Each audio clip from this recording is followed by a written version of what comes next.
demand on a single crop, which is wheat. While if you look at the indigenous food, which is feeding indigenous people and communities, you can actually do that very sustainably.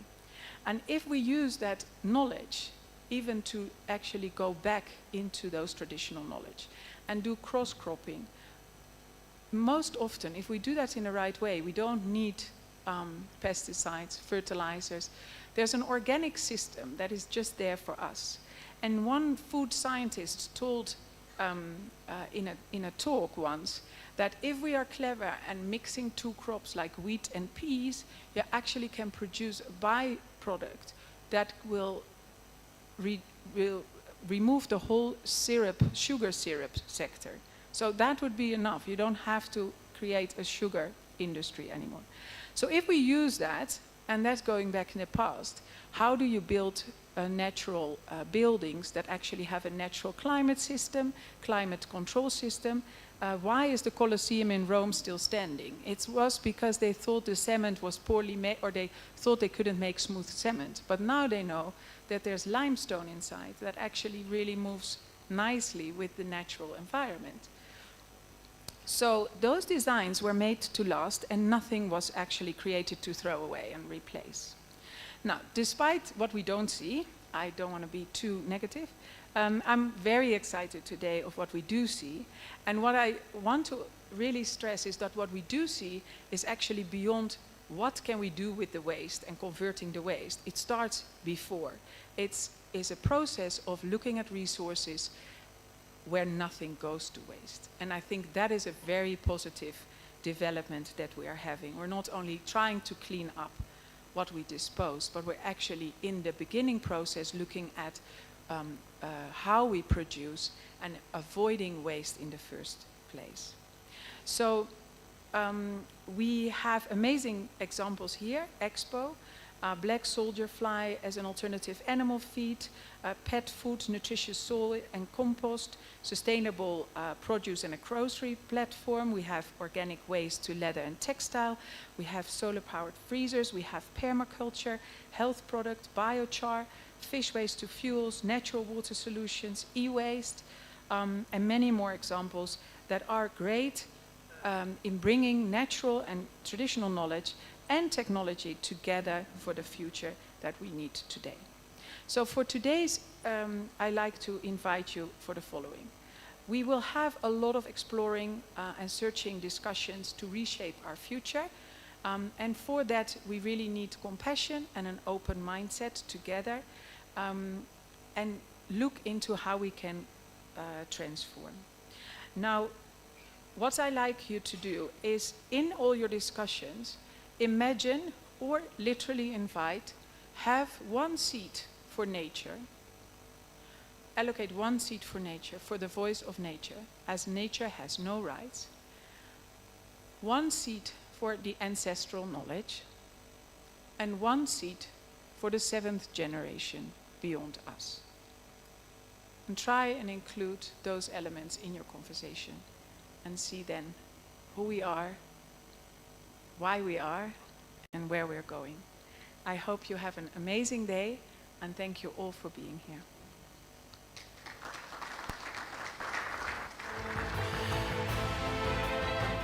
Who are you?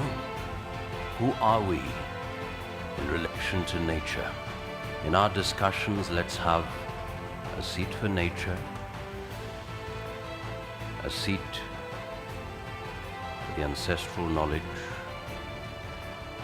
and for the generation that is yet to come. Ladies and gentlemen, just look around. Look at the person seated next to you. What kind of clothes are they putting on? What was it made? What was it made of? Just look at yourself even. You better be conscious. You better be conscious. Always, always. Ladies and gentlemen,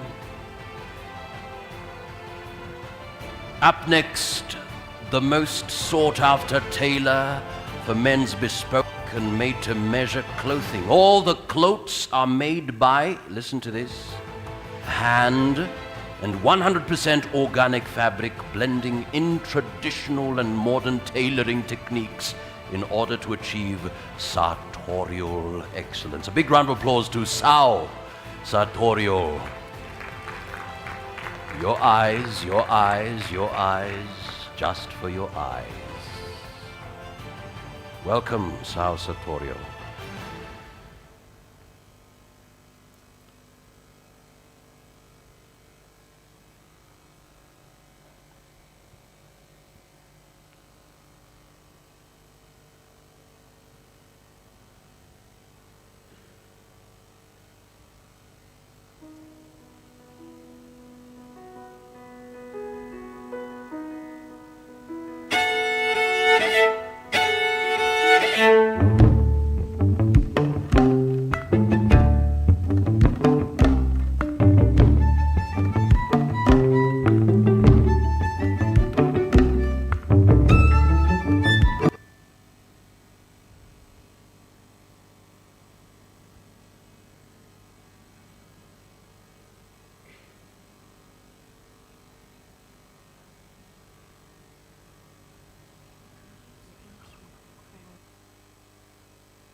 Sao Sartorial. Still coming up.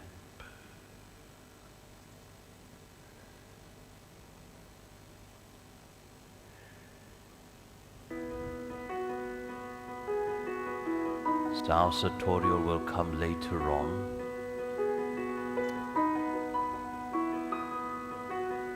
But we also have Maisha by Nisria.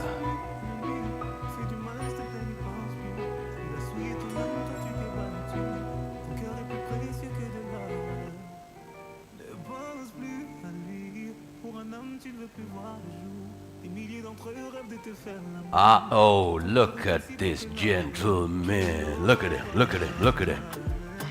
Ah. Okay.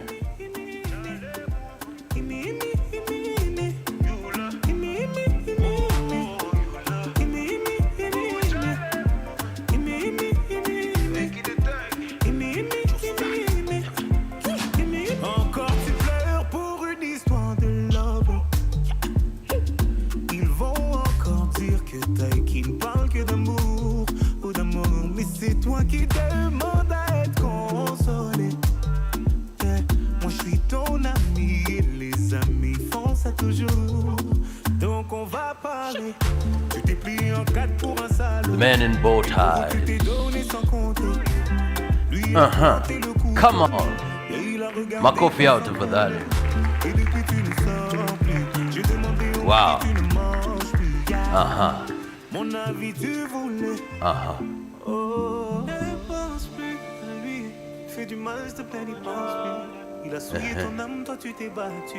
Wow. Ton cœur est plus précieux que de l'or. Greet. Ne pense plus à lui. We may want to say hello.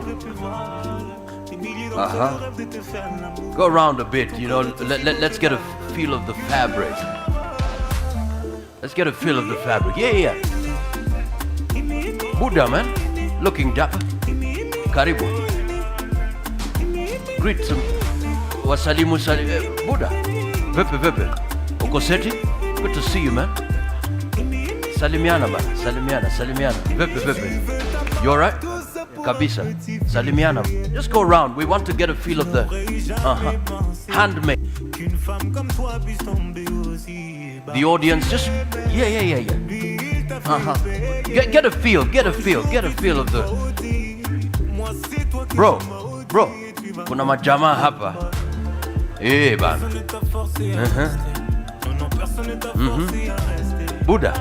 Kuna ile side ingine pia. Well done, well done. Well done. T'es la fille de ta mère, le bijou de ton père.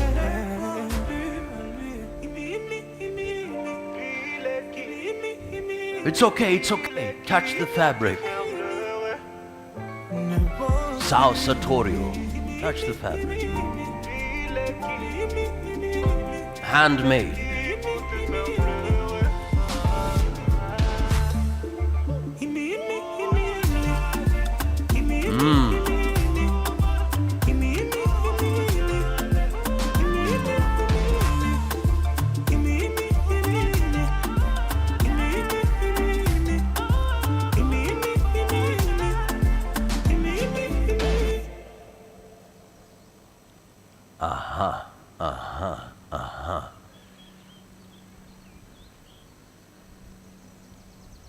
Well done, well done, well done, well done.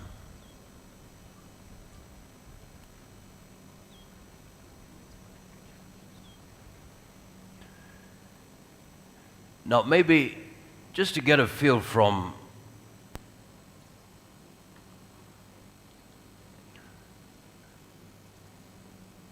those who have touched the fabric.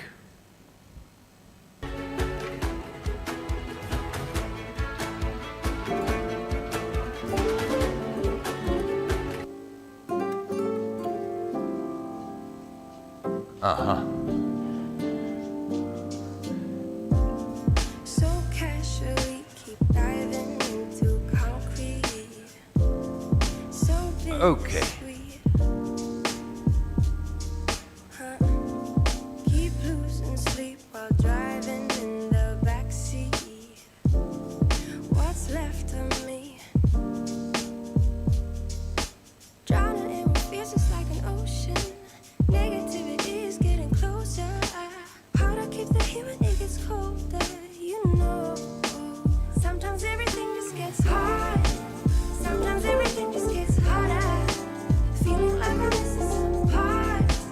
Days just keep on getting much darker. Even when I'm down in the lower, I remember what you were saying. Sometimes all you need is a spark. Maybe Now it's just a important to also get a feel of the story Sao Sartorio.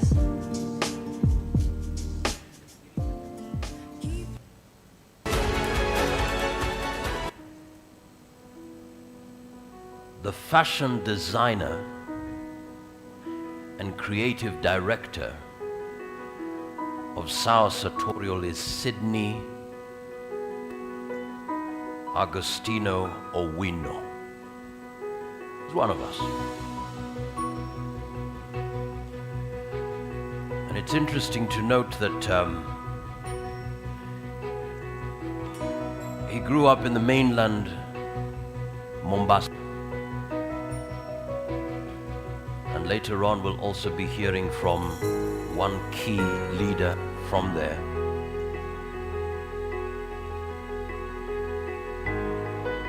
His father was a police constable.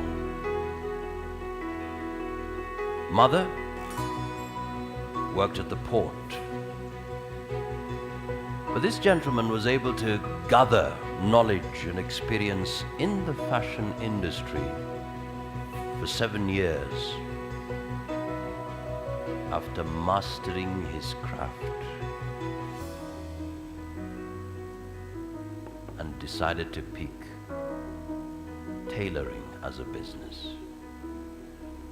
And in the same inspiration that we're getting today, decided to do it handmade, 100% organic fabric. So you saw those gentlemen dressed because of one man. And we're saying, celebrate the trends and opportunities, and you can just be one of those people who will come up with an idea.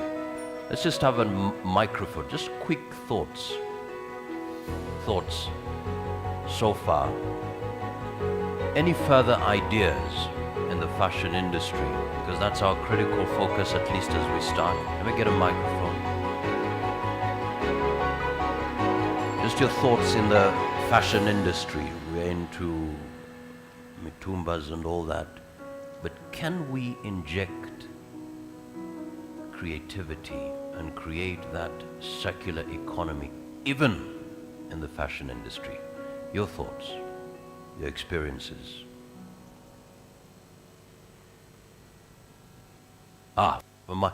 We have a hand on the other side. Another person. Took a couple of thoughts. Lady at the far end. Any other person here? Excellent. Well done. At the very end. Yeah. And then another microphone, if we can pass it to the further end. Any other person? Let's start with you. Your name and organization and your thoughts. Go ahead.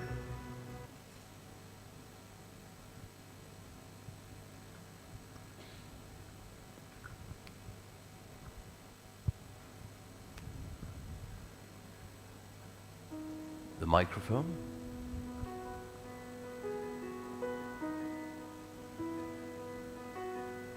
Is that okay? Is it working? Good. Fantastic. Let's start from that end. The gentleman, yeah, that's it. Yeah. Go ahead. Your name, organization, go ahead. My name is Bernard Dongo from Belovas. And from Belovas, we are leveraging data analytics for informed decision making through waste and resource audit, ensuring resource optimization, waste reduction, and sustainability. So we are helping industries to ensure that their resources are used efficiently and they identify gaps. So what I think should happen in the textile industry, there should be creativity in terms of efficient resource use. Like what our today guest is doing of making the product from hand. So what you can do is collaboration with big textile industry, because if you go to EPZ, you find that there's a lot of waste from the textile industry that is coming as waste, but this waste can be used as a resource through industrial symbiosis. So you find people like the designers, like the one you have today, can collect this waste and use it to make a product that can be useful to the. In doing this, they are going to do so many things, ensure there's sustainability of resource, ensure that there's circularity, and also ensure that there's green jobs being created in the environment.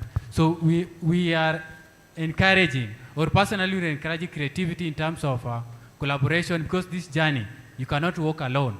So the designers need to collaborate with manufacturers, big manufacturers like MPZ, which I'm sure, because I've gone there, there's a lot of waste product from the textile industries. So they can collect this waste from textile industries and they use it as a resource through industrial symbiosis, ensuring that they manufacture product from this waste. In doing so, they will eliminating this waste from the environment, but not just eliminating waste, they will creating jobs in the sector, ensuring that the environment is safe from the waste, because some of these waste, like the clothes, they use dye, and these dyes are chemicals. So when they are left in the environment and then they contaminate with water, land, and soil, they create a lot of health conditions. So in doing so, they will be solving so many problems, but ensuring sustainability and ensuring the circularity in terms of material use and in terms of jobs creation in the environment. And also ensuring that there is safety in terms of health from the same product. Sure. Thank you, Bernard. Efficient use of resources and creating that sustainability in the use of resources to ensure also ultimate safety. Thank you so much. You ready? Your name, organization, 1 minute, if you mind, go ahead. My name is Emma Ching. I'm the founder of Towards Better Initiative. We advocate for tree growing and environmental education. The idea in sustainable fashion that I'd like to share is with regards to upcycling.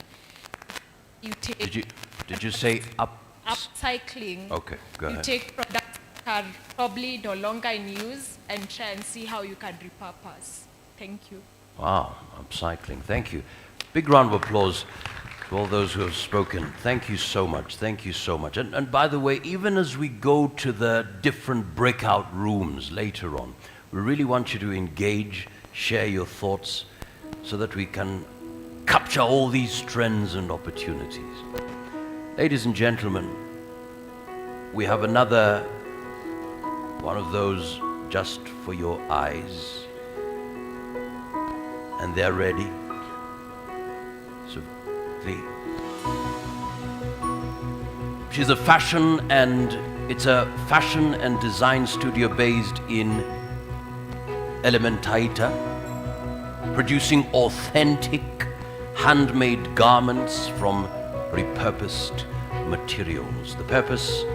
They purpose an alternative to the linear way of treating unused materials by the same word, upcycling and creatively reusing the old pieces of clothing or fabric to make high-end fashion pieces. Life Matcha by Nisria.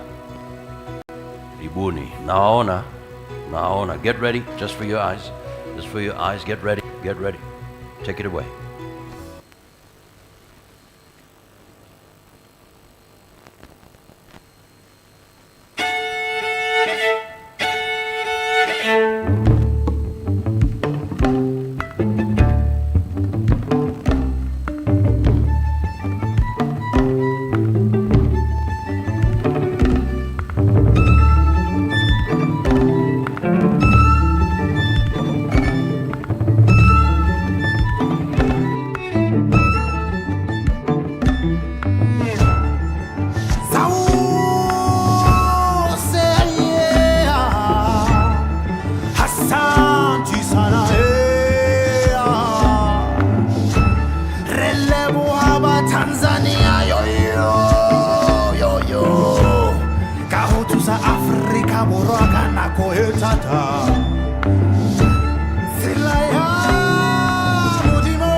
kajeno ke keteka ba Tanzania ka hore thusa ka nako tse thata hote motho ke motho ka motho botle ba ma Africa ha bo fele he bana tsela ya ma Africa ke le rato le tswelang pele ha utlwe bohloko ba lefatshe ha bo fele hola Tanzania Makwane Tanzania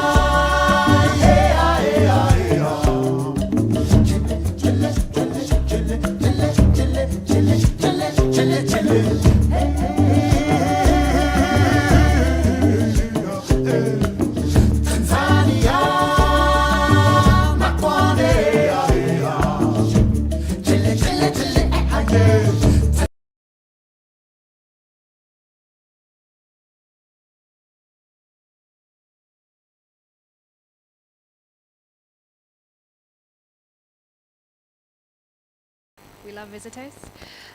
We upcycle, we creatively reuse old pieces of fabric, so we source from secondhand markets. We also take donations from individuals and industry, textile industry partners. So Maisha is a subsidiary of Nesria, which is a non-governmental organization. So we support some women and children in our community, and Maisha came as an extension of that. You can learn more about our project on Maisha by nesria.co or nesria.co. Also, our Instagram is @Maisha by Nesria. Thank you so much.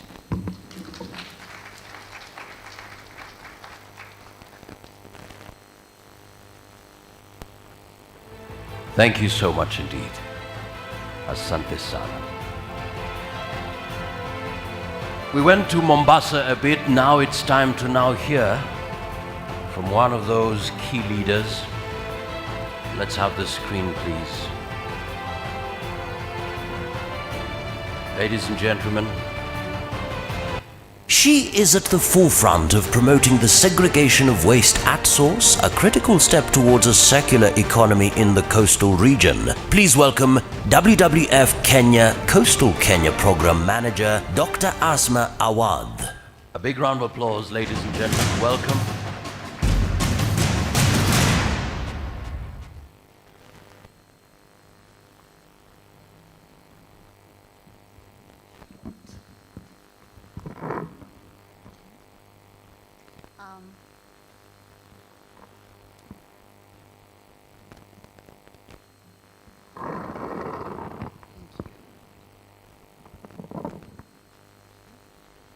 The representative of the CS, Ms. Linda Kosgei, the PS, Mary Mudhoni, CEO of KEPSA, Carol Mukariuki, representative of the DG NEMA, Dr. Ayub Masharia, representative of US Plastics and Ocean Work, Ms. Romanik, Ms. Shalin Shaheen of Tetra Pak, Dr. George Njenga of Strathmore, distinguished ladies and gentlemen, our hosts, good morning, everyone.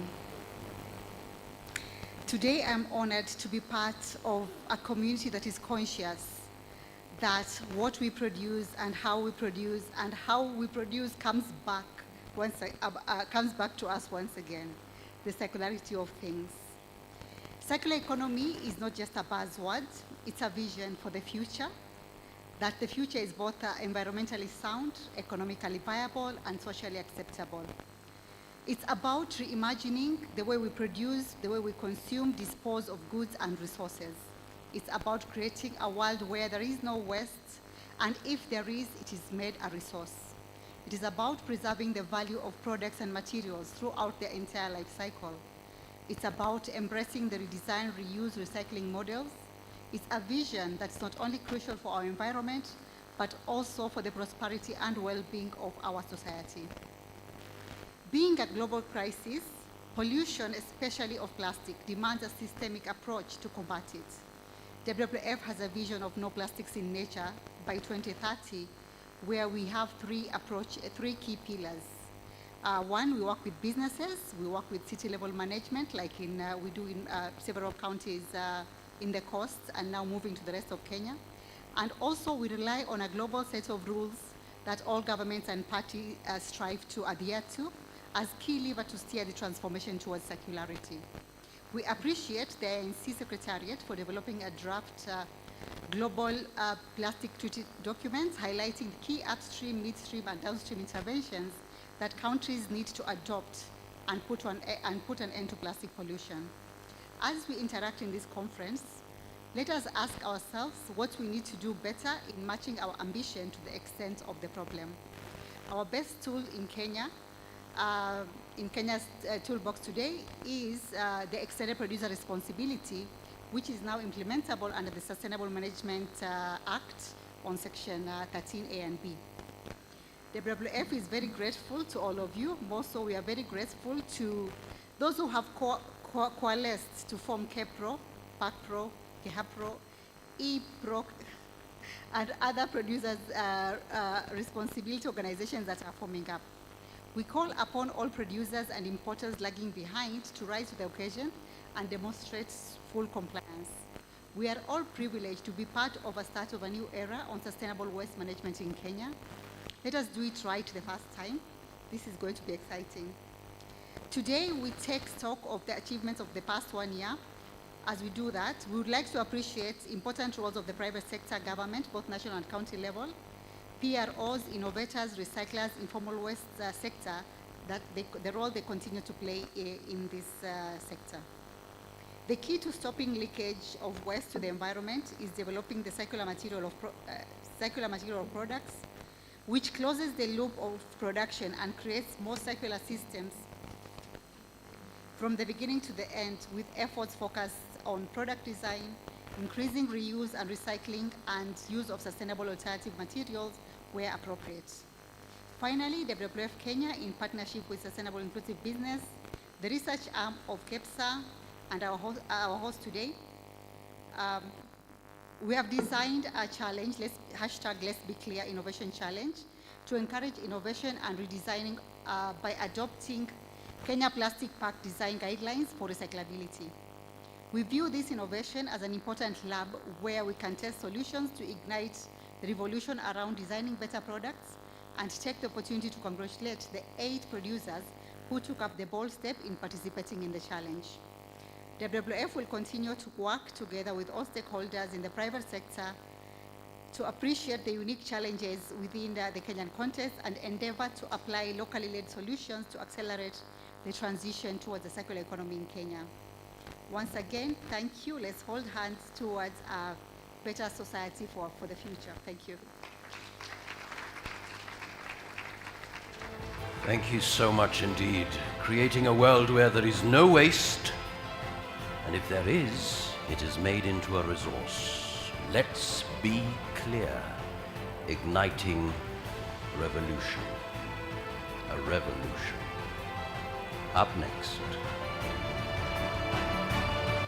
He is a seasoned leadership and governance senior lecturer for over 20 years. He has served as a senior auditor in Ernst & Young and as executive dean of Strathmore University Business School. His vision is to see an integrated, skilled and well-governed African community with a significant contribution to Pan-African youth leadership development. Please welcome Chief of Party, USAID Strategic Partnership, Dr. George Njenga. A big round of applause, ladies and gentlemen.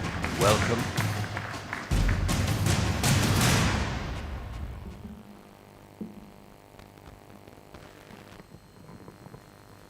Good morning, everyone. Chief guest representing CS Soipantuya of Environment, Linda Koske, Taryn, is it? I forgot the name properly, but thank you very much for inviting me. All protocols observed. Somehow there is a philosophy that led us, as Taryn says, to think linearly. I must produce and make a lot of money. And once I make a lot of money, I buy many goods that make me have pleasure, like television sets, my kitchen, my bed, my clothes, my shoes, my cars. My television set, my computer, my pen, my new silk hair, my glasses, so that I can see you. And there is Ellen MacArthur and a number of people from around the world, I won't say from where, who are thinking that probably we need to theorize a little bit better, and instead of making it a straight line to pleasure, we make it both pleasure, but also creating a beautiful world. Those who made it linear made things and dumped them. Just 4 years ago, they were checking through the dikes. I don't know whether you know what the dikes are, but if you go to Netherlands, there is all this water collected in dams that makes the water come out, and the land from the sea is reusable. So they reclaim land from water, from the sea. And after many years of doing this, they decided to check what's inside the dams. You know, like we do desilting. And they found tons and tons and tons of bicycles. Plastic wastage. I'm here to represent the academia, but also to say how we can rethink production. From the beginning, I insist that we should be thinking of a circular economy starting from a dignified human life. So, without much ado, we must bring the economy that dignifies people. And in dignifying people, you cannot but dignify the earth around you. There is no need of having a good, beautiful house with high walls. There is no need of having a beautiful house with a stinking, unreusable plot of garbage. That's the reality. So how do academics resolve this? In Strathmore University, where I've been for more than 30 years, we recycle the rainwater. We right now have 300,000 liters of rainwater. We have collected for just these few days of rain we've had, less than 3 weeks. All that water will be used for the toilets. We are producing 0.6 megawatts of solar energy. We are currently redesigning the disposal in the next 7 years of the solar panels so that they don't pollute. We are burning every garbage. We have just replaced, I would say, the plastic bottles. So in any of our 6 cafeterias, plus those we have rented out from our student center to outsiders, we are trying to push the idea, no plastic.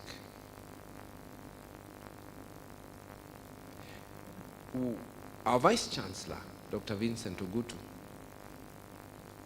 tries not to use any paper. So if you go to his office, he has just one little cabinet with some beautiful glass. So he has to show us by design how to enjoy the world using what you have. We have also tried to go around the country. We are now in 7 counties, thanks to the United States Aid for International Development, USAID, a project I lead at the national, at the sub-national, and at the village level. In Mombasa, Nakuru, Turkana. Turkana is a little bit of my own project, so don't put it there. But yes, I'm doing crazy stuff with the Turkanas around circularity. We are dealing with fashion. We are also in Makueni, Isiolo, Mombasa. And now we are going to help develop cooperatives around this same idea in Kilifi, in Kakamega, in Busia. That's in addition to the other 6 I have spoken about. It's amazing how the youth are taking this up. But ultimately, how will universities encourage maintenance, reuse, refurbishment, remanufacture, recycling, and composting? Well, one thing is that we have to try and avoid synthetic. But now, ladies and gentlemen, synthetic. You know, it requires a lot of work. And how does industry work with universities to get new minds and new theories around this synthetic becoming a natural product.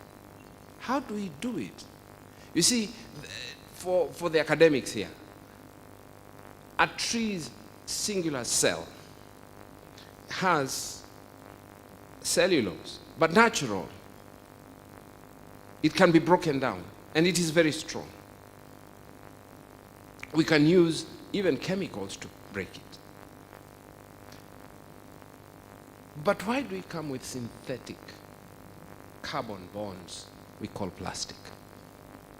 Because we want to make money and more money and more money. It will be more expensive to use natural carbon bonds because they are made within a circularity of physical laws that govern our entire galaxies.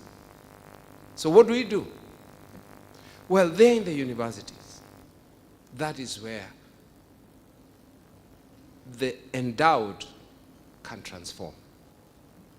If you don't work with universities where the young people with intelligence are coming out to lead universities, or in the technical vocational schools where they are making structures for the future, machines for the future, then we must find another way of intelligence, and I don't know which one it is. They say that the university, for it to be great, must link to the industry. And research must link to the industry from the university. And the industry and university must inform governance. So, we will leave here thinking, how do we replace carbon fuels? How do we replace every fabric, every plastic, every kitchen equipment I have, every car we are using here into something recyclable? How do we break it down? There's a lot of money in that, but I leave that question to you. For myself, I repeat, our universities are there to be the foundation for those new thoughts that will recreate our world in future. Ladies and gentlemen, if it is in fashion, I can assure you, our great-grandfathers, and I work in Samburu and Masai and in Turkana and in Kikuyu, Kiambu, deep inside there, and you know, they make their clothes from the bark of the Mugumo tree. Beautiful fabric. But we don't go to them. The age-old economy always thought about the world and their land. But we don't go back to them to ask them, how did they do it? How did they conserve water? How do they conserve animals? How did they live with animals? How do we go back to them and recapture that history? Rather than keep regurgitating in our universities and academia the history of the modern economy that is linear, aimed at the so-called GDP. That is, how much money are you making per person? How do you reconvert that? I leave those words to you. I think I was given 10 minutes, and I think they are over. Mr. MC, thank you very much for allowing me to give those few remarks, and I hope a beautiful day to all of you. Thank you. Wow. Daktari, thank you so much indeed. How do we replace what we have into recyclables? From the beginning, we must think of a circular economy that dignifies. Thank you, Daktari. Ladies and gentlemen, up next. She is a certified board of director, corporate governance expert, having worked for the World Bank and PepsiCo. Please welcome Head of Corporate and Public Affairs, Grand Middle East and Africa at Tetra Pak, Shireen Shaheen. Big round of applause, please. Welcome.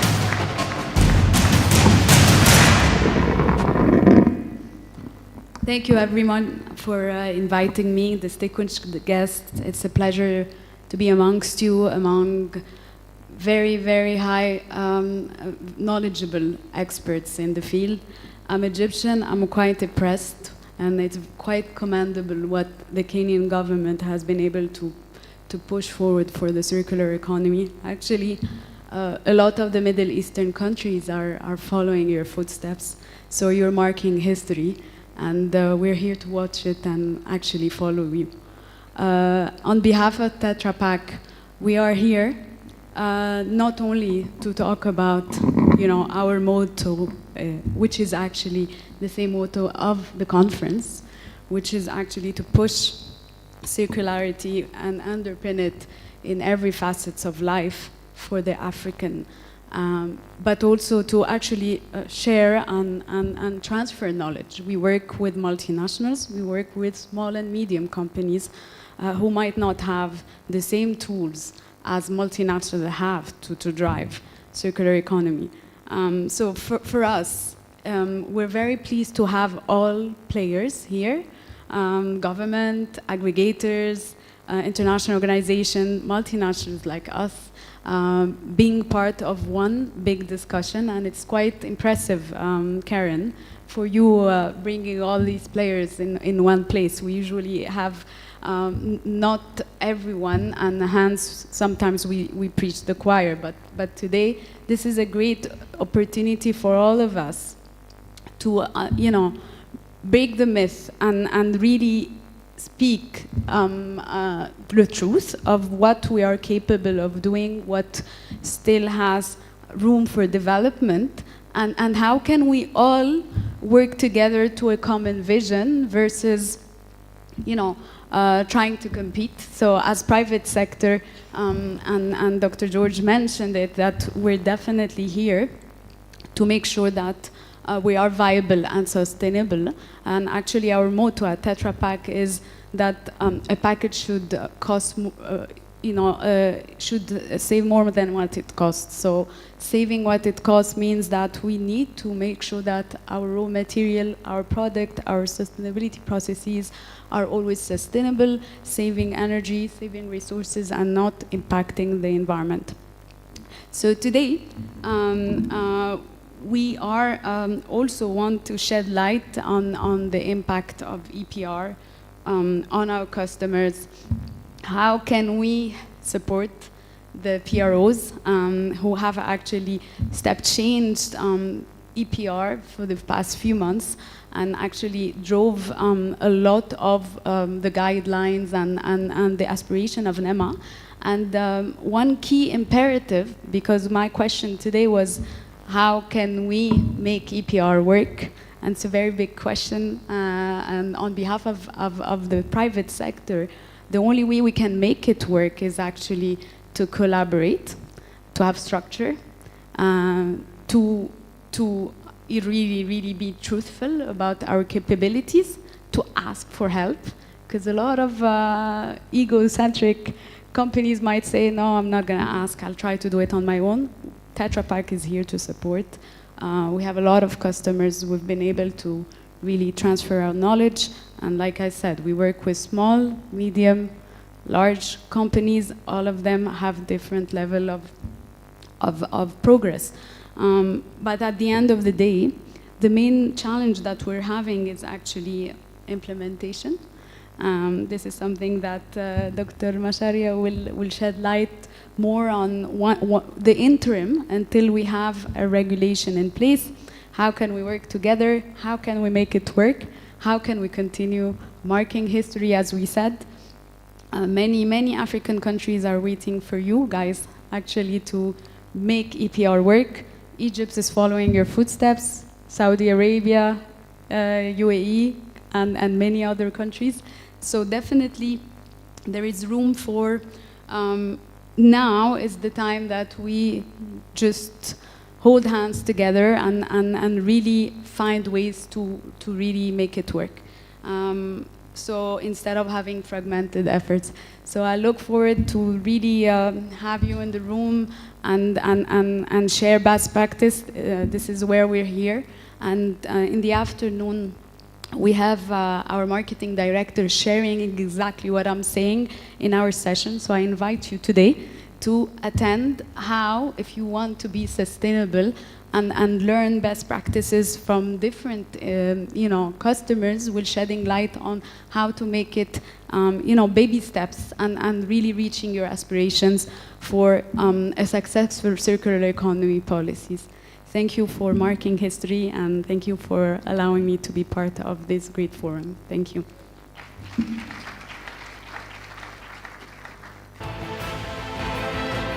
Thank you so much indeed.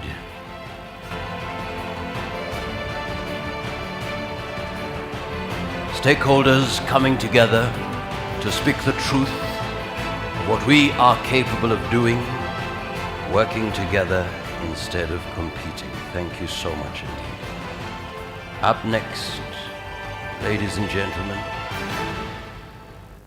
She has worked in 35 countries in Africa, Asia, Europe, Middle East and Latin America, and previously worked for the Urban Institute and United Nations Development Programme. She has conducted research, provided policy advice and designed and managed development programs. Please welcome USAID's lead ocean plastics and urban advisor, Claire Romanic.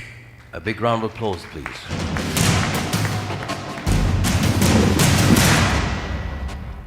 Thank you very much for the invitation from KEPSA to be part of this.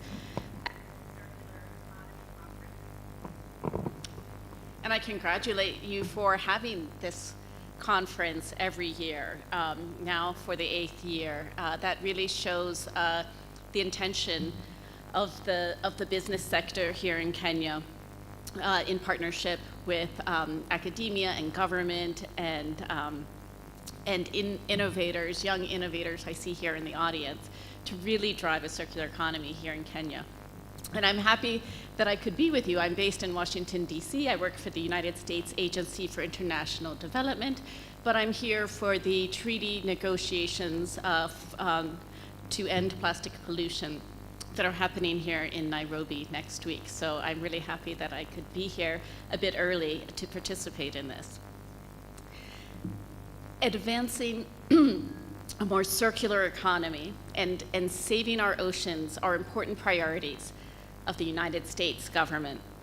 In December 2020, the United States Congress passed the Save Our Seas 2.0 Act. And this was the first time that circular economy was defined in United States legislation, so that was very important. The legislation also instructed USAID to develop strategies and implement programs to combat ocean plastic pollution. In response, USAID launched the Save Our Seas initiative, which is supporting 14 country, regional, and global programs in key countries and regions that collectively represent 40% of global mismanaged plastic waste. To date, USAID has invested $103 million in the Save Our Seas initiative and has prevented 73,000 metric tons of plastic, which is the equivalent of almost 8 billion plastic bottles, prevented that plastic from polluting our environment. And we have awarded 70 grants to local organizations worth $10 million, and also trained 12,000 individuals in solid waste management and the 3 R's: reduce, reuse, and recycle. So how are we going about this? USAID's work to combat ocean plastic pollution began in 4 Asian countries and just recently expanded to countries in Africa, South America, and Caribbean and Pacific Islands. Over the past 7 years of doing this work, we have been learning, and we compiled that learning into what we call our 5 interconnected building blocks that comprise a local systems approach to really tackling the challenge of plastic pollution. So the first of these building blocks is to create data-driven policies that enable a circular economy. Examples of such policies include creating recycling and labeling standards, introducing recycled content mandates, regulating or phasing out single-use plastics, or introducing extended producer responsibility, EPR, in which producers help fund or manage the collection and recycling of their plastic products. Over the past several years, we have helped the country of Sri Lanka to introduce EPR, and here in Kenya, I'm happy to say that we are supporting KEPSA on the efforts to sensitize the private sector on EPR as you start to implement EPR here. The second building block is to increase infrastructure investment and improve solid waste services. Through our global flagship program, Clean Cities Blue Ocean, we are helping 25 cities in 10 countries to assess the gaps in the current solid waste management systems and create solid waste management plans that guide investment and then help cities to optimize their systems, such as through better collection routes that save money, fuel, and time, as well as look for additional funding options for their solid waste management systems.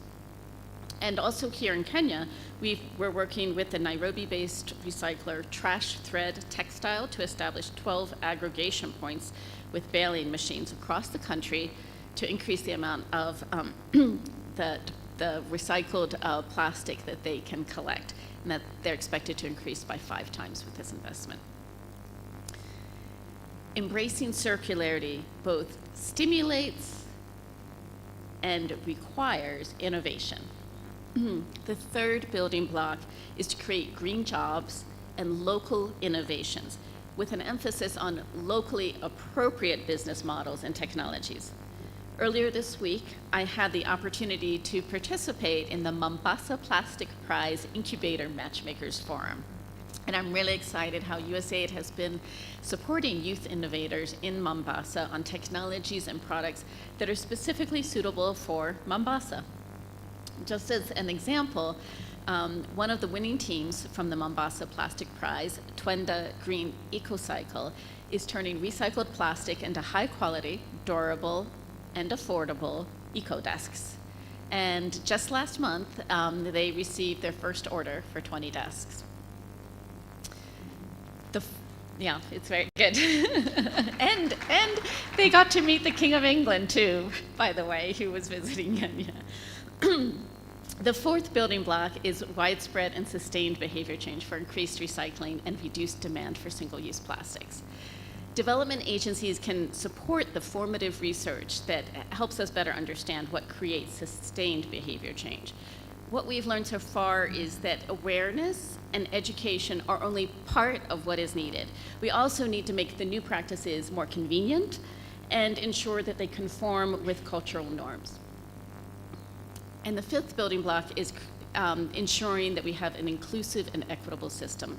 And this is really important and cuts across all our work.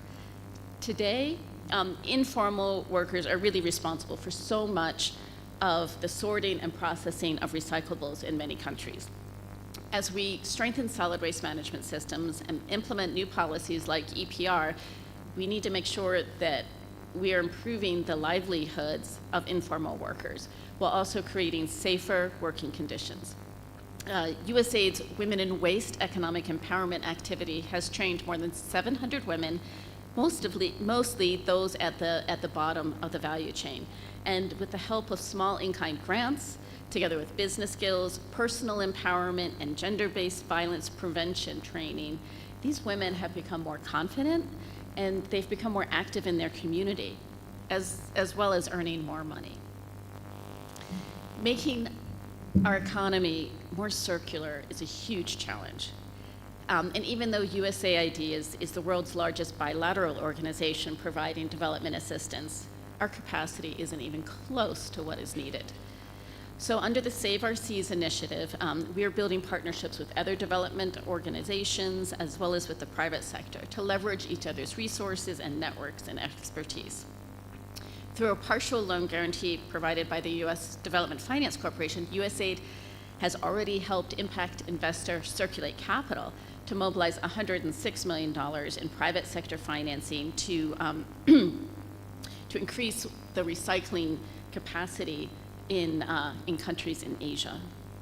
Also, the Norwegian Development Agency has provided us $3.4 million to expand our Clean Cities Blue Ocean program. And in the next month or so, we will be announcing a large new alliance with one of the world's largest brand companies that will be focusing on assisting recycling and reuse enterprises, as well as collaborating on implementing extended producer responsibility and replicating and scaling our Women in Waste economic empowerment model. So in closing, I just want to emphasize that building circularity really takes a whole of society approach. At USAID, it means engaging the national and local governments, the private sector, the academia, civil society, citizens, and informal workers, because all have a role to play. Thank you very much.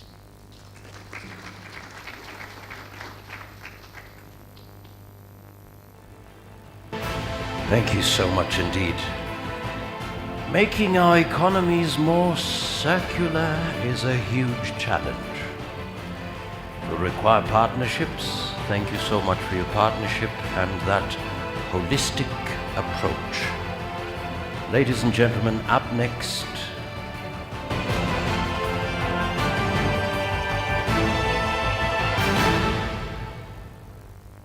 He has over 25 years experience in public service with 18 years of work experience at the National Environment Management Authority, NEMA. He previously served as Deputy Director in charge of Environmental Education, Information and Public Participation in the authority. Please welcome NEMA Director General Mamo B. Mamo.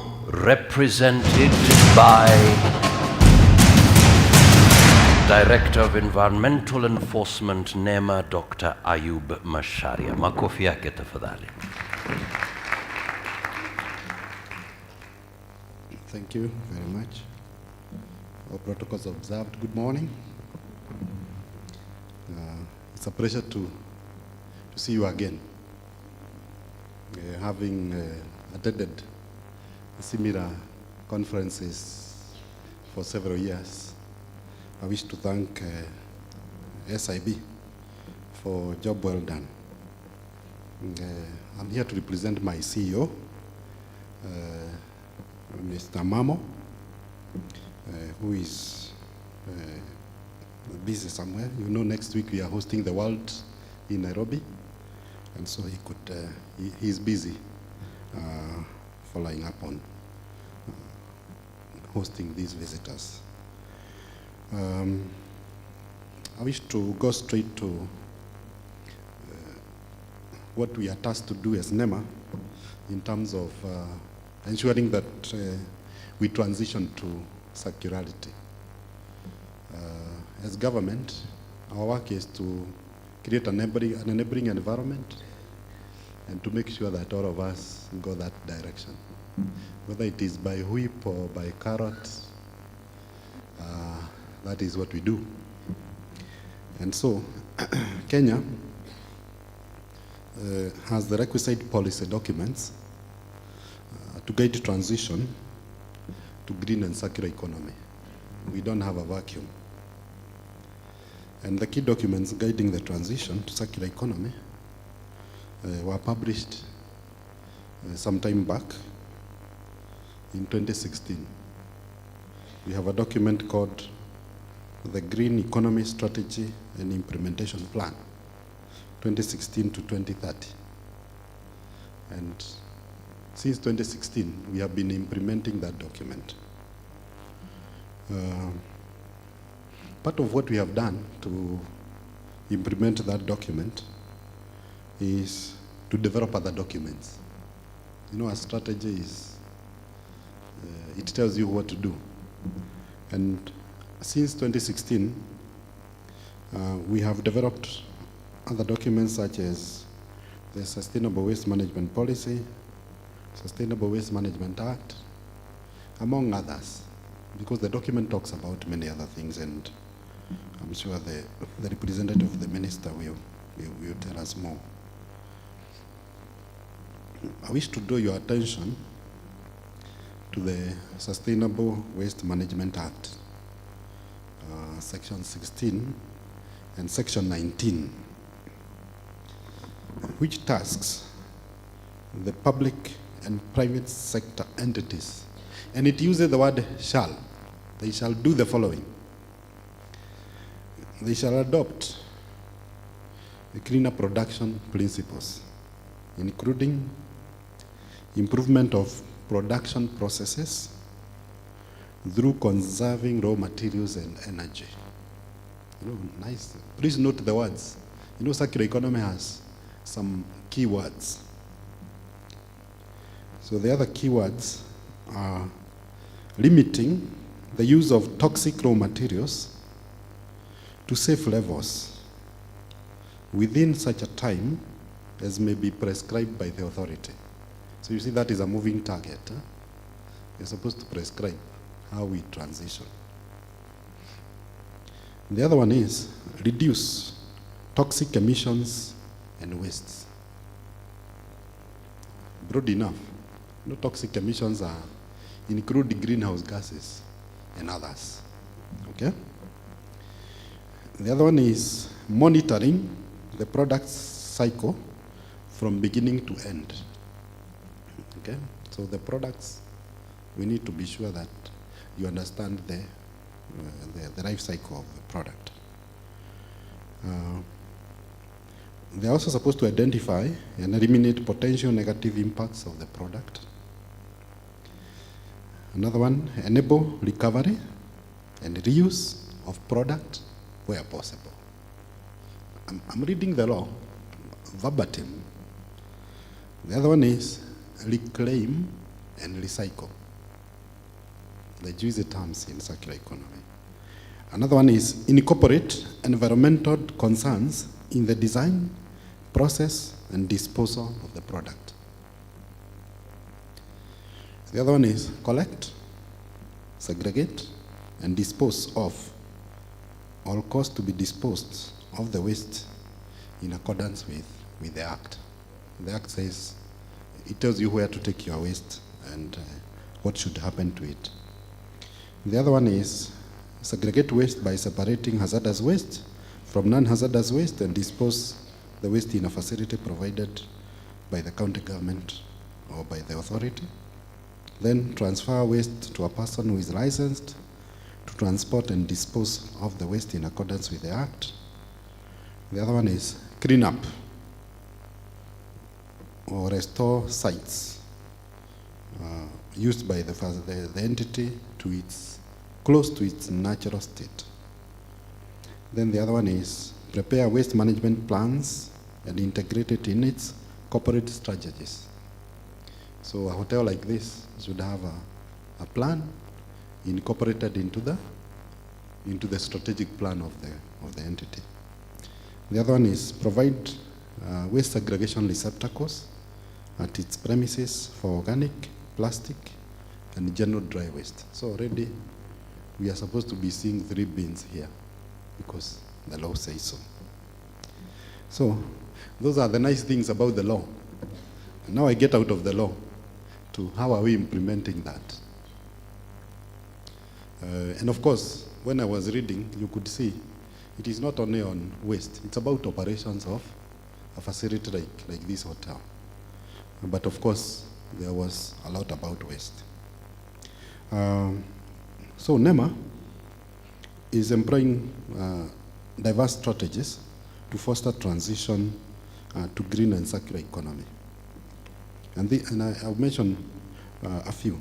One of them is, you are aware of environmental assessments, where we have 3 of them that happen every now and then. One of them is called strategic environmental assessment for policies and programs. There's big paradigmatic changes in the country. And then we have for facilities like this, that is environmental and social impact assessment. And the other one is done annually, that is the environmental audits. So those are key to us. What happens when you bring them to NEMA? Of course, we make sure that you comply with the law. What I have read is included there. And the moment you deposit it in NEMA, we give you an improvement notice. immediately, areas that you need to improve. And then that is followed by inspection by my department and enforcement. And that we are doing very well. Number 2 is we are now promoting circularity business models within built incentives and disincentives. And one of the programs that we are promoting is extended producer responsibility. Of course, our model, if you look at it, it has integrated incentives and disincentives, and it is running. However, let me comment about EPR. We have overheard from the industry that since we don't have regulations, we cannot enforce EPR. That is a lie. It's a lie. Please note that we are enforcing. Last week we published an article saying that we are linking Section 13 of the Sustainable Waste Management Act with Section 4 of the Waste Management Regulation 2006. Because the law, we don't have a vacuum. I have read many sections that say things about products and about how you are supposed to manage your waste. So please, right now, we have extended an olive branch only to producer responsibility organizations. Those are the only ones we are taking through compliance assistance. The producers, please rush quickly and identify a PRO and join. It just requires a few minutes to join a PRO, and then you leave the rest to the PRO. We'll work with them.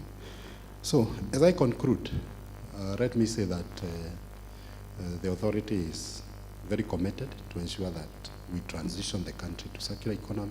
There is no vacuum. We have the requisite documents, and they are being enforced. We are on top of things. Thank you very much.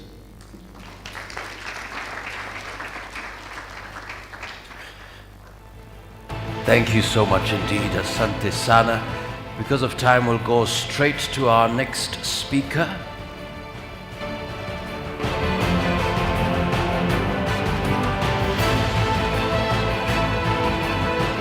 She is credited for transforming KEPSA from a little-known business organization to one of the most influential organizations in Kenya and globally. She also serves as the board chairperson to the Vision 2030 Delivery Board. Please welcome the Kenya Private Sector Alliance CEO, Ms. Carol Kariuki. Big round of applause, please.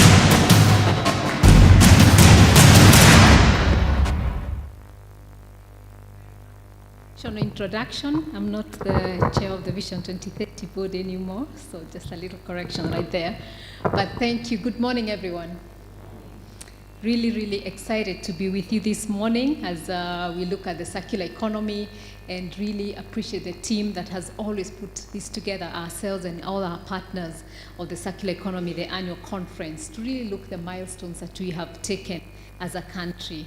And I'm really excited just to hear Dr. Jenga and others, really what they have had to say this morning of what they're doing in their spaces. And we have many of just the different ones, what government has done, and just really taking this agenda seriously as a country. We know the world is really grappling with the whole idea of climate change, carbon issues and all that. And so before we get there as a country and as a continent, I think we need to make, it's good that we're making the changes. We're very aware of what we need to do. And so I'm very, very happy that we can continue to have this conversation. And I'll really just speak very briefly around what we are doing as a private sector. So when I speak here, I'm just rallying the voice of the private sector, because for all of us, and for those who do not know, the Kenya Private Sector Alliance is the umbrella body of the private sector. So we bring the voices together from the different sectors. And so some of the things that we are doing here are really being implemented by all our different members, and we hope to see a lot of that. So the circular economy is our private sector strategy for promoting sustainable production and consumption, reducing pollution and waste through designs that maximize material utility, extend lifespan, and use regenerative approaches, enabling systems transformation of sustainable development. When I was listening to the representative of USAID and what you're doing with the blue oceans and all that, I think for me that's the exciting part, that sometimes we forget there's a whole life out there in the oceans, and we think it's only the life that we see outside in the dry land. And if we don't take care of both ends, then we will not survive as a human race. So Kenya embraced the circular economy and regenerative approaches for tackling pollution control and waste management, as well as reducing emissions. And the reason why I'm mentioning this is because a lot is contributed by the private sector. But again, the private sector needs just leadership, it needs working closely with other stakeholders, working with government, especially on the policy side and the enforcement of that. And some of the sectors that I'll mention and what they're doing in very briefly is trade and industry, which is implementing the extended producer responsibility for packaging materials, and the law requires that all materials are covered with extended producer responsibility. The electronics sector has also embraced reuse, refurbishing, and recycling measures for keeping the scarce resources in the economic cycle. And I think we know what really the dangers in the electronic sectors, from batteries to everything else, if left lying in our environment and all that. And so the need to really take care of the waste that is coming from this sector. Recently, I heard of a conversation where sometimes we are not very careful as a country, and as we buy the reused fridges and such items, we don't realize the dangers that we're exposing ourselves, because some of them, by the time they are getting disposed from where they're coming from, is because of what they are emitting, the emissions they're emitting. And so when we buy them without really KEBS and others going through that and realizing, do they have the right standards, then we're exposing people to a lot of dangers. And so it's important that we work very closely with the government and other stakeholders to ensure that even what is coming into this country is good for the environment, is good for the human. In agriculture sector, is adopting the circularity measures of the hazardous waste, especially agrochemicals packaging. I think we had a little bit about pesticides and fertilizers. The sector is also an increase of processing of organic waste to compost and organic fertilizer. And there's no reason why we should not eat organic food. There's no reason why it should be expensive. You know, I think it's a fallacy that if we don't use the chemicals, the fertilizers that come from the shops, then our food will be expensive, that we will not be able to have enough food. We can still eat organic food. We can still eat good food by just going through the circular economy, by recycling waste, by really composting and all that. And I think if we started, however small we could start, we can do that. But there's also organic fertilizers. So how do we ensure, and I'm speaking this because government is represented here, but the representative of the CS, Linda, and so as you discuss as government, I think it's important that you bring in the voice of the private sector. But at the same time, as Dr. Jenga said, let's not focus on just making money. Is what, we could make money and destroy ourselves. What do we need to do to make sure that we are also giving Kenyans what is right? And it is all there if we worked together and really focused on the right policies and the right production. And there are examples. I think recently we saw an article in the news where people in Murang'a were painting avocados so they could sell. What dangers are we exposing ourselves? Recently I also had in Mwea, a lot of the rice we buy on the streets, on the roadside, because we all stop there with our cars and we're in a hurry and we say, I just want bishori, the real good smelling Mwea bishori. Do you know what they're doing now? They have a chemical they spray that smells like bishori, and so you smell it and it says it smells good and you buy.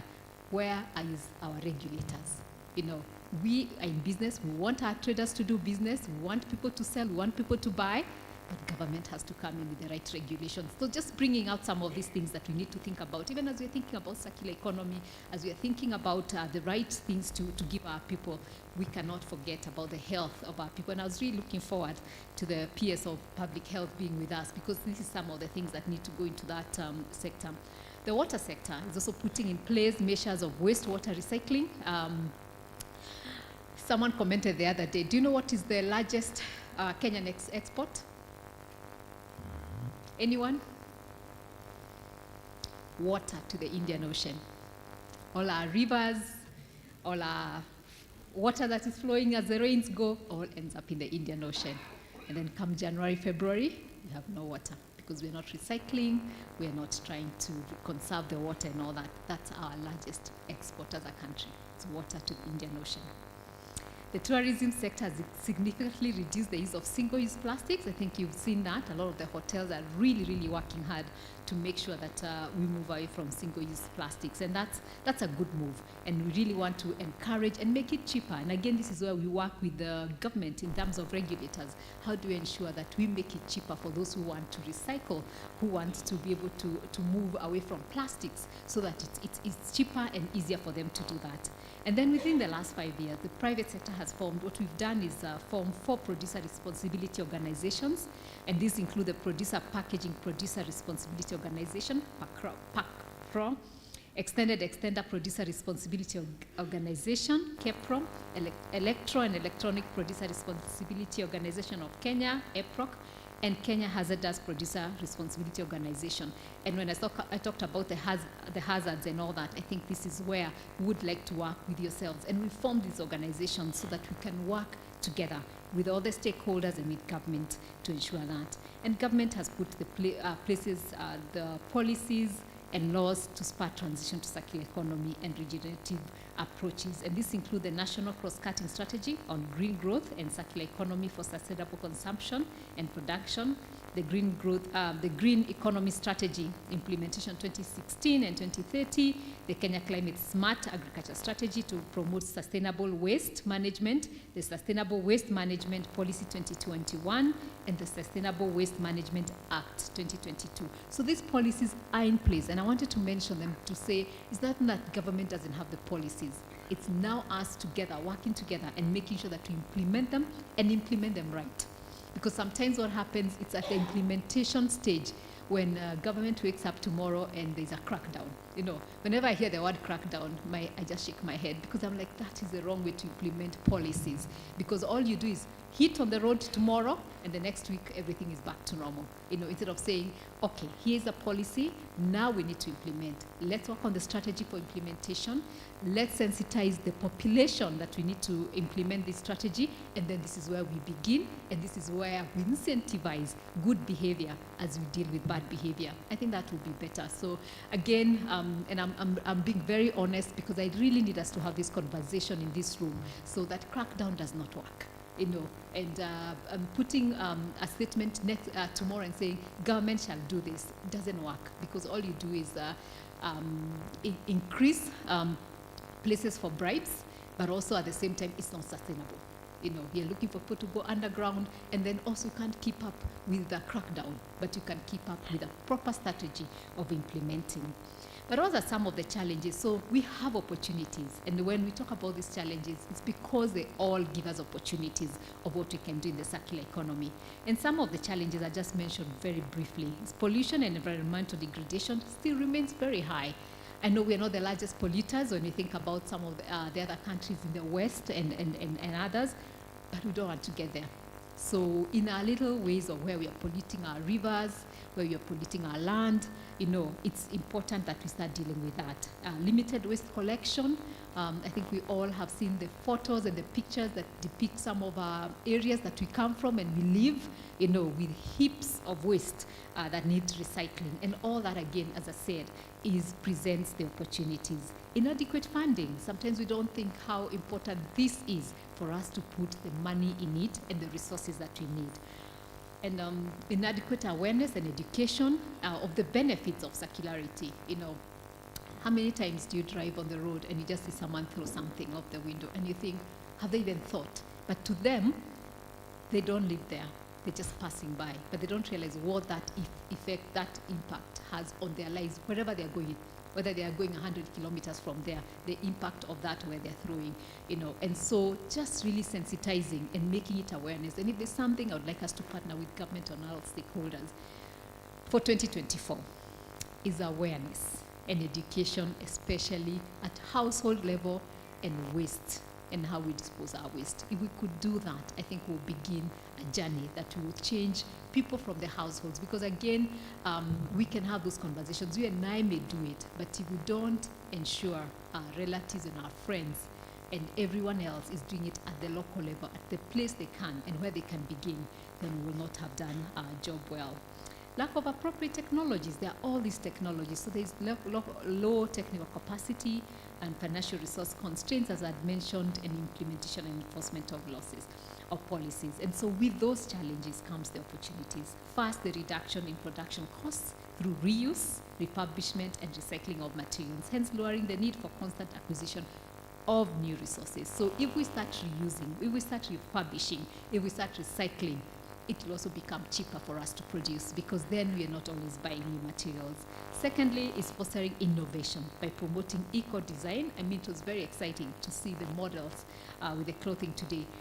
Those kind of innovations is what we need in every sector, you know. So we saw that in the fashion industry, but what about every sector? We can do that with every sector and develop products and services leading to new revenue streams and market differentiation and diversification. We have a job crisis for the youth, but here is an opportunity of where we can create a lot more jobs by just doing this. Circular economy offers opportunity for green and decent jobs and employment opportunities, particularly in producer responsibility of recycling, remanufacturing sectors, and addressing unemployment and poverty. Lastly, circular business models enhance business resilience by reducing dependency on scarce resources, minimizing what is a scarce resource. If there's any resource war that is going to happen in a couple of generations to come, will be water, because it's a scarce resource. And so if we don't reuse, if we don't conserve it, and then we will be in trouble as a country, as a continent, and as a world. Minimizing the environmental impacts and contributing to the country's overall sustainability goals. And so, ladies and gentlemen, as I end my short statement this day, let me just highlight a few things that we as KEPS, as we are leading the private sector to accelerating circular economy, we are doing. In partnership with the Ministry of Environment and Climate Change and Forestry, have we developed the policies and laws for transition to circular economy, and we have a task force and a steering committee on this. We are also part of the Kenya delegation involved in the Global Plastics Treaty, which will largely tap into circular economy and extended producer responsibility for a harmonized approach. We're also entrenching mandatory extended producer responsibility in the Act to deal with free riders and help producers tap into the full potential of extended producer responsibility measures. We're also piloting voluntary extended producer responsibility and actualizing segregation of waste at source by starting a pilot at Nyayo Estate. I think it's one of the areas, for those who are Kenyans, know that in terms of waste, we have piles and piles. So we felt that if we started there, then we can move to other places. And through the Kenya's Plastic Pact, led by our SIB, our Sustainable Inclusive Business Kenya, which is a project of KEPSA, has 38 members across the plastics value chain aiming for circularity. The initiative was launched to look at the roadmap to 2030 and phase 1 lists and design and the designs have been done. Then the development of recycling design guidelines to support the Plastic Pact members' increased recyclability of plastics packaging. I think if we deal with just plastics and because we cannot eliminate them from being produced, they're useful in many ways, but if we recycle them and also got new products through innovation out of them, then we will not need to deal with burning plastics, but it's how we use those plastics. We've also trained about 2,004 women and youth who developed 19 business plans, of which 13 received seed funding. We also provided house-to-house training on waste management for 143 households in partnership with the Mombasa County government. Again, to the counties, would like to work more with the counties, each county. And as I was listening to Dr. Jeng and what they're doing with, at the county levels, then we need to all come together in some of these as we're doing cooperatives and all that we are also thinking about how do you deal with waste, even at a household level, at ward level, and all that. And so in conclusion, a sustainable circular economy is not just a vision, it's a necessity for our survival and the well-being of the planet and the future generations. So if we think this is all about our survival, then we'll do a lot much more. Thank you very much. Wow. Powerful. Thank you so much indeed. Another beautiful round of applause. A big challenge there. Beware of buying reused fridges and other electronics. Eat organic food. There is no reason why it should be expensive. And this one, implement policies and implement them right. Thank you so much indeed. Right now, ladies and gentlemen, this is the moment where now we sit down and say, okay, let's get to the ground, to the implementation part. Our chief guest, ladies and gentlemen. She is an astute politician who has risen through the ranks in government, having worked in different capacities for various government and civil society organizations, including USAID, Kituo cha Sheria, and the United Nations. Please welcome Ministry of Environment and Forestry Cabinet Secretary, Honorable Rosalinda Soipan Tuya. Represented ably by Linda Kosgei. Karibu sana. Makofi yake tafadhali. Thank you so much. CEO KEPSA, Ms. Carol Kariuki, distinguished speakers who came before me, distinguished delegates, ladies and gentlemen, good morning. It's my honor and pleasure to be here with you today. My name is Linda Kosgei, as you've heard, from the Ministry of Environment, Climate Change and Forestry, State Department of Environment and Climate Change, as the head of multilateral environmental agreements, having the honor and pleasure of representing our Cabinet Secretary, Honorable Soipan Tuya, today. So first of all, receive greetings from the Cabinet Secretary, and second of all, receive her apologies. She intended to be in this important forum today for the opening of the annual conference. However, because of the exigencies of duty, she was not able to be with us. Do you receive her apologies and accept? Thank you. You accept the apologies and accept me, I appreciate. So because my role here is to represent the Cabinet Secretary, then I will go straight ahead and read her statement. I would like to thank the organizers of this 8th edition of the annual Circular Economy Conference 2023 for inviting the Cabinet Secretary, Ministry of Environment, Climate Change and Forestry to this event. We take note of the theme for this year, Accelerating Circularity, Trends and Opportunities in Kenya. As you might be aware, the Ministry of Environment, Climate Change and Forestry in Kenya has 3 key priority areas. The first is the National Landscape and Ecosystem Restoration Program, where we have set ourselves an ambitious target of growing 15 billion trees by 2032. We have also gone further this week to gazette a one-of-a-kind public holiday, a day set aside for national tree growing. I would urge all of us to plant as many trees as we possibly could on 13th November 2023. The second priority of the ministry is climate change, adaptation, and mitigation. And to this extent, we, amongst other things as a country, hosted a first of a kind in the continent of Africa, an African Climate Summit, with the Nairobi Declaration and its roadmap. We have also pioneered in Africa and made a legislative regulatory framework that provides for the development of carbon projects to further the aspirations of the Paris Agreement. Our third priority as a ministry is that of circular economy. Circular economy is a key priority for the ministry, not just because of its centrality in the fight against climate change by eliminating greenhouse gas emissions through waste management, but also because of its immense potential to transform the socio-economic well-being of communities through income-generating activities. In Kenya, we generate an average of 8 million tons of waste annually. When broken down, the 8 million tons translate to 22,000 tons daily. Each of the 50 million Kenyans generate half a kilogram of waste daily.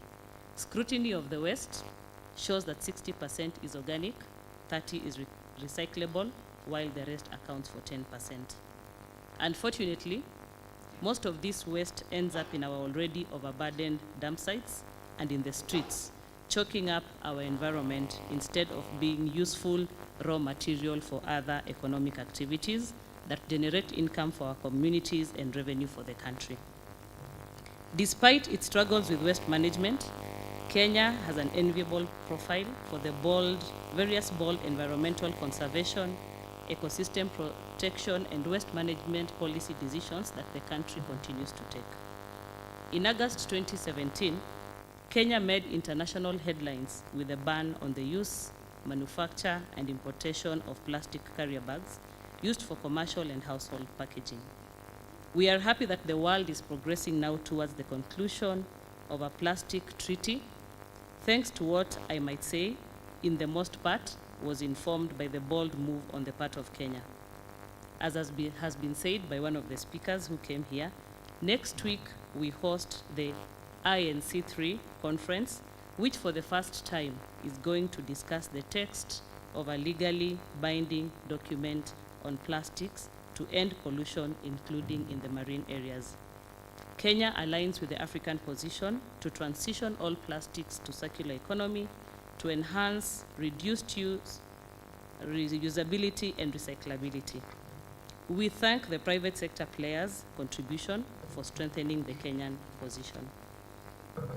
These bold and unprecedented policy decisions sets Kenya apart as a country that is determined to become a global reference point and case study in sustainable waste management with an ultimate national goal of zero waste.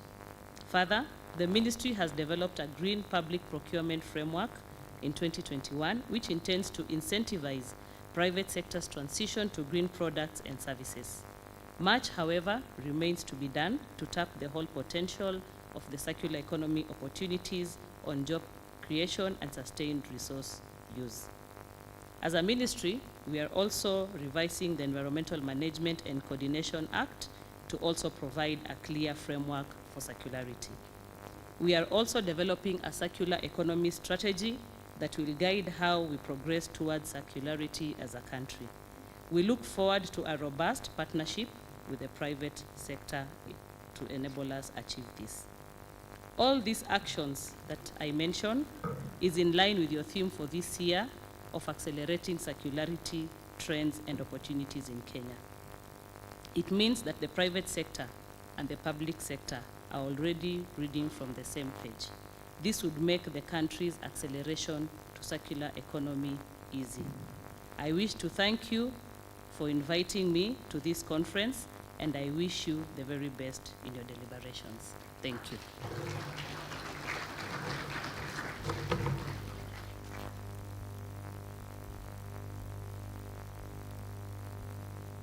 Thank you so much, Madam Linda. Asante sana. Makofi yake nyingine tafadhali. To celebrate the commitment of the government and the leadership being offered. At this particular time, I'd kindly request the presence of course, our chief guest, Madam Linda. Please come forward. And all the guest speakers. We want to take a wonderful group photo here so that we can remember this day. So please, all the guest speakers, please take the stage. Members of the Fourth Estate, I'm informed we have 50 journalists across Africa who are here. And so immediately after this, after the photo, we will have a press brief. So I'd kindly request that we be guided. The press brief will be at Lulu Dickens. This is also for the journalists. Lulu Dickens, 254 Ole Sereni, the opposite side of this place. Makofi yao tafadhali. Thank you so much. And we also have gifts for our speakers. Kindly request that we deliver the gifts. And definitely they are all recyclable. Karibuni. Asante. Makofi yao tafadhali. Thank you so much.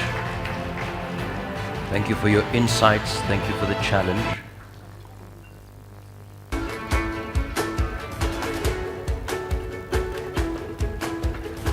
Asante sana. And Josephine is here. Josephine will guide the speakers to the press room. Asante sana. Thank you so much.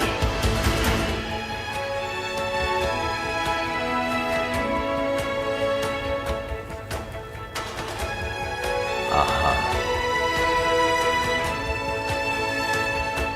Asante sana. Okay, makofi yao tafadhali. And Josephine is on standby to guide you to the press room. Thank you so much.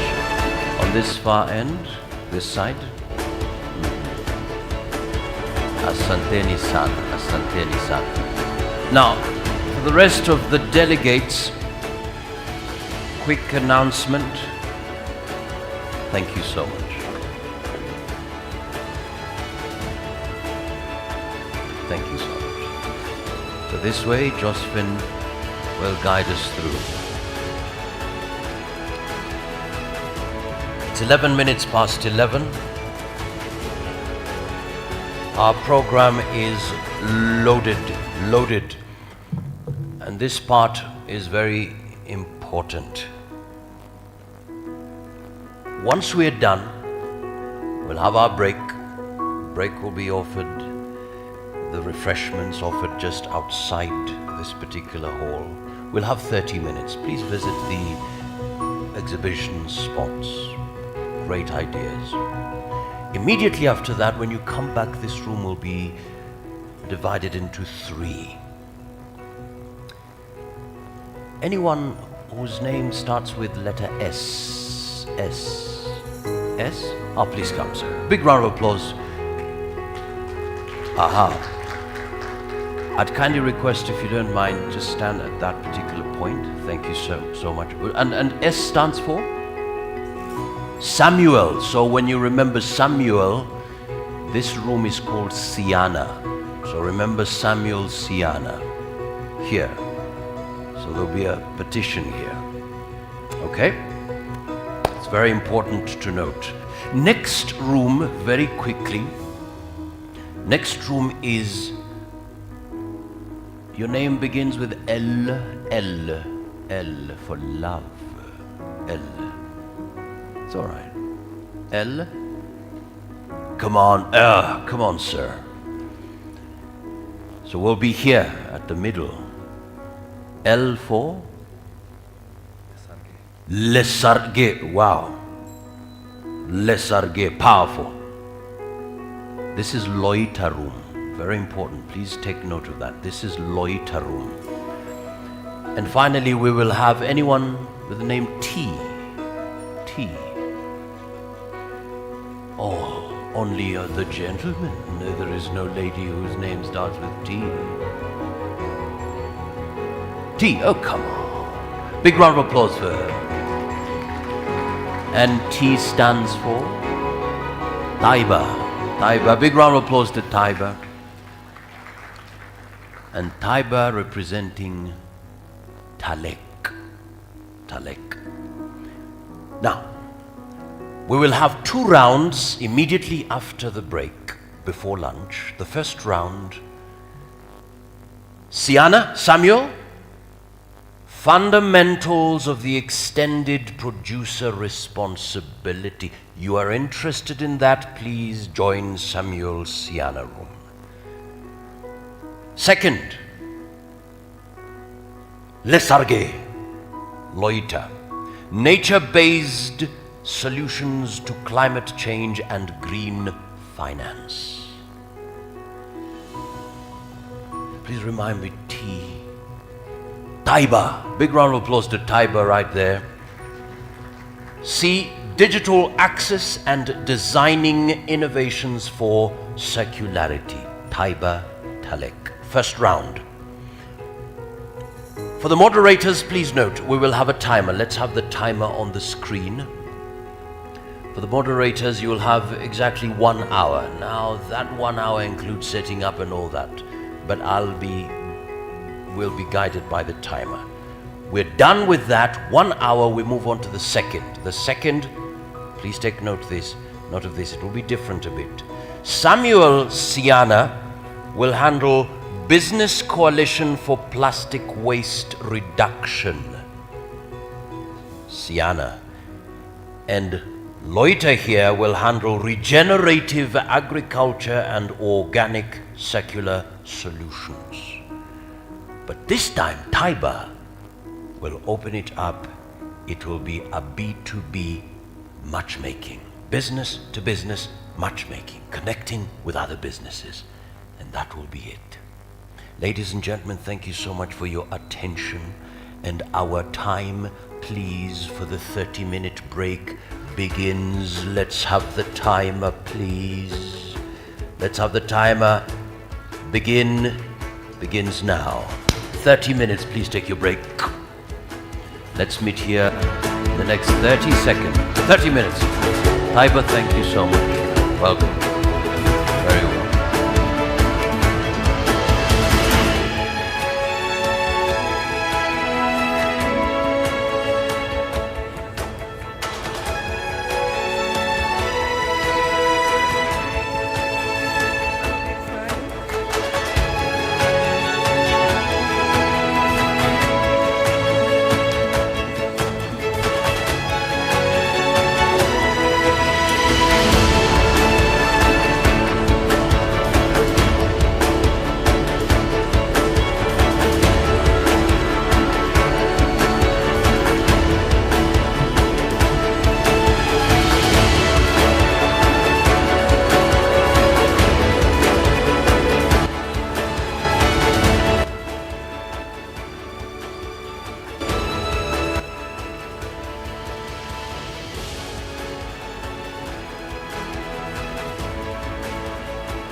You know the specific.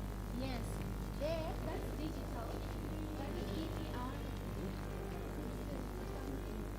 regional, like nature-based solutions.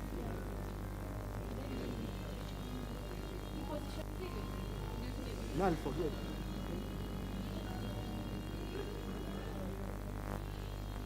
One, two. 1, 2. 1, 2. 1, 2.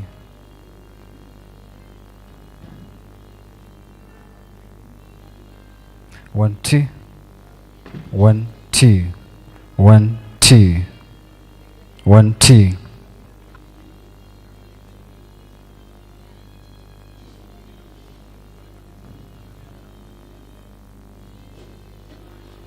One, two.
One, two.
looking for my bag first. Who took it? Yeah? Who took it? I don't know. Left it in the room.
One, two, one, two, one, two, mic testing.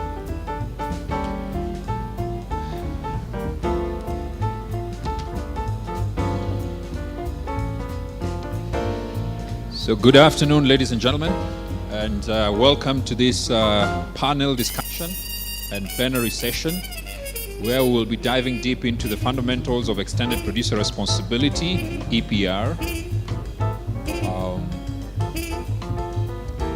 If we can reduce the music from the background.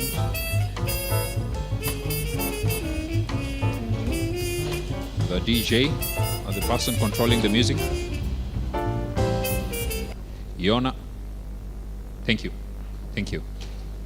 So our 60 minutes has begun right now. And I would first begin by introducing our panelists, our distinguished panelists who will be dissecting this important topic. Will be your moderator. And before I introduce myself, I would like our panelists to join me on the stage. And I will start with Dr. Ayub Macharia, who is the Director of Environmental Enforcement at the National Environment Management Authority. Do you need to pick something, Dr. Ayub, before you come? Okay, you can just walk to the stage. And then we'll also have Ms. Shireen Shaheen, who is the Head of Corporate and Public Affairs, Grand Middle East and Africa at Tetra Pak. Shireen, are you in the room? Maybe Ebenezer, you can help us to find Shireen. Shireen, can sit right there. Shireen? Okay, great. Next will be Mr. James Odongo, who is the CIO of KEPRO.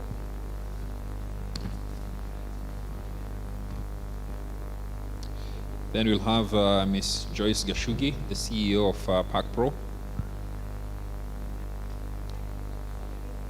Then Georgina Washuka, the Regulatory and Compliance Executive of the Kenya Association of Manufacturers. And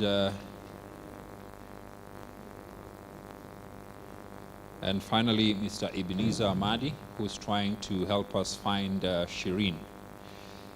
And as we wait for Ebenezer and Shireen, maybe we'll have a quick round of introductions from our distinguished panelists. And there's a mark right next to you, so this will buy us some time as we do the introductions. So we'll start with the person right next to me. Just give us a brief profile of who you are and what you do at CAM. Good afternoon. Good afternoon. Yeah, it's an exciting moment. My name is Georgina Washuka. I work with the Kenya Association of Manufacturers. in the Policy Research and Advocacy Unit. I support regulatory and compliance for our manufacturing sector members. So you could say I'm that internal regulator who is always checking on our members to ensure that they are actually complying or they understand the policies and laws of the things that they need to do to ensure their operations are done in an effective way. Thank you. Thank you very much, Dr. Ayu. We don't need introduction, but for the sake of our international audience, kindly. Thank you. Thank you. Good morning. My name is Ayub Macharia. I work for the National Environment Management Authority as the Director in charge of environmental compliance. Thank you. Thank you, James.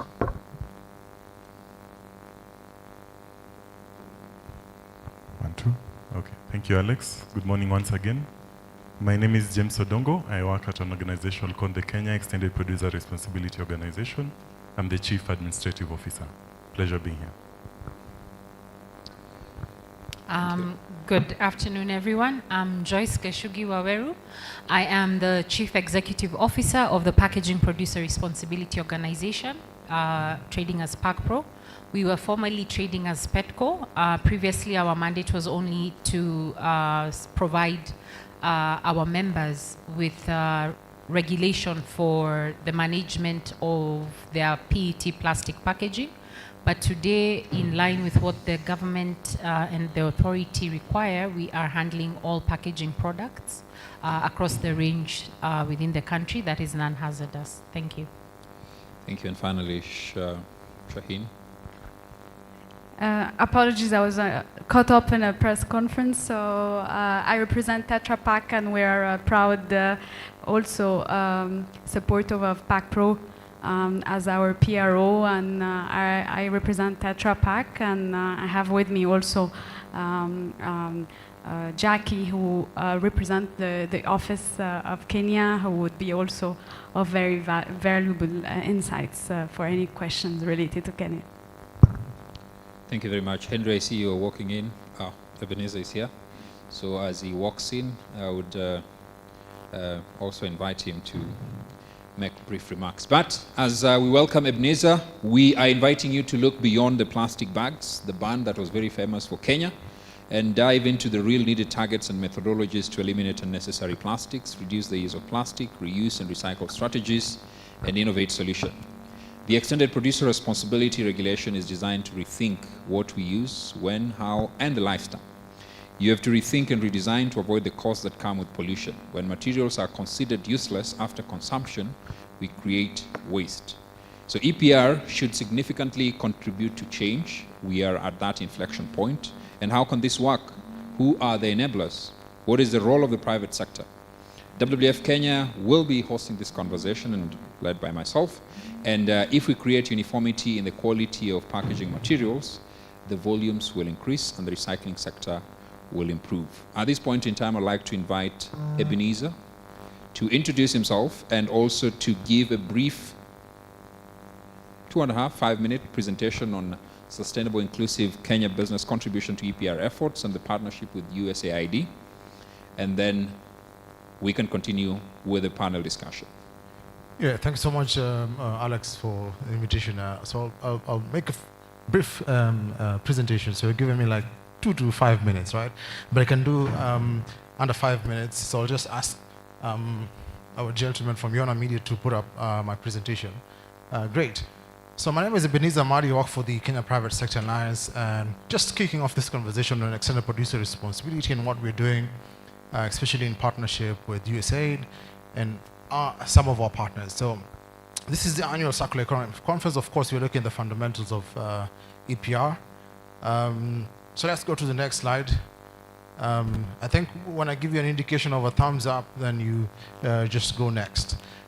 Great. So ideally, if you look at the context of this conversation and the organization that I work for, so the Kenya Private Sector Alliance is an apex body of the private sector. So we represent the views of the private sector.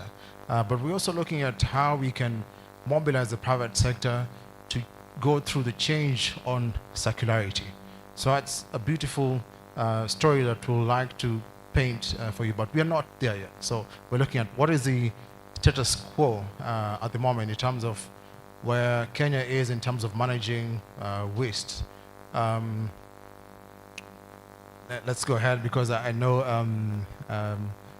Alex doesn't have enough time today. So where are we at the moment in terms of waste management? So we know NEMA, who is here with us, represented by Dr. Ayub, the regulator in this context in terms of managing how we manage our waste.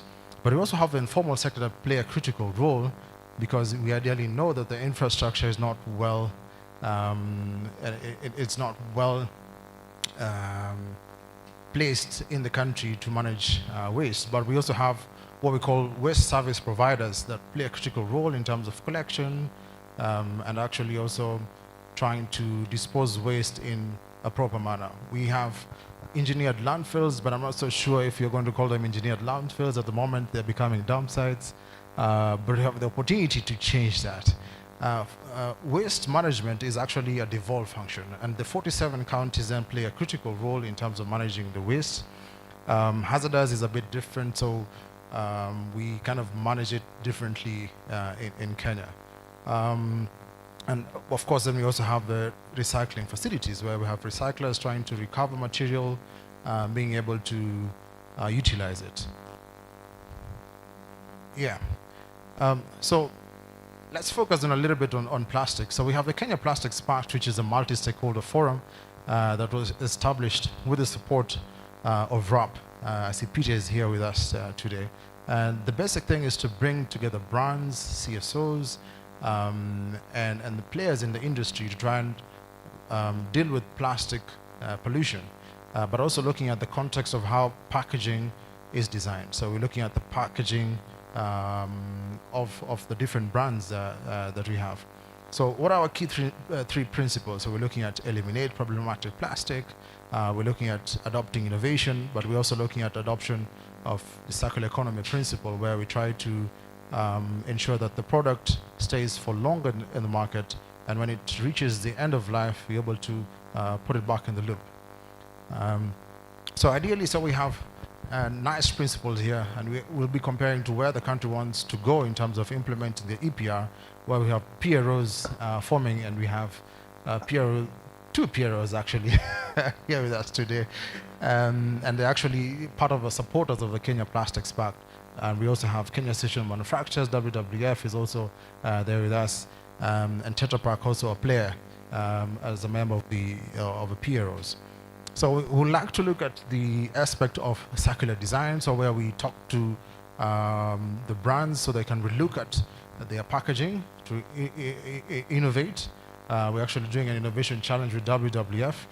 Knowledge exchange is very critical. So we have realized that when you bring a key player into the industry, then brands are a little bit easy to share the best practices and innovation so that we can move as a sector. So that's an interesting bit, because if you put the private sector into a room and ask them to share the innovations, they're a bit, okay, so let me have it as a competitive advantage. They're not easy to share some of the innovations that we have. And then we'll also have collaborative projects. So where we see us going, if you look at it from the theory of change perspective under this initiative that we have with USAID, is one is to increase the awareness on laws, regulations, and practices. And our theory of change is that once the private sector gets to know about these regulations, laws, and policy, they will realize the impact to business. What is the impact of these laws to the business? And then the other bit is that we'll be able to increased compliance. So we're calling this assisted compliance. The other time, DG NEMA called it negotiated compliance, which is a beautiful piece to put together in terms of having that conversation between the regulator and the private sector. In the end, we are looking at change in terms of adaptation of innovation, and looking at best practices in the sector. So this is where we see us going within this initiative that we have. It's a small initiative, basically at the pilot, but we believe that working with NEMA will be able to bring in the private sector somewhere we have beautiful conversations. So where are the opportunities? So where we see the opportunities are in terms of, I'd like to look at the policy analysis from a different perspective. So when you look at the policy analysis space, we normally think about what are the negative impacts for business. But we want to look at it from a perspective of what are the opportunities for investment from the private sector lens. And we have the two PROs sitting here today. I'm sure they'll be sharing more about that, where the informal sector can be able to plug in, investors in terms of technology will be able to plug in, as well as also looking at opportunities where we not normally look at in terms of the environment. Because when we factor in investments, we rarely look at what is the contribution of sustainable environment and what is the dollar value to it. So we rarely look at that. Just the same way when you look at the economic models, we try to calculate the GDP, we never look at a resource. For example, we never calculate what is the equivalent dollar value of water as a resource. We look at different minerals, but we thank you so much. I know we are coming to it. We're coming towards the end. I hold it back to Alex there. Thank you. I was a bit impatient, but thank you very much for getting it to that. So we'll start right there with Dr. Ayub. And one of the key buzzwords that you've had is around negotiated compliance. So kindly, in very concise terms, give us the temperature. What are the key milestones? Where are we at in terms of EPR implementation in Kenya? Thank you. That's a good question. As you are aware, on 6th of July last year, the Sustainable Waste Management Act was signed into law. And some 20 days later, it became effective. And so Section 13 of that law says that every producer in Kenya shall bear extended producer responsibility obligations to prevent pollution from the materials they introduce in the market, in the Kenyan market, and waste arising therefrom. So you see there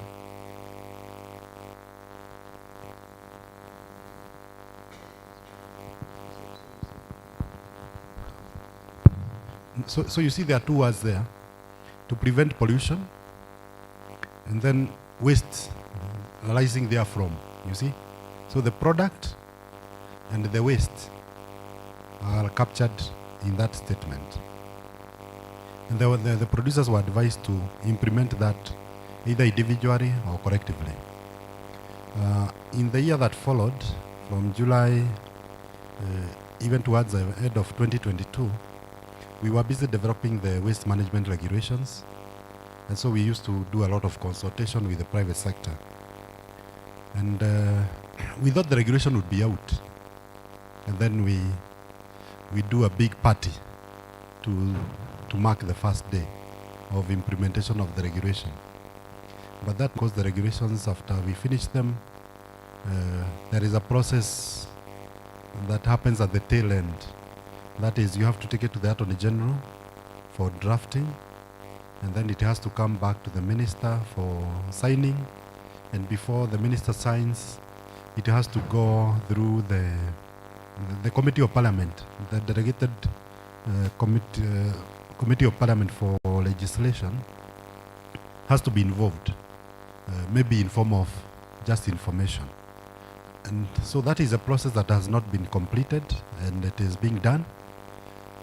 But some bit of the law was active. That is 1 and 2.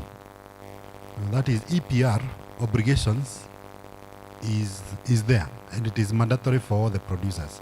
So on 30th of August, we sent out a notice to the producers that they tell us what they have been doing to implement EPR. What was our expectation? Our expectation was not that we will receive positive result. We knew that we would receive zeros. Some people may have done nothing. But of course, the day was significant to us because it implied that we cannot continue scoring zeros. Nobody should earn a zero again. And so you are supposed to give us your EPR plan, which could be for past year or going forward. And that we have received because the deadline was 30th of October. So a week ago, we have received. Now this is the 10th day after receiving. And what we have done is that we are putting together the data to know who are these producers who have reported. And we have also released also what we are calling the compliance assistance or the negotiated compliance. It is not negotiated so that it is your way. It is, you have made me understand, and so I can promise the country that something is happening. You know, at the end of the day, we work for the public. The public would like to know what kind of agreement do you have with this PRO. So the negotiated compliance is only extended to the producer responsibility organizations, not for producers. The producers are supposed to comply immediately, or they will be prosecuted. My office is good at that, prosecuting. So for the producers, you take only a few minutes to enroll with a PRO or to establish one. You know, if you establish one, then you qualify for the other side of negotiated compliance. So it is as easy as that. So if one has not established a PRO, quickly establish one. All join the existing ones, like my colleagues here.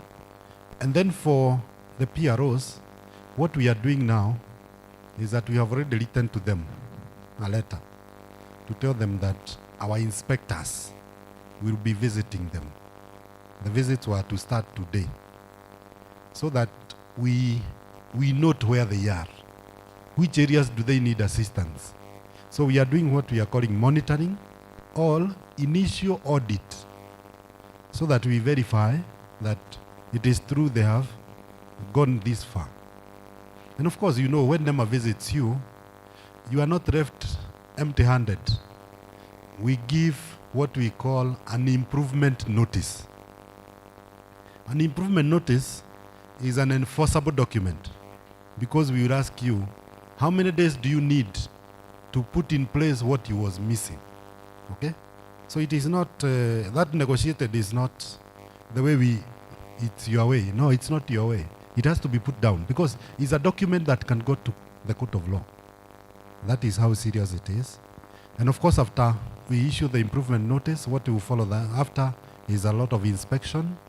We expect to be doing these audits every quarter, so that we are able to note the progress we are making as Kenya progresses towards EPR.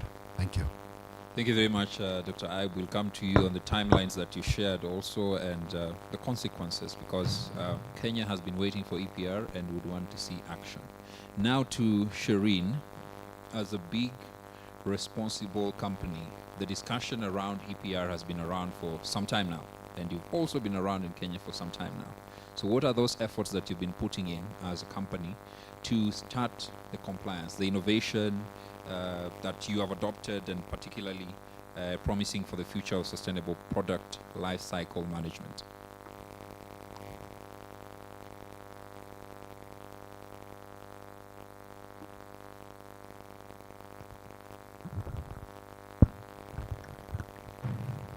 So it's a great pleasure to be amongst you. I represent a wide group of people really working very hard on designing a sustainable package, and this is a big notion that should not be taken lightly. When we design packaging, we always think of how the life cycle of it, the recyclability of it, and the traceability of it. So it has been a very long journey. We keep on improving it.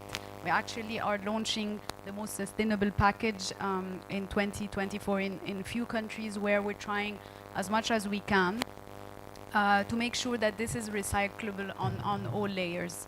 But just let me commend the great efforts that both KEPRO and PACPRO have been doing to bring our customers to Safe Haven, because I don't represent Tetra Pak as per se. We represent a wide group of companies. And just to be clear, some of these companies have been very developed in their sustainable journey, and some have been really taking baby steps. And the recommendation we do see is that not everyone is on the same page, and not everyone has the same tools and support. And of course, PACPRO have been giving us a lot of support, KEPSA, and all the team. But at the end of the day, there has been some bumps, which is very understandable when it comes to application of a regulation that is a very long term. And we really do commend NEMA. Dr. Ayub has had an open door policy that I haven't witnessed in many countries. And we do see there are certain areas that we do see some room for improvement. And this is just to reach Safe Haven. Your 47 counties, not all counties are on the same level of application. So this is one key things we've seen on the EPR execution. The other thing that I mentioned before is the knowledge gap on sustainable packaging. And this is something that Jacqueline, my colleague, will be sharing in the afternoon, of how you can drive a sustainable plan for your company or even your institution, but at the same time, she will be sharing best practices of how you can save money, because actually sustainability should save you money and save you cost and save you energy. And if it doesn't, and you feel it's a burden, then you have to re-strategize and rethink of how you do business. But some of the areas is also governance. So you find that a lot of our customers are doing different things at different levels, and also the governance of PROs. This is something that we've seen in different countries, where PROs also should be governed, not only the private sector, so that we can go back to them and tell them, you've collected this amount, so this is one key area of recommendation. And I'll be quick, so I only have a few other recommendations that we do see as best practice and has worked in many countries, such as traceability, digitization. So the traceability part is key for us, because it's a data privacy issue. By the way, all our customers are a bit concerned to share data about their forecasting figures. So the system and the aggregation needs to be very dependable, and there need to be a governance system of how this would be propagated amongst companies, so that we give confidence to our customers on what to share and how they can be ready. And at the same time, research. So we keep on researching all the time on how we can improve. We've built with the government 2 recyclers, because at the end of the day, you can't talk EPR if you don't have recycling facility. Yep. And it's on us. So we've done it for our customers, yep. and we will be doing more efforts. But these mainly are the pearl of wisdom when we talk to customers. What were some of the challenges we do see that us all together have a role in improving? Thank you. Thank you. Thank you very much. Now to James, and succinctly, because we are approaching the half-hour mark and we'll need at least everyone to speak within that hour. You, in a previous session, called yourself the Robin Hood in terms of waste management, and you've been the new sheriff in town. How different is the PRO model, and what promise does it have in terms of revolutionizing the waste management sector, as opposed to what the dispensation we've been over the years? Now we have PROs. How different, or what is the promise that PRO is putting on the table? Okay, thank you, Alex. So I think in terms of, first we'd want to speak about the relevance of PROs to the implementation of EPR. And just as my previous speakers have said, EPR is extending the responsibility of the producers throughout the life cycle of the product. But then you realize that majority of these producers, tracking of products beyond the retail point is not their core mandate. Theirs is produce, sell, and then leave it at that. But now the APR is extending your responsibility. I'll use an example of Tetra Pak here, just because they're in the room. They might not necessarily have the financial or technical resource capacity to be able to reach all the 47 counties as per the requirements of the law in terms of traceability of their post-consumer waste. So the idea is you take advantage of the numbers and contribute to the Robin Hood here in the PRO, the Producer Responsibility Organization, because there is strength in numbers. First of all, you're reducing your overhead cost as far as compliance is concerned. And then the model is that the PRO is able to implement and, of course, extend the reach beyond what an individual entity would be able to do. So in terms of the promise within the Kenyan landscape as far as the EPR is concerned is that first PROs and of course the EPR ecosystem is required to see that we are transferring a huge fraction in terms of management of post-consumer waste from ordinarily from the public sector to the private sector. And just to be clear, we are not entirely transferring all the obligations to the PROs. Waste is still a devolved function. The idea is that PROs will be supporting more particularly in handling of dry waste, and specifically, and now in our case, for the two PROs, non-hazardous packaging. Of course, there will be other PROs looking at e-waste, hazardous waste, and the other material fractions. But the idea is that PROs are now going to be supporting and, of course, transferring quite some significant amount of money from the private sector to support the public sector in handling of post-consumer waste.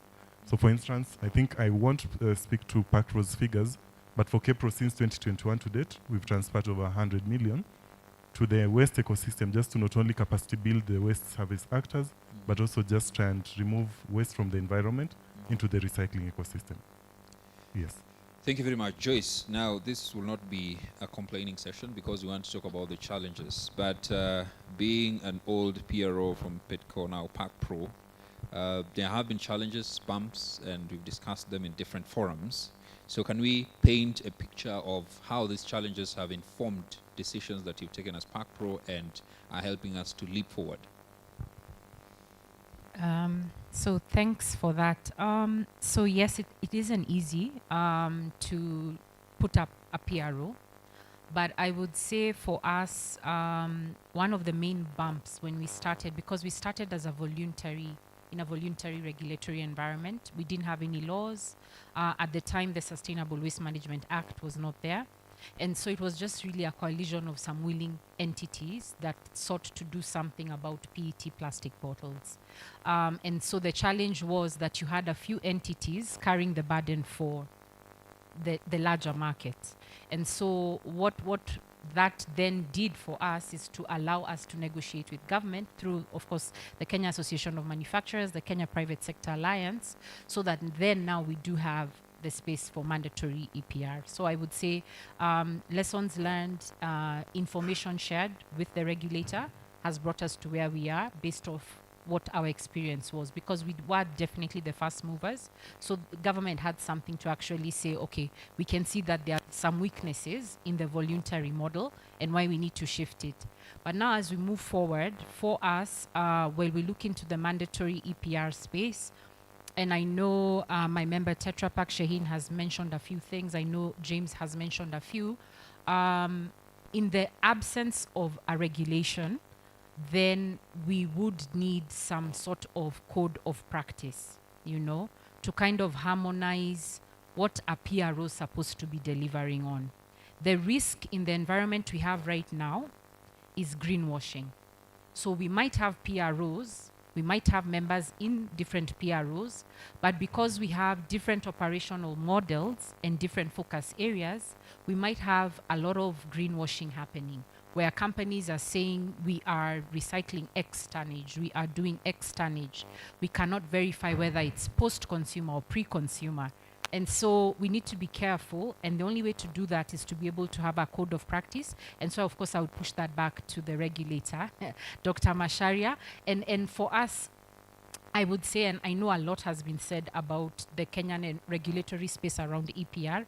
It truly is one to be emulated, especially in the African or emerging economy market, where the complexities of our market actually have allowed our regulator to give us negotiated compliance as PROs, so that then we are able to craft a solution that is fit for purpose for our market.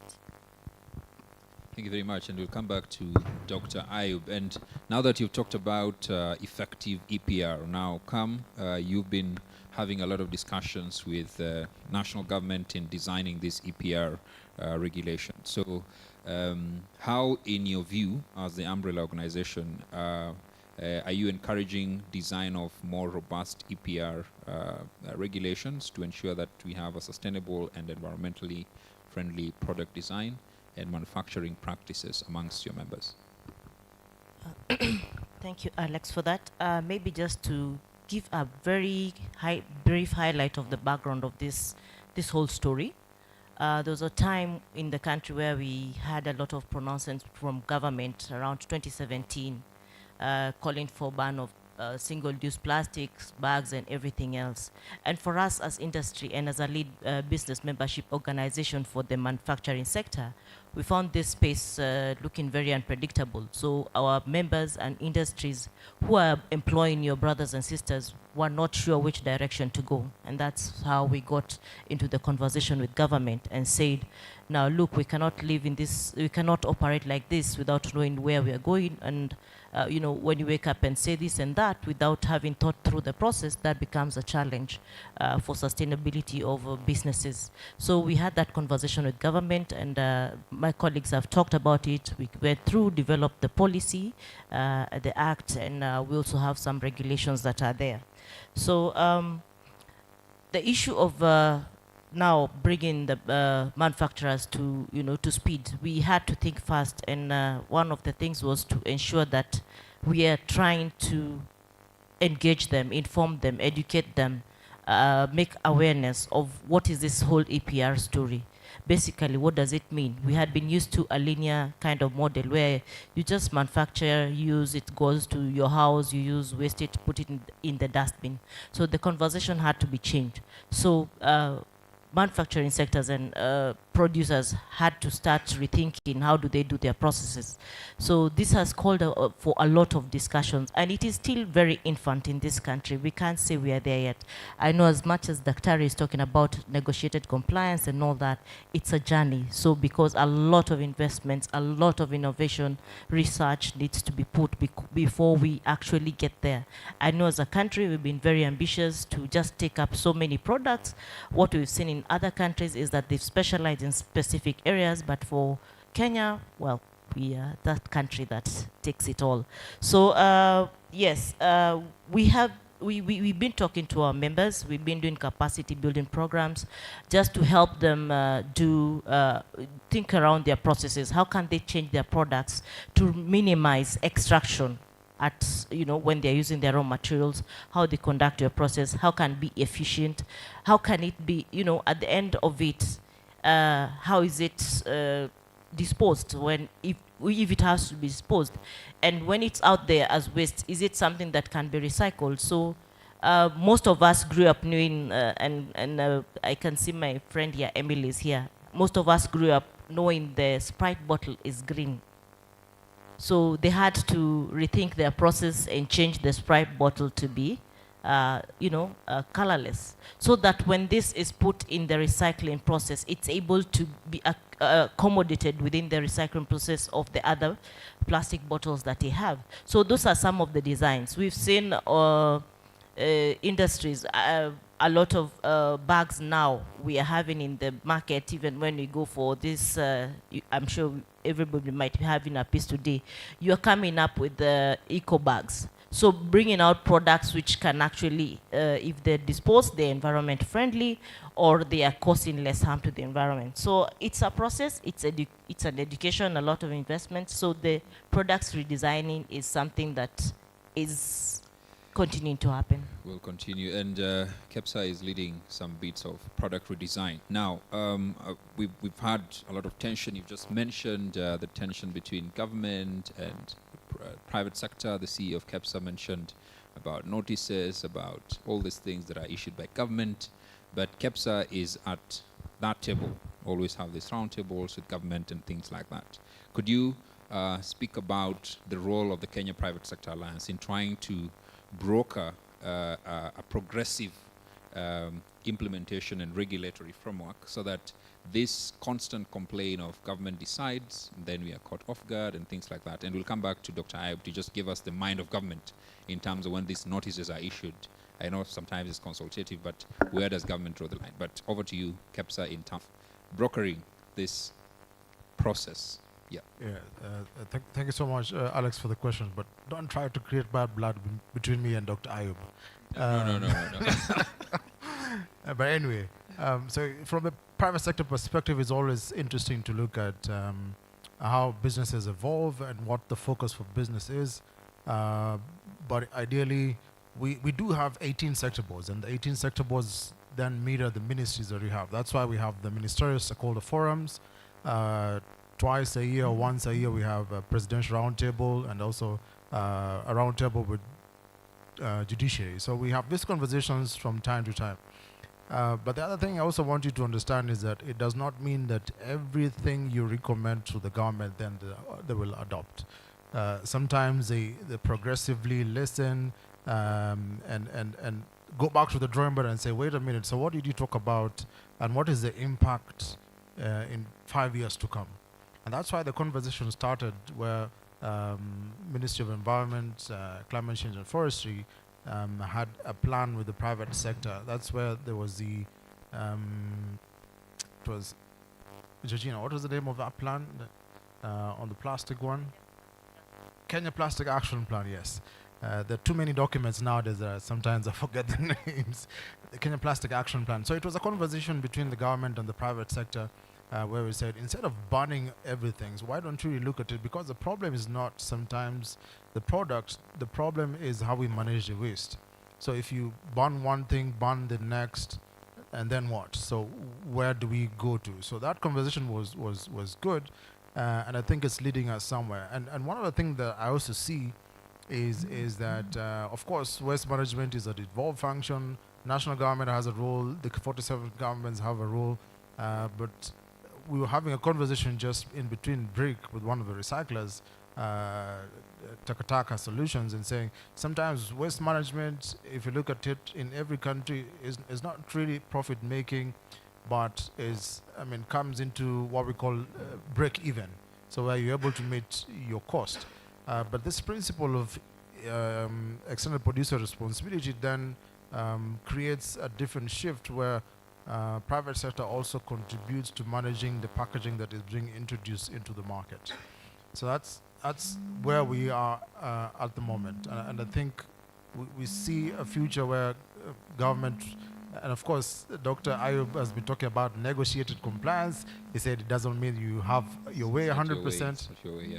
Yeah, but it's a conversation to continue. Yeah. Thank you very much. This is a loaded one, Dr. Ayub, but I know you've been in the dungeons. You're literally known as the father of EPR and sustainable waste management, from the ministry now to enforcement. This tension that has been there, and it continues to exist. You know, you have an impossible task of balancing between the constitutional right to a clean and safe environment for all Kenyans, but there is also the other balance of making sure that business thrive, we are open for business, bottom-up economy and things like that. Could you get us into the mind of government in making these declarations that some feel sometimes are knee-jerk reactions, or what really is a vision for Kenya in trying to transition us to a circular economy? Well, EPR is not knee-jerk reaction. And that is why you see it is the system is more private sector driven but heavily regulated by the government. We would like, as government, we would like to see EPR working.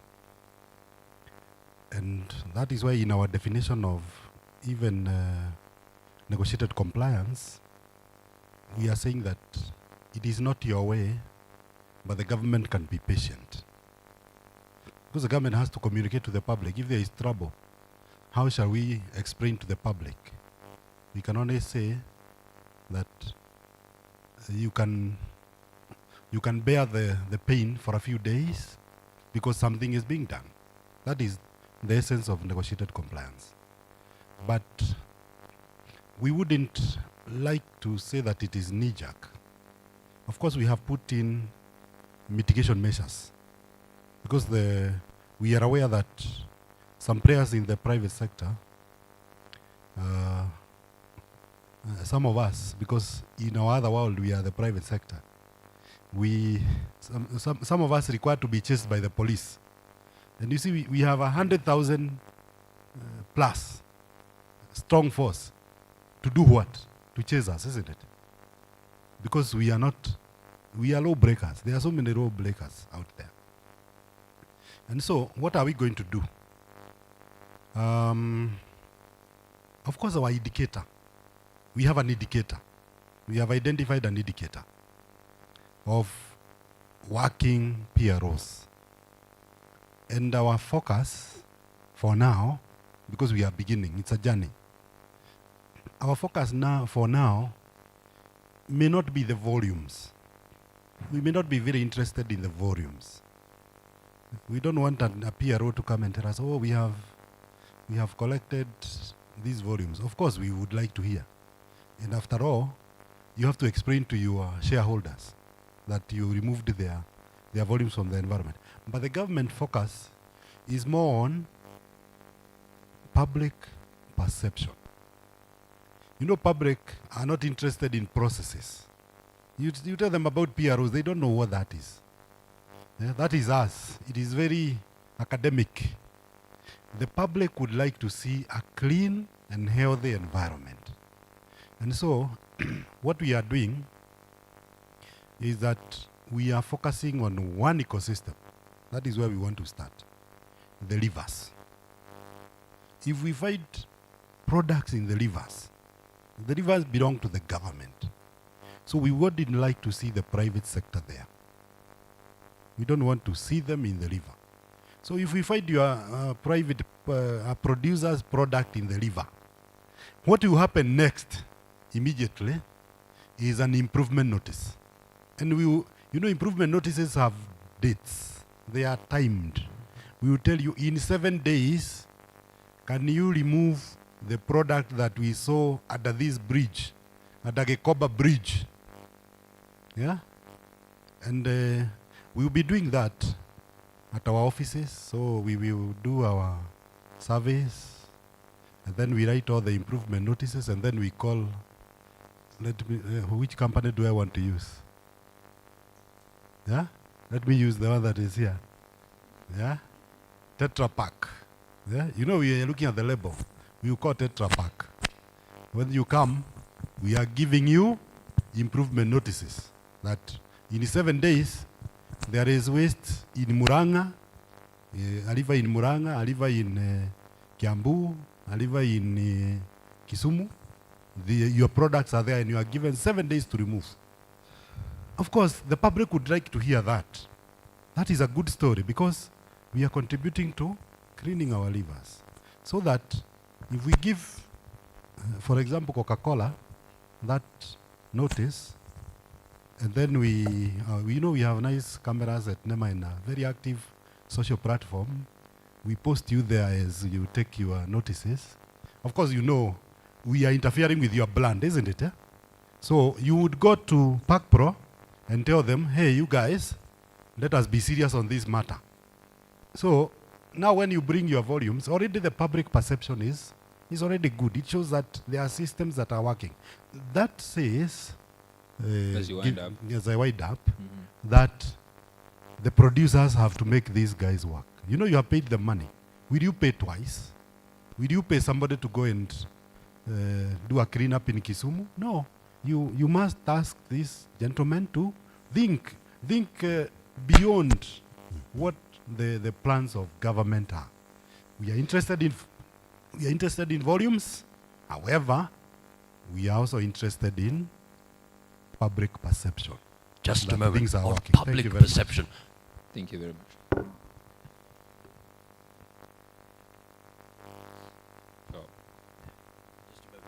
Aha. Let me just get a feel. What are you picking from the discussion so far? There's a lot that needs to be done. Lots. Aha. It's more about the circular economy. Well, I'll give it back to you. We've got 13 minutes. It's on freeze mode. Thank you very much. So in those 13 minutes, we'll have one last round, and I will start with you, Shireen, Shaheen, yes. So you mentioned about governance of the PROs. Dr. Aib has articulated here that, you'll actually be the MD of PACPRO because you can hire and fire if you're given the notice. So what really are you going to view as the key to successful EPR implementation from the Tetra Pak perspective? So we've done a lot until now. We've brought all our customers into a deep dive. Actually, Jackie and Stella and all the Kenyan team were involved. So it was a collaborative work. It's not because I handle policy, so it was a one-way stream. And actually, we found out this governance issue from the customers because they were asking which PRO, and we don't have a recommendation because both are great. So actually, we're pushing, you need to sign with a PRO. There is no specificity, but what you need to do is to have your house in order. The governance issue will give us more clarity as companies on understanding what's their role versus our role as companies, and how can we streamline, because there will always be gray areas, but the point is we're putting too much pressure on the PRO on many things, while it's expected from the policies or the regulation that also the producer has to take charge in it. So I think that having that governance would give clarity between the producer, which is our customers, and the PRO itself. Thank you very much. I'll go off script a bit for Joyce and James. Do you feel the pressure that Dr. Aib has just mentioned, because that is a live issue in terms of, and do you feel well facilitated when these notices start flying around? James? Okay, I've wanted Joyce to start. But the idea is, the pressure is there. I think first where you say our members are our MDs, and the pressure that comes with the lack of the regulations, as Joyce had earlier mentioned, means that there are quite a number of gray areas. The fact that we are also in a space where we are not regulated in the sense of regulation of the APR fees, minimum APR fees, means that we might risk running to the bottom in terms of, remember, we still, for non-hazardous packaging, there's still room for one more PRO to be formed.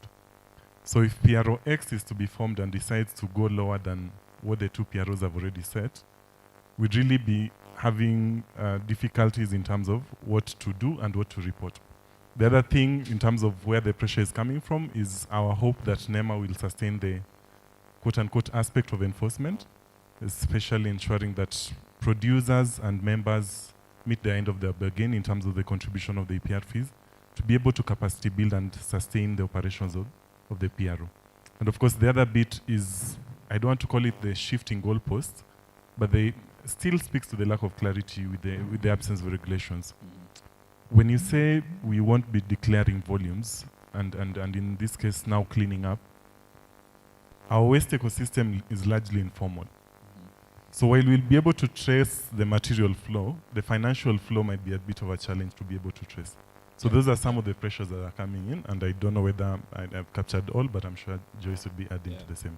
So Joyce, on the gray areas and also on that article by Dr. Aib around joining the dots, is it helping, and will it give that impetus to get producers on board and to take that responsibility? So it does get them on board, but the challenge we're having right now in the regulatory environment, we have quick succession of notices. So it was comply with Section 13, then El Nino, then so they are coming in really fast.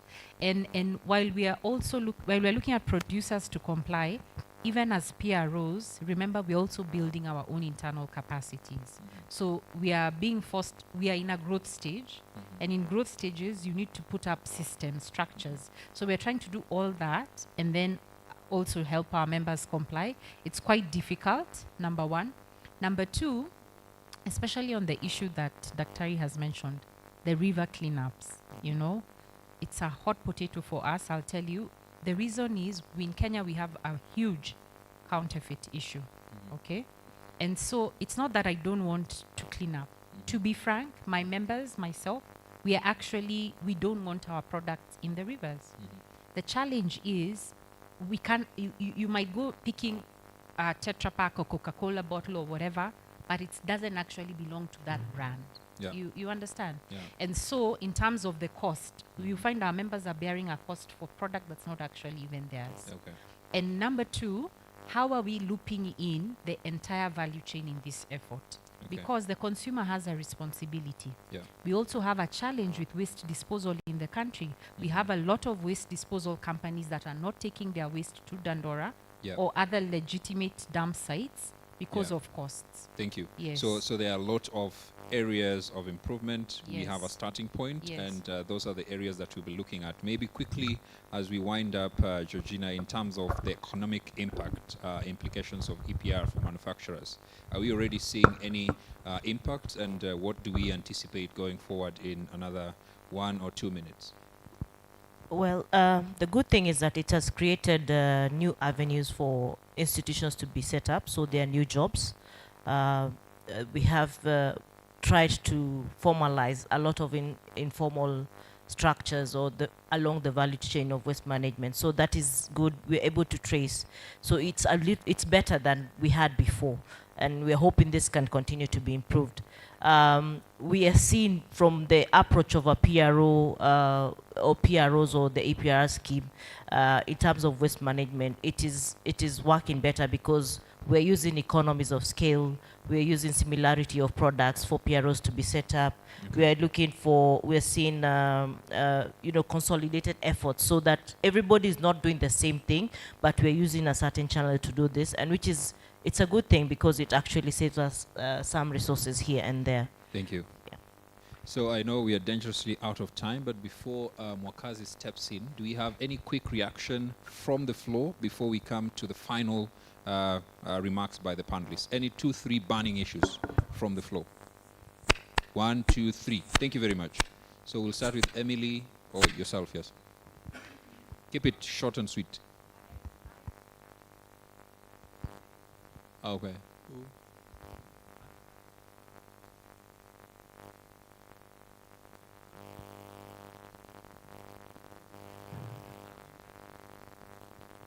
You get a better mic.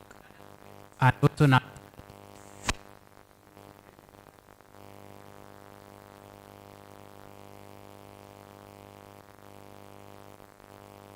Okay, then non-hazardous and hazardous. Emily?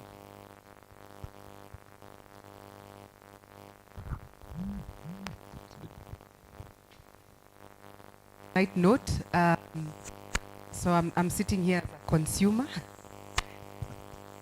and perhaps community. This one is more to Ayub. I live next to a river, so I see everything that's happening in the river. And what has fascinated me is that majority of the waste in the river is actually fabric. And it's the one that's clogging most of, at least if you come to the segment where I stay, it's mostly fabric. So I've always been very curious, how would this be managed, considering you can't really identify the owner of that fabric? And we know the context of Kenya, where most of what we wear is actually thrift, imported from the US and other parts of the world. Thank you. Very interesting perspective. Last one. Sorry, we'll have to skip you. There was a gentleman here. Half a second, please. Good afternoon. My name is Faith Anyonje. I do waste management. And just to tie it on her point and Joy's point, I feel the creation, awareness creation about EPR still has a gap. And we need to do it as at our school levels, our institutions. So many people do not know about EPR. leaves NEMA follow up with the people who are not implementing the EPR. Thank you. One last one. No, please. It wasn't you. It was this gentleman. Sorry. We can get the discussion later. Good afternoon, everyone. Good afternoon. Ms. Salat. I come from an institution known as Activista in Isiolo County. I have a question to NEMA. We are trying to fight garbage dumping. Please go straight to the question. Yes, we are trying garbage dumping within that. And in Isiolo, we have a lot of garbage that is dumped in town, in home areas. We've engaged the county government. They are not acting. What are the avenues we can exploit to stop this dumping within the towns? Yeah. Do we have laws or any other avenues we can go so that we help the environment in Isiolo? Thank you very much. 1 minute each. We have 7 minutes, and we are 1, 2, 3, 4, 5, 6, 7, 8 panelists. So 1 minute each. Yes, sir. Final shot. Yes. The final shot is that for that waste that we are talking about, if it is waste in a facility like this, that is not one we are talking of as subject to EPR. Actually, it is subject to EPR if it goes to the material recovery facility or to the collection point. Otherwise, this facility is supposed to engage a waste service provider, a truck, to move that waste away to the collection point, to the material recovery facility, where now it will meet the EPR. The EPR works at the material recovery facility and at the collection point. Thank you. Okay. The other one is Terry, you have fabric. Yes, it's a challenge. I agree with you, but we have started the journey. We will get into the bottom of that. Awareness creation is both the work of NEMA and these two gentlemen and lady here. Okay, one of their obligations is to create awareness. Thank you, Dr. Next, James or Georgina, 1 minute. Thank you. Parting shot. Yes, for me, I think education and awareness is very critical. Being effective is doing the right thing, but being efficient is doing the right thing right. So we need to do a lot of educating around here. Let's get to adoptive progress, where you just, whatever is working, let's improve on it, and what's not working, let's review. Let's just be factual about this whole process. Thank you. James. Okay, thank you, Alex. In terms of parting shot, mine would be a call to action to us. Segregate your waste at source, dispose it off properly. In terms of awareness, we are in the initial stages of conversation with Joyce, where we'll be doing joint awareness programs for the whole of next year. Of course, in terms of the whole conversation on negotiated compliance, where awareness is a critical part of phase 1. Thank you. Joyce? Mine is really bravo to the government for being able to actually kick off mandatory PR. It's a big step. I'm very confident that if we get it working, we will shift the way waste is managed in our country and the way products are brought into our country. Thank you, Shireen. So mine is about this conference. So I'm turning to Karen, KEPSA, CAMS to help us move forward with these key recommendations. I've learned a lot on that panel. I'm sure there are open switches that needs to really be taken forward very fast. And thank you, Dr. Ayub and Linda, for always having this open door policy. So mainly to drive the recommendation out of this panel out to safe haven. Thank you, Ebenezer. Yeah, thank you so much. So sometimes we think that our greatest contributions will come from very big theories, but in very simple, let's begin as ourselves to see what we do in terms of waste management. As the African proverb says, if you think your contribution is too small, try sleeping in a room with a mosquito. Thank you very much, and I see Mokazi is back. And I'd like to thank you, our eminent panelists, for the hard-hitting conversation. To our audience, if there are any questions, sorry for cutting you short, kindly find some time and engage them bilaterally. Thank you very much, and let's have a round of applause for our panelists as they step out of the stage. Hello, I have household messages. How do you call that? Household. So we are having another session here in this room, which is going to be on the Business Coalition for the Global Plastic Treaty. So if you want to be here, stay here.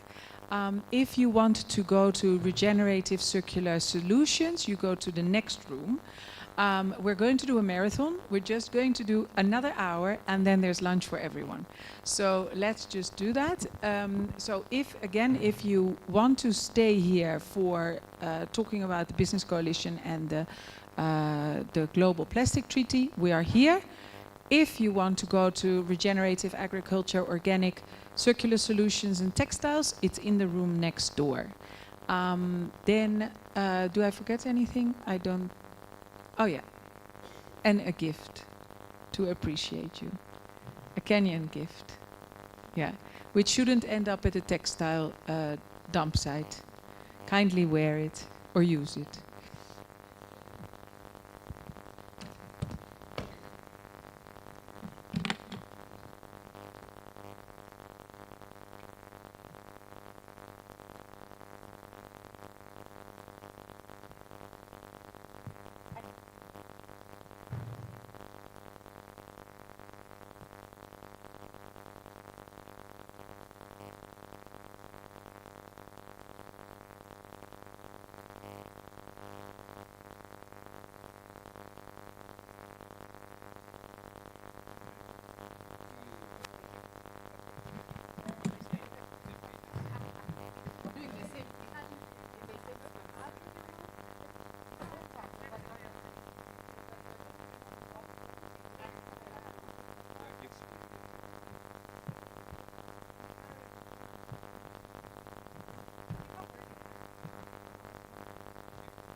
Good afternoon, everyone.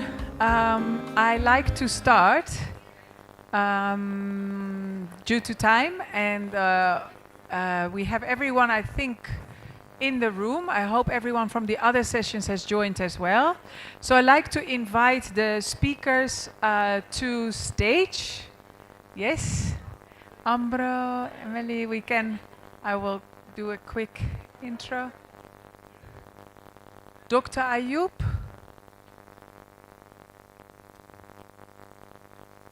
Dr. Ayub, can you join on stage again? A little break, but we have people go hungry for this marathon, I think.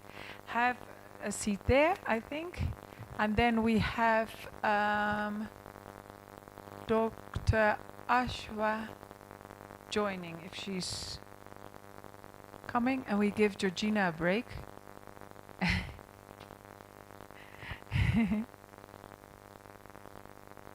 Oh yeah, there she's coming. And then Dr. Ayub.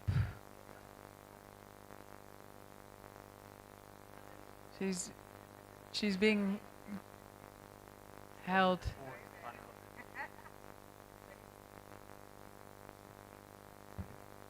What is Guppy doing?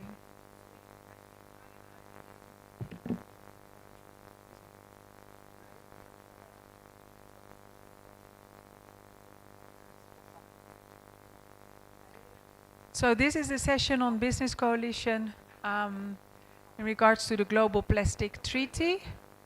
Those negotiations are going on next week, and Nairobi is hosting.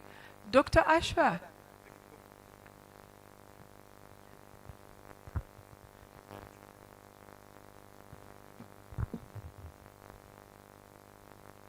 I need her.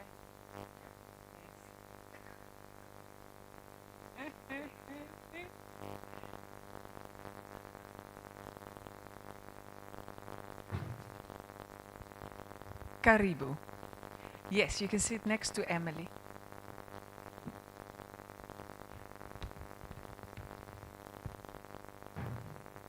So, I think we have not a full hour, so let's make use of it wisely.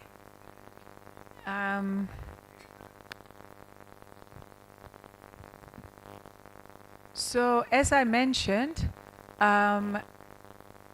we are in the week before the negotiations, the round number 3 for the Global Plastic Treaty.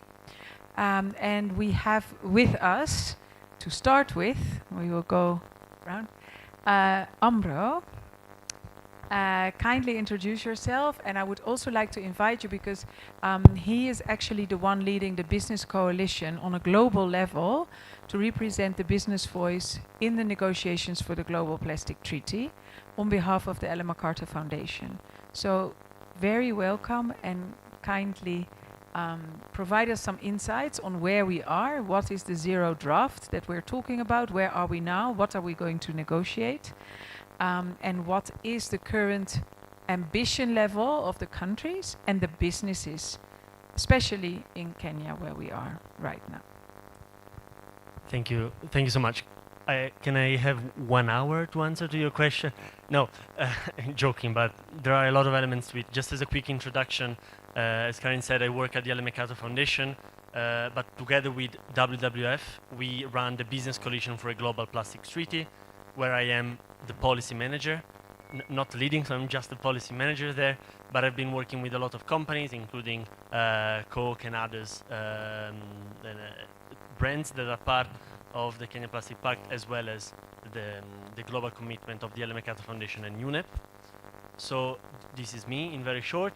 Now back to your question, Karen. I think it's a very important moment for the negotiations, because a few months ago a zero draft was published by the INC chair. So governments haven't had the chance to discuss and negotiate officially this document. But as a business coalition, we very much welcome that document, because it really sets the basis for strong negotiations to start.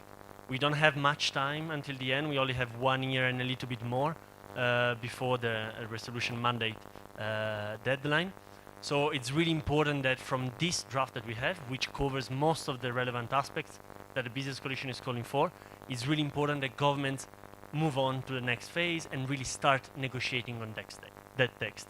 So as a business coalition, we did put together a response to the zero draft, where we highlighted what are the focus areas where we would like governments to work on. And just without going into the details, but just to mention the areas, so one is chemicals and polymers of concern. That's really important to have an approach that is globally relevant. The second one is problematic and avoidable plastic products. And then we looked at another section that is present in the zero draft. Again, this document that hopefully will be negotiated. But there is something around product design. Before we were in a discussion on EPR, but there are other things that need to be done also at the design phase. And when we look at design, we need to make sure that what is designed fits a circular economy. And this means both reusable and refillable packaging. That's the third priority. So reusable and refillable business models. We have a fourth priority, which is product design in order to make it recyclable in practice, but also at scale. So not just in theory, but that actually it's recycled. And then we move into the last priorities, which are waste management and EPR, the very famous EPR. So the level of ambition at the moment, of course, we have governments going in still different directions. There is a group at the global level, the High Ambition Coalition, which brings together, if I'm not mistaken, 60 plus countries. I'm looking for the right number here. But in terms of ambition, we still need to enter the actual negotiation of the text. So I cannot answer to that question, but we see that all the elements are up there, and I hope that we will see strong and meaningful substantial negotiations starting from next week at the UNEP headquarters here in Nairobi. Thank you. And just on that, so if you look at the stand that Kenya takes and the ambition level of Kenya, are you hopeful that we are going to be influential and successful in the negotiations? Well, I think that only today we heard quite ambitious statement from Kenya. So I would say that if I look at the global space, from the business coalition perspective or from the Ellen MacArthur Foundation perspective, there are a lot of elements that really resonate. And one is EPR. I heard this morning mentioned reuse several times. Design standards, I heard that as well. So I do think that when it comes to the Kenya position, and I'm sure Dr. Macharia will be able to go more into the details, but I'm pretty sure that the whole Africa group actually has very ambitious position. But I would encourage everyone to read the Business Coalition recommendation to further strengthen the existing position. Thank you. And then following up, you can pass on to Dr. Ayub Macharia. Oh, he has his own. So based on that zero draft, Dr. Macharia, what is the Kenyan position on the Global Plastic Treaty? So could you shine a light on, we say we're ambitious, but what does that mean? Okay, thank you. Just to introduce myself, why I'm appearing here again, and I was in EPR. I'm appearing here because I am the INC focal point for Kenya. So I kind of am the lead negotiator for Kenya.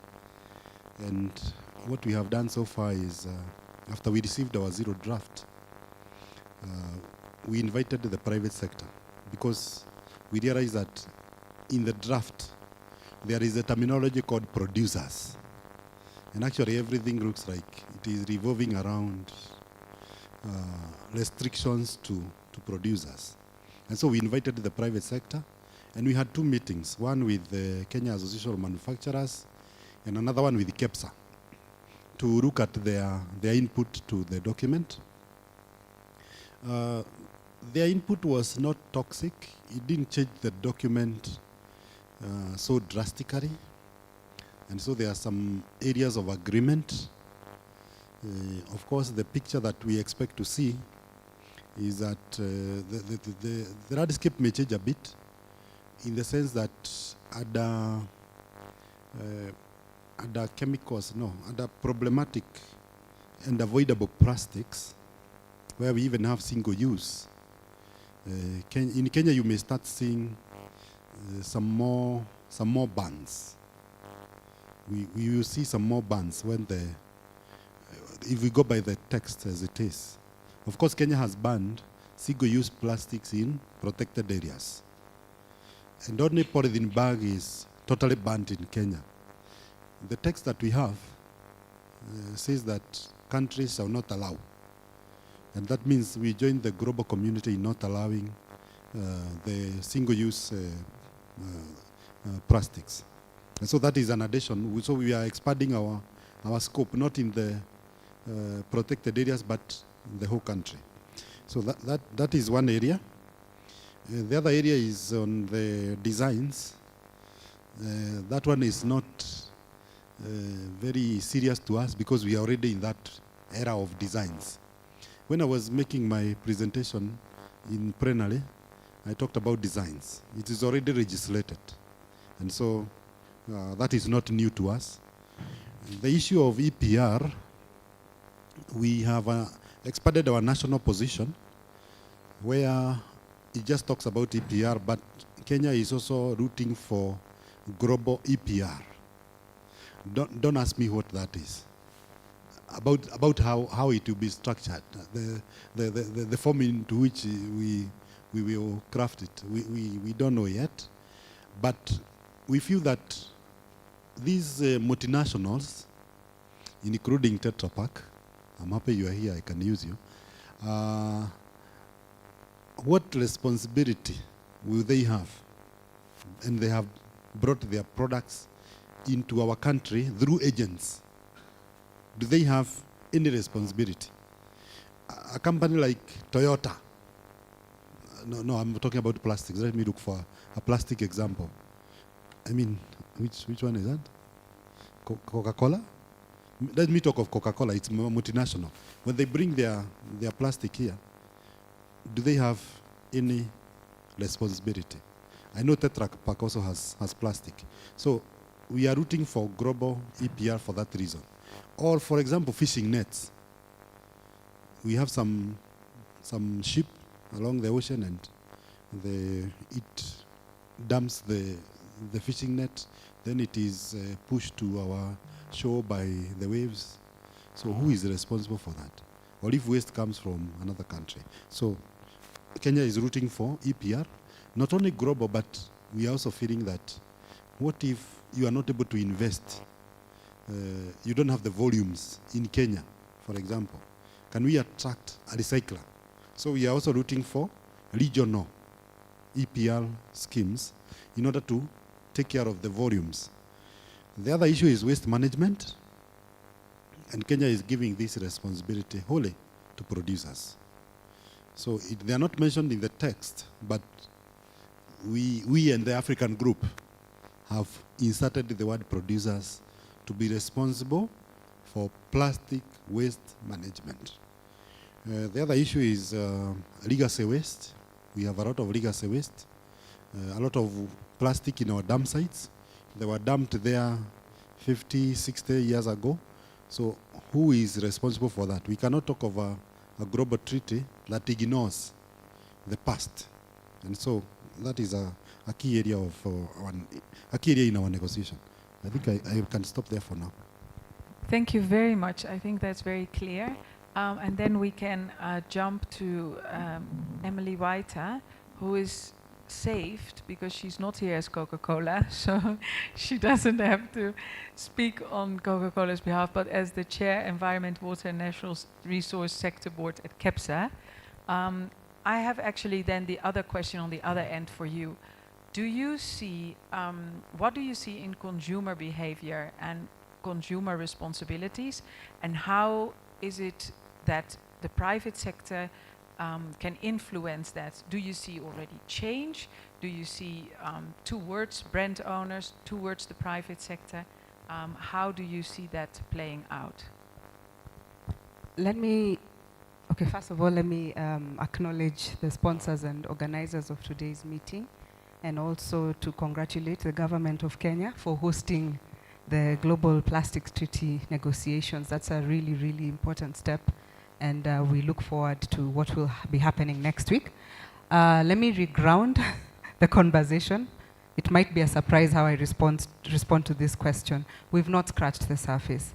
Let me start by saying that Africa is at an inflection point. What is consumed in Europe on a daily basis, we consume maybe once a month or once a week in countries like Kenya. That's one. Number two, we know that the population is fast growing. And in fact, it's said that by the year 2040, Africa's population will most likely double. We have almost 10 of the fastest growing economies in the continent. Actually, Africa has the fastest growing economy in the world. So if you look at us in the future, and I'm trying to take us to the future because we have talked a lot about the present, is that we will find ourselves in a bit of a situation where our waste will also double. Don't even think we have any waste in the environment right now. It's just because we don't have the infrastructure. It's just that we don't have the systems in place to get it right. But the amount of waste that we are going to face as a continent is going to be one of the highest in the world, if not the highest, higher than China, because we know the populations there are stalling. And why is this? Because as businesses, we like to grow. So we will want to take advantage of the growth in population and in economies. We'll be doubling our growth in the next 5 to 10 years. What does that mean? As businesses, we have to have honest conversations with ourselves, because this is our community that we are talking about. The other point I wanted to make is a consumer is not someone that is just out there with that title. Everyone in this room is a consumer. So reground yourself in that. And I think the only difference is that you probably have a lot more technical knowledge on these conversations we are having around EPR. I'll take you back to 2017, and I think my colleague from KAM talked about this earlier, when there was a lot of noise around banning plastics in Kenya. In a previous life, I participated in what was a campaign, a consumer campaign in Kenya and South Africa to mobilize consumers and create awareness on basically just simple things like separate your waste, don't litter. You know, we have a littering culture in this country. As a communicator or as someone in branding and marketing, the campaign was successful. Should have seen the numbers. Great accolades. We reached everyone. When you went out to the field, piles and piles of waste everywhere. And it struck us immediately that you cannot do a consumer campaign without all the other pieces together. It's the same way with a bicycle. A bicycle that has lost its screw on the wheel, it's not going to move the right way. So consumer education has to go hand in hand with everything else that we are discussing here today, with and this is what the plastic treaty is going to address. So that's why we're looking at it positively, because what it will do is it's brought the reality check that we need everyone in the room, first of all. We need to mobilize the relevant investments to put in place the proper waste management infrastructure. Of course, there's consumer awareness, but also more importantly, it recognizes legacy waste, current waste, and how we'll have to deal with the future. So I'm also very excited when Dr. Macharia speaks to regional and global types of waste management. So this is really how we are thinking about it from a Kenya private sector perspective. Last point is that from the Kenya private sector perspective, we've been a part of this journey for a while now. Through Partnering for Green Growth, which is a partnership between ourselves and the Ministry of Finance. So far, we've brought on board almost 30 different kinds of partnerships where, you know, to sort of just bring to life circular economy. And we've been a big part of the development of the Sustainable Waste Management Act 2022, as well as the EPR regulations. And this is something we will continue to be a part of. Thank you very much. Then I like to invite, we have seen her also before if you have been here, Dr. Ashwa from WWF.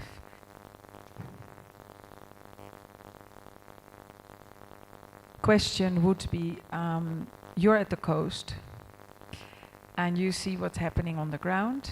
So my question is also, how do you see that the collaborations that WWF has with businesses and with the communities will be helped or supported by what we're actually trying to achieve with the Global Plastic Treaty.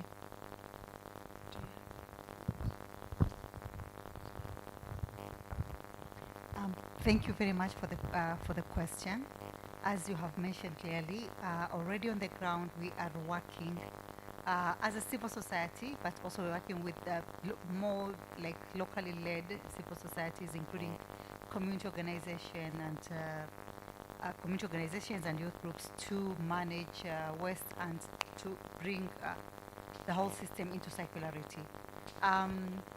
What I see, some of the things that I see that are going to improve because of the next conference is some clarity that is going to be attained at different levels. So, like right now, the current laws, for example, there are roles to be played by the county government, there are roles to be played by the national governments and different groups. But when it comes to different kinds of wastes, we are treating, like most users or most people in the value chain, especially on the ground, would be treating everything the same. This is plastic. Of course, there are trainings on that, but I think being able to clearly say at producer level, you are going to gradually phase out this, at this level, you are going to gradually bring this in on board, and we're going to put some mechanisms of the plastics that we have to allow, because I know there are some plastics that we have. So by having that, it is going to make the work down there on managing the waste, on recycling, on repurposing, upcycling easier for at our level, but also when we scale it down further down. Yeah. Thank you. Yeah, I also think that has been well addressed in the zero draft, that we really want to. You don't want to start talking about how we're going to solve legacy waste only. We're not going to talk about only recycling. Then we have to start the conversation, as Ambro mentioned, from design. And I think there is also where you then can say, can we create uniformity? I see a lot of alignment with voluntary initiatives like the Pact that are also under the same principles as the Ellen MacArthur Foundation, where you say, what is actually really unnecessary and problematic, because that is really problematic and unnecessary. Now, those criterias, they will be specific, and they are often quite technical, because you say, listen, we use it once and it's very hard to collect and it's very hard to recycle, or it's very disruptive in the recycle system. So when it enters a recycle system, it's going to be very disruptive. And then looking at, can we replace those with reusable and refillable equivalents? Or if that's not possible and we want to use plastic, what type of plastics are we using? Because plastics and plastics is not all the same. And how do they look like? So even if we talk about PET, that is very good to recycle.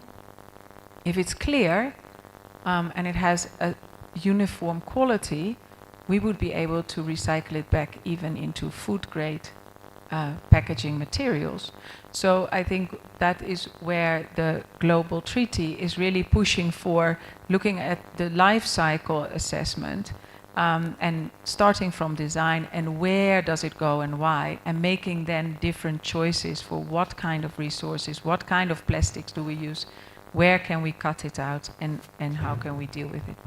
Ambro, you wanted to respond, and yes, I think everyone can have a quick response. And then after our response, I might think we shift, because otherwise we never have time for questions from the audience. And I have a lot, but I sort of know what you want to tell me, and the people in the audience don't. I will try to be brief on this point, but also to building on the conversation that we had so far, because I think it's interesting also to reflect on each other's point. And going back to your original question on what does ambition look like, and what you just said reminded me that ambition, if I look at the future, and as Emily said, population growth, economic growth, demand increase, so it's clear that the current system is not delivering on a series of aspects and outcomes. And so for me, and so not for me, but also for the Business Coalition, sorry, the ambition is really to dare to go into uncharted territories with the treaty and use the treaty as a lever to really foster a system change scenario. Because the current situation is not working, so we need to change the way we do things. And if we do it globally, then we can do it. If we do it individually or nationally, and I reflected on the regional approach, that's absolutely key, because alone it's clear that we're not going anywhere. Not individual companies are able to deliver on the targets, individual countries are not able to deliver on the targets, so we do need a different approach. So that's where ambition is. Back to your last question instead, I just wanted to make a note, because you try to make a link between product design, what is in the environment, what ends up in the environment, what is litter. And again, here we have a system approach that needs to be tackled. And again, the treaty can offer the opportunity to make links and connections between the different provisions. So you mentioned problematic plastics.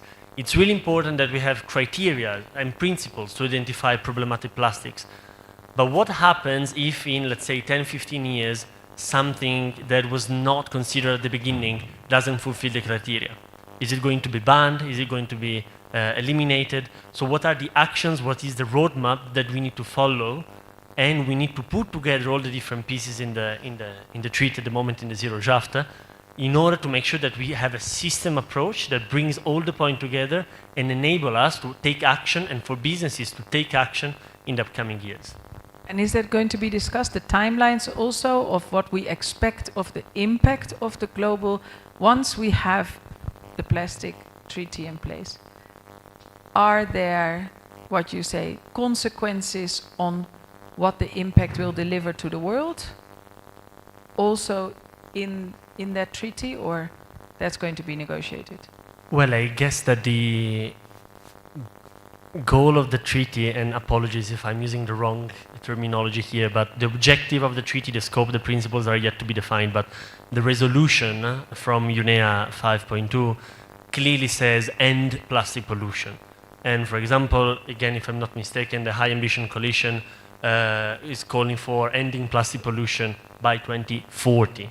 So we do start seeing some target dates, but then when it comes to the implementation, what are the effects that we want to see, especially on businesses to take action, that's not yet clear. That's something that will be negotiated, and of course it depends on the provisions that member states will land on, and it will be discussed in the coming months. Thanks, thank you. Anyone else wanted to reflect? Emily, but I guess also from your perspective, what you're saying, we're going to produce more, and then we'll bring it to the audience. So there's massive speed required to this transformation, because if you're going to double by 2040, but you also need to find a solution by 2040, you need to speed up double with what you're doing. And what we're expecting, especially in Africa, what we see is already more than in the West at the moment, that 50% of the plastics that we have in our society are from fast-moving goods. Just quick, fast-moving goods. So how is that going to, you need like, I don't know, sprinting capacity? I think first of all is a change, or a complete total shift in mindset of our business leaders. And we are leading the way as the Kenya Private Sector Alliance, the Business Coalition here, and many other business associations. I think we've taken a step and made some drastic changes in the way we are structured, even within KEPSA, to ensure that every sector board factors in issues of climate change, for example, to which also the circular economy conversation is key. But the ethos of this starts from, business cannot succeed in a failing society. I cannot be selling you water when you cannot afford it, or you live in a place where there's just no water. It's fundamentally wrong, right? So the second thing is, so how do I motivate these business leaders then to play a big role in this? It's for them to first of all understand that the businesses that move, the fast move, they have the fast move advantage of being the leaders in circular economy, will be the most innovative. They will have a lot more to tap into, even though the initial investment or the initial risk seems very difficult. Why is that? if you have sustainable packaging, first of all, I mean, look at your Gen Z today. Your Gen Z today wants to work for a company that is sustainable and that believes in protecting the environment. So if you want the right talent, you have to do good. Your consumer wants to see the same. Consumers are becoming much more discerning. They do not want to buy products that come from unsustainable sources. Dr. Ayub earlier spoke about perception. Perception has a huge impact. And there's so many studies that have happened so far just demonstrating that there's a direct correlation between green perception of businesses versus consumption. So you'll also see that as a business leader, you want to get ahead of that. If you want to grow your business by 2040, you need money.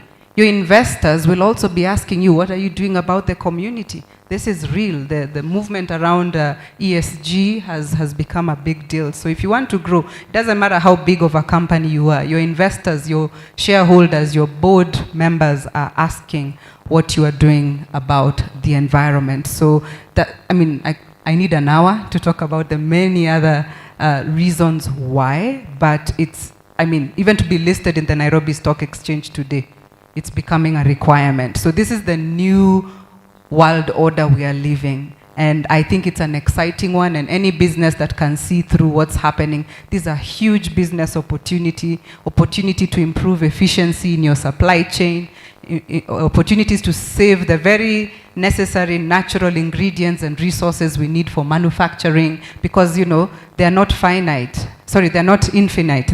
These resources will disappear if we don't use them sustainably. So it's really an ethos question, and we in the business associations, this is the role we are playing. I think I can also comment about the small businesses, SMEs. Kenya and South Africa are championing an initiative called Just Transition Initiative to make sure that whatever is being discussed also does not impact negatively on the people who are on that space, like the waste pickers, the small businesses, because we have a lot of small businesses in Kenya, the aggregators, the flakers, you know, all these guys. How will the treaty impact on them? And so we have a whole section dedicated to that. And the other thing is also impacting on business. I think Joyce, in the earlier presentation, she talked about, what do you call them? Counterfeits. And that is also addressed in 13, Article 13 of the Convention. The issue of, in Part 2, the issue of traceability is so important. We need to be able to ensure that all our plastics are marked and they are known. What is that? If you look at the plastics that we have in Kenya, most of them, we don't know what they are. Actually, we call them poisons because we don't know. Even if somebody says that, oh, I'm recycling. Recycling what? You know, you're recycling something, you don't know what kind of impurities are inside there. So this thread must stop. And we are really championing for that, so that for every product there is traceability. And you know, when you improve traceability, you're also promoting business, because your materials will be the proper ones, the ones that are that can be traded, that can be recycled, that kind of a thing. So those are some of the items that we are also strong on as in the Kenyan position. Thank you. Dr. Ashma, you want to respond as well? Or shall we take? Good. I think we can take some questions from the audience before we always run out of time. And I think, yeah, there must be a lot of questions about the Global Plastic Treaty and our influence as a country and the private sector in those negotiations next week. Anyone has a question? Yeah. Is it all that clear? Yeah, running out of energy. Any question? There they come. Yes. Hello, my name is Emma Ochieng. The question I'd like to ask is with regards to what kind of incentives can be given to people in the transition from single-use plastics that some people are still using to reusable or recyclable products. Yeah, what kind of incentives people can be given to encourage them to transition? Thank you. Thanks. Who would like to take that question? I can take a stab at it before the regulator takes over, but I'll just give you an example. So from where we sit, it's good to first of all identify what's recyclable and what's not. I think as a first step is as much as possible focus on what is existing and recyclable. But for us to get to a point where we're moving away from being a linear economy to a circular economy, then other than the awareness, there needs to be the right policy framework to support it. So I'll use the example in plastics because I'm quite familiar with that space. We've been pushing for recyclable PET standards in Kenya, and the reason for this is it will then open this other huge economic space where we are able to use the plastics that are going out to the environment, flaked, and for whatever reason, whatever happens, they can be transformed back into original packaging. So we don't have to go back to buying resin afresh, but we can use the finite resources we have. That builds a whole other stream of economy. That boosts the waste, the waste collection, the recycling industry. We've been talking about just transition. So those are jobs for women and youth. It makes it, with time, I know right now it's a little bit expensive because we don't have the recyclable PET in Kenya, for example. But when that happens, it will open a whole new industry and avenue for those that are investing in that sector. Those in packaging are interested in moving into this space as well. We want to use recyclable content in our packaging so that then it's waste that moves in a circle instead of just ending up in our rivers. Thanks. I can comment also. I think, sorry. Okay, he's going to have the last word because, of course, law is very important in all this. What I was going to say is, apart from plastic and recycling, the treaty also wants to look into alternatives to that. So there are things that are currently done in plastics, but they don't have to be done in plastics. Pens, lots of bags. As I was coming this way, we were talking in the car about bamboo and how it has some, some properties that can make it a good alternative for very many of these single-use plastic items that we use. But then again, while we do have the right environment for bamboo in Kenya, different types, while we have, there is a bamboo ban, so there is also that needs to be done. And on the other end, then the government needs to come in. Okay, we, of course, as civil society, can start the push to lobby for such kind of initiatives to be given some kind of, as you are saying, how are they going to be encouraged to do that? So we need to lobby for that to happen so that while people are coming up with solutions that are going to solve the plastic issues, they shouldn't be at the same time suffer with all the protocols and all the bureaucracies in developing these items and putting them in the market and so on. Thank you. Thank you. About incentives, incentive is a double-edged sword because the other word for incentives is disincentives. So you use it interchangeably.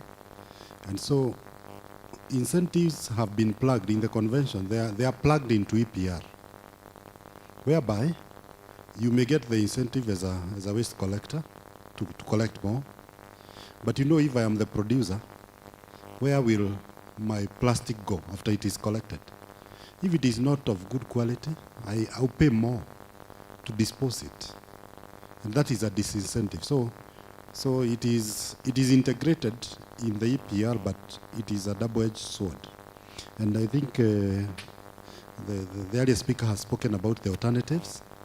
We would like users and even producers to migrate to alternatives.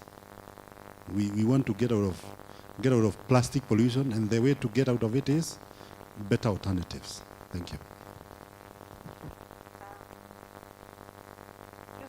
Quickly on that first question, I think from a global perspective, so there's, in a very practical manner, how can you make people use reusables and refillables? I think is what Dr. Ayub says. There's an incentive to not use the disposable one. So when I was traveling back to my country, there is a law in place at the 1st of July where any takeaway box or takeaway cup is being charged for.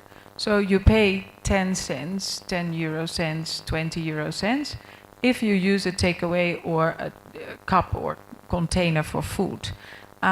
So then it's a conscious choice to say, okay, first and foremost, I'm aware now that I have a choice and I bring my reusable container or my refillable cup, and I'm incentivized because then I don't pay. So basically I get a discount on what I don't need because I didn't need the packaging.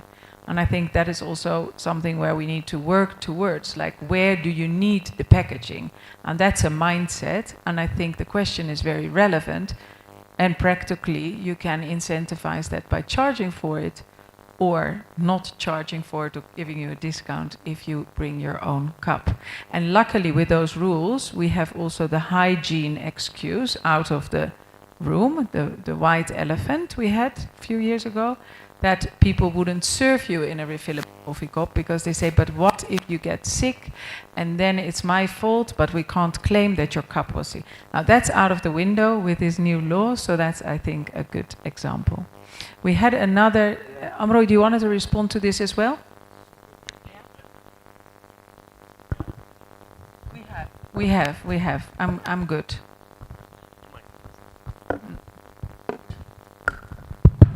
Perfect. No, because I thought that the discussion, then it went back to reuse, but I thought that the question was strictly on reuse. How can we incentivize people to use more reuse? The reflection I have is that the incentive is really, even before having the incentive, you need to have availability.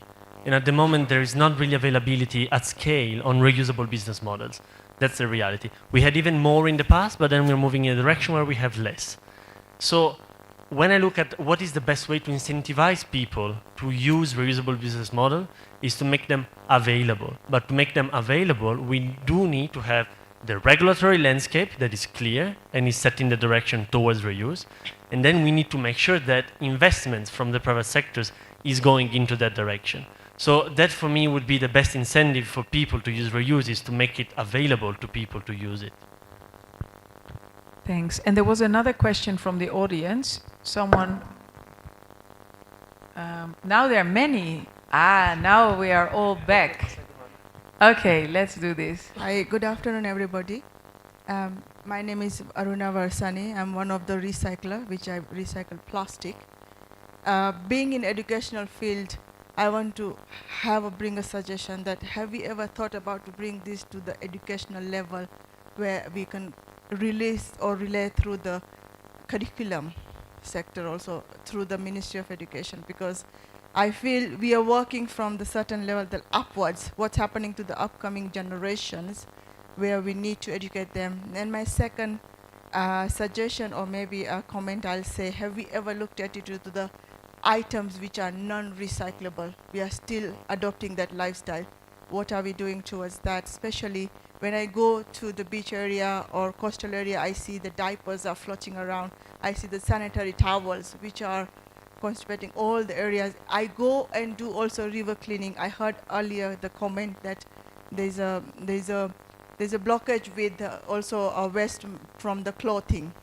But same time, I personally have seen cleaning the river, there are diapers also, and there are sanitary towels, which I don't know what we are doing about it also. So I will like to have first question is that, are we looking at to relay this old education which we are discussing today, and we are privileged to be in this room today, but the children who are actually should be a right of this also education? Have we looked into it?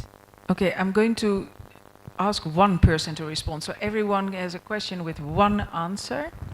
Dr. Ayub, is it you? This one? Education?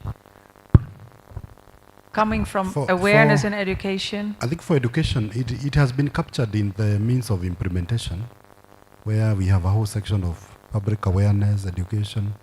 So it is well captured in the proposed convention. About the diapers and sanitary towels, that's a very sensitive area. I'm happy with the EPR. You know, before the EPR came, there was a discussion that was going under the tables on banning of diapers. But you know the gender aspect of diapers.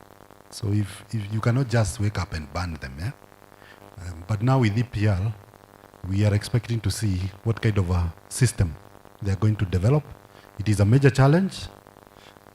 They have called us to ask what do we do. We are just telling them, please comply with the law and give us the system that you want to use to mop the diapers from all over the country. Thank you. Thanks. Next question.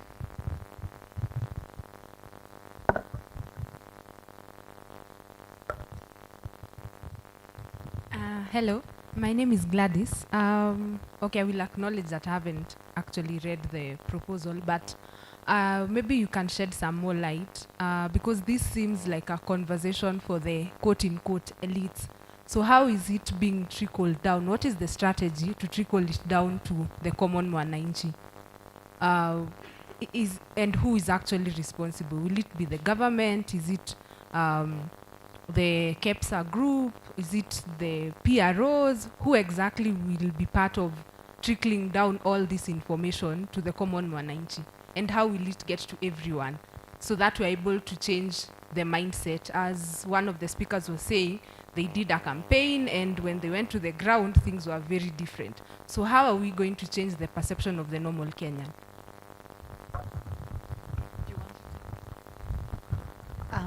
Thank you. I can say that that is being done currently at different levels by different kind of stakeholders. At you know, the Ministry of Environment and NEMA level, they have some campaigns going on.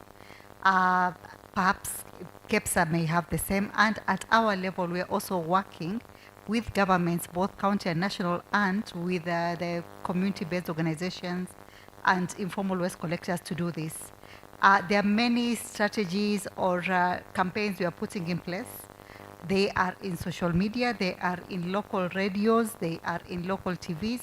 We have tried to have some episodes on local TV, I think sometime last year and this year, where we are showcasing this the story from, let's say, the beach area, the mangrove area, with all the waste coming in, and then the recyclers, and the pickers, the aggregators, and then all the way to the recyclers, and how all this now, because we're a conservation organization, how all this now affects nature and affects you know, animals that do not pollute at all, but then they're affected, and in turn that affects us, because biodiversity in its own way also leads to our well-being.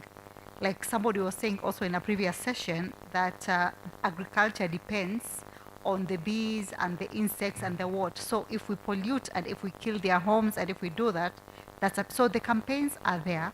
But what I hear from you is the campaigns are not sufficient and more needs to be done. And on my end, what I can say is the message is received. We're going to be finding ways to do more campaigns. Maybe on our end, we do that in the course. Maybe take this to the rest of Kenya. Yeah, thank you.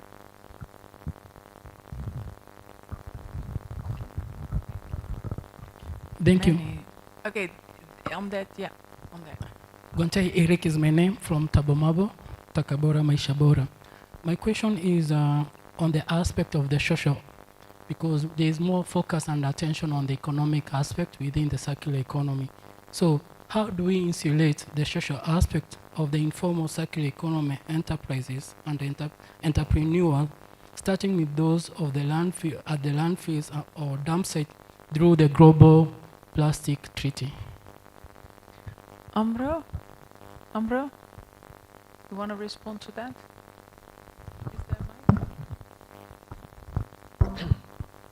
I can definitely try to answer to this question because it's extremely complex. And it's true that most of the time the discussion around circular economy focuses on the economy rather than the social aspects. But when we look at the plastic treaty, I think there is a massive opportunity to add to that economic opportunity that is the circular economy, also the social opportunity. And one thing is obviously to work on just transition. At the moment in the draft text, there is a section specifically for just transition, and I think that's good to have. But one thing that I would add is that in order to make just transition effective and operational, you need to link it to the other provisions. What does it mean just transition when it comes to extended producer responsibility? What does it mean just transition when it comes to reusable models? What does it mean just transition when it comes to chemicals and polymers of concern? What are the impacts on the social aspect? What are the impacts on us in general when we adopt a certain solution, a certain chemicals, a certain polymers? So that applies to everyone. But you made a specific point, which is about the informal sector, that in the treaty context is informal workers in cooperative settings. I think that in that case, first of all, we need to listen to the representatives of the informal sector in the treaty negotiations and understand what are the challenges, what are the opportunities, and what is that needs to be addressed on the ground when it comes to landfills, dump sites, picking up litter around countries. So it's very important, and in the context of the treaty, then we can discuss on a local basis, but in the context of the treaty, it's really important to acknowledge, first of all, the role that the informal sector plays, and second, to really make sure that we don't talk about aspirational language on just transition, but we really make it operational. What does it mean? What can we do to support such sector?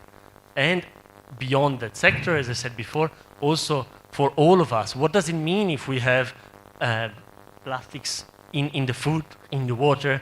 What if we have nanoplastics going everywhere? What is the impact? What is the effect? So I think that the treaty offers that opportunity to have the discussion and agree on something at the global level. Then the national implementation would be something completely different, probably even more complex in a sense, but we need to leverage the opportunity of the treaty to provide that clarity so that national governments will be able to implement regulations in a meaningful and operational way. So I hope that answered the question, but I wanted to bring it into perspective of the treaty and not of national regulation. And if I hear you correctly, maybe also good for the for Yeah, Qatar sorry. to hear. So they are represented in the negotiations. The informal waste sector is represented. Yes, in different ways, but there is the International Alliance of Waste Speakers that bring together the different waste speakers association across the world, and they participate into the negotiation space. They have bilateral meetings, both with governments, but also with other stakeholders, including the business coalition. So they are there, and I hope that they're going to be heard as much as they deserve to be heard, honestly. Okay. I'm going to do one last question, because after that, I'm going to give you the opportunity to recharge. If you have still questions, you can talk while having lunch. So one last question to wrap up this session. Maya. My name is Njeri Dirango. So my question is, you talk of recycling the plastics. So for instance, you go to most rivers, to all over the country, and you find that you have a lot of plastic bottles littering all over. So how are you having a plan of like a collection center for the bottles or for the plastic wastes, on how you're going to collect them and recycle them, or how are you going to go about recycling the waste we're having? The legacy waste. I think Dr. Macharia, or maybe Emily, do you want to respond to her question? Joyce, yeah. Joyce, yeah? No, you don't want to answer. You can join. We still have a chair. You don't. Look, that's Emily. the. I know you've been hearing this word EPR, but that's exactly what it is. It's called it's extended producer responsibility. It basically means you, as in the plastic value chain that is involved in putting this plastic in the environment, you are also responsible for capturing it and removing it from the environment or recycling it. So the laws have passed. The Sustainable Waste Management Act passed last year. We have the EPR. Dr. Ayub has spoken a lot about it now. To some extent, or rather to a large extent, we were organized as a country to voluntarily set up these systems. But what we are saying now is that that was not enough because there was a lot of joyriding. You'd find less than 10 members putting funds together to collect this plastic out of more than 800 registered users of plastic bottles. By there, I'm talking factual numbers. There's more than 800 users of plastic bottles registered in this country, with only 10 participating. So we said, this is not going to work. Let's all come together and have the right regulation. I want to consider Kenya as a high ambition country for that, because we've moved very quickly. We are not far from South Africa if we continue at the pace that we are progressing at. I know South Africa is the poster child for collection, recycling at the moment, but we've taken a lot of learnings from there, from countries like Denmark and other parts of the world, and we are now moving in the right direction. But we want, especially as businesses, to do this proactively. We don't want Ayub and his 100,000 strong force to come for us. And similarly, you as a consumer also have a responsibility. Thank you very much. I like to wrap up. I want to just go back 1 second in time, where I still remember, Dr. Ayub, that when it was decided to have the Global Plastic Treaty, you were extremely happy. We were extremely happy. There was such a joy that that happened in Kenya while the UNEA was there. So I just want to have as a closing remark, are you still as happy? Because there's so many challenges in front of us, but if we look back where we were in 2017, are you, as a closing remark for each and everyone, are you seeing the fruits of the collaboration between the government and the private sector? Do you Recording see the fruits? stopped. Oh, do you see the fruits of having those first steps towards a global treaty?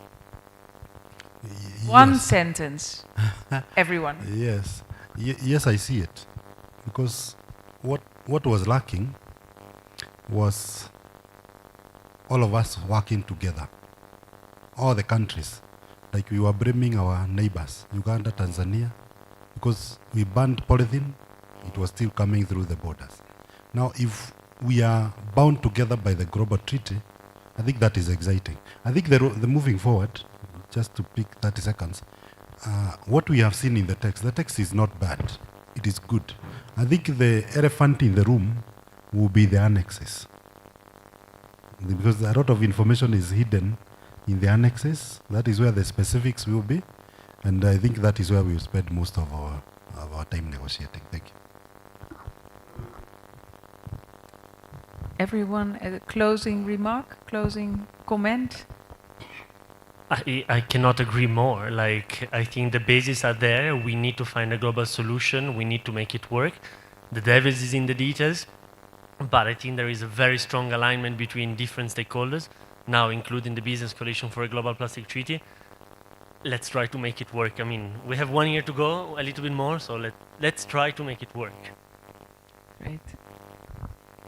Sitting at KEPSA, I can tell you, never ever have I seen such interest on environmental issues across the private sector. We are so busy. And I'd like to also acknowledge the government for this. Many reasons why. For the first time, I truly feel like we are the environmental capital of the world. Remember, the UNEP headquarters are here, but we were not living to that ambition.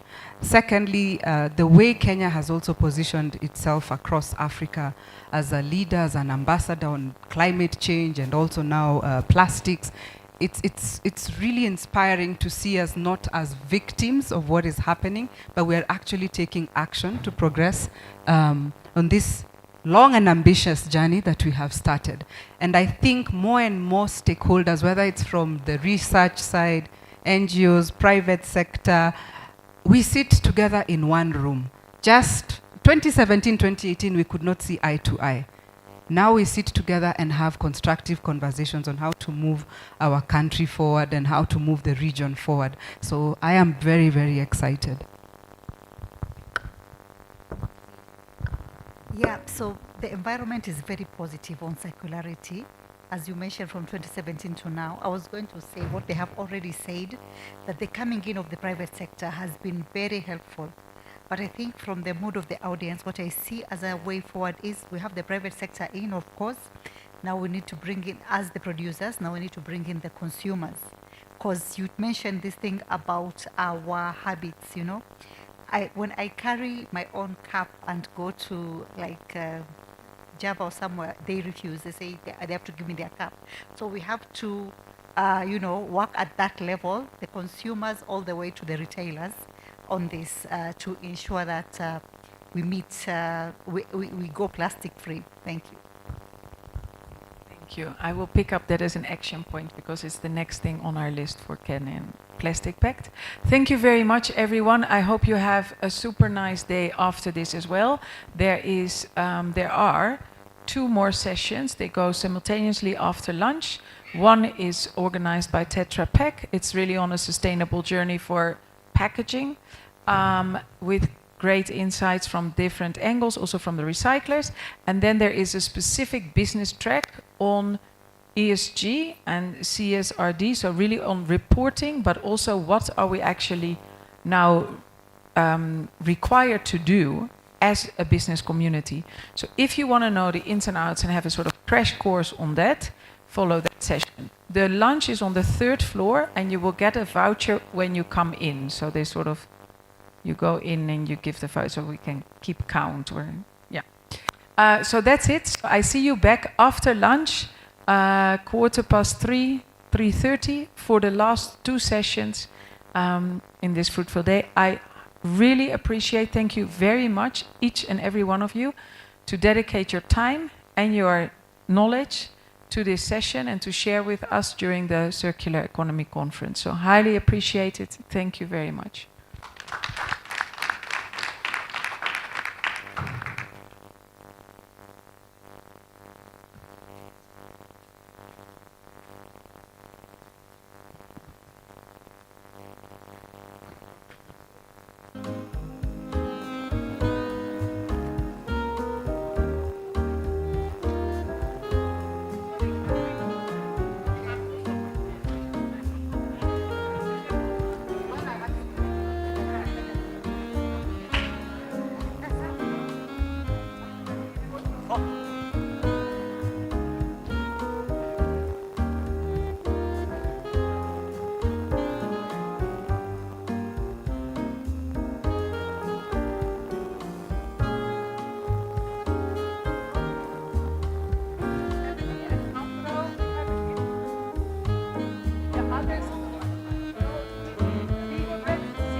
This isn't an empty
to also interact, respond, also share something that you have in brief. We'll kick off with a short presentation from Tetra Pak by Jennifer. But before we do that, we'll ask you just to find a seat, settle down, and we begin the session.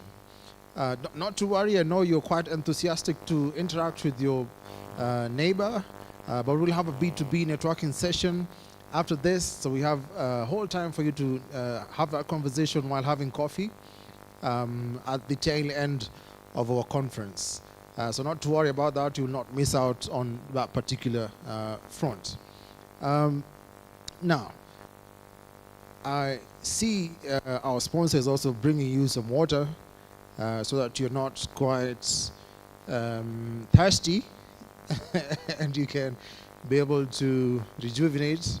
I promise you will not sleep. If you're intending to sleep, this is not the right session for you to have joined.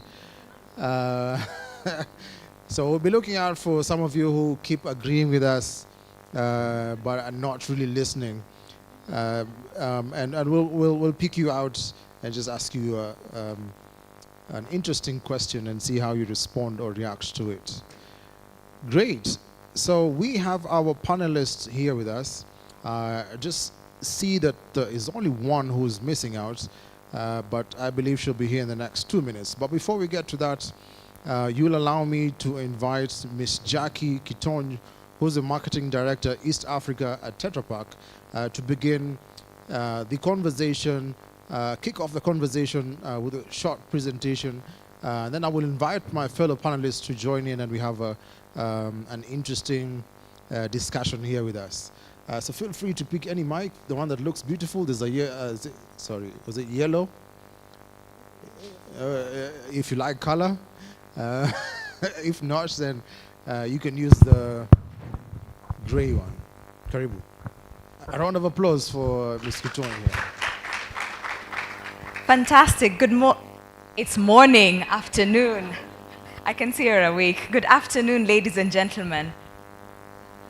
Okay, I will not start until I hear your voice. Good afternoon, ladies and gentlemen.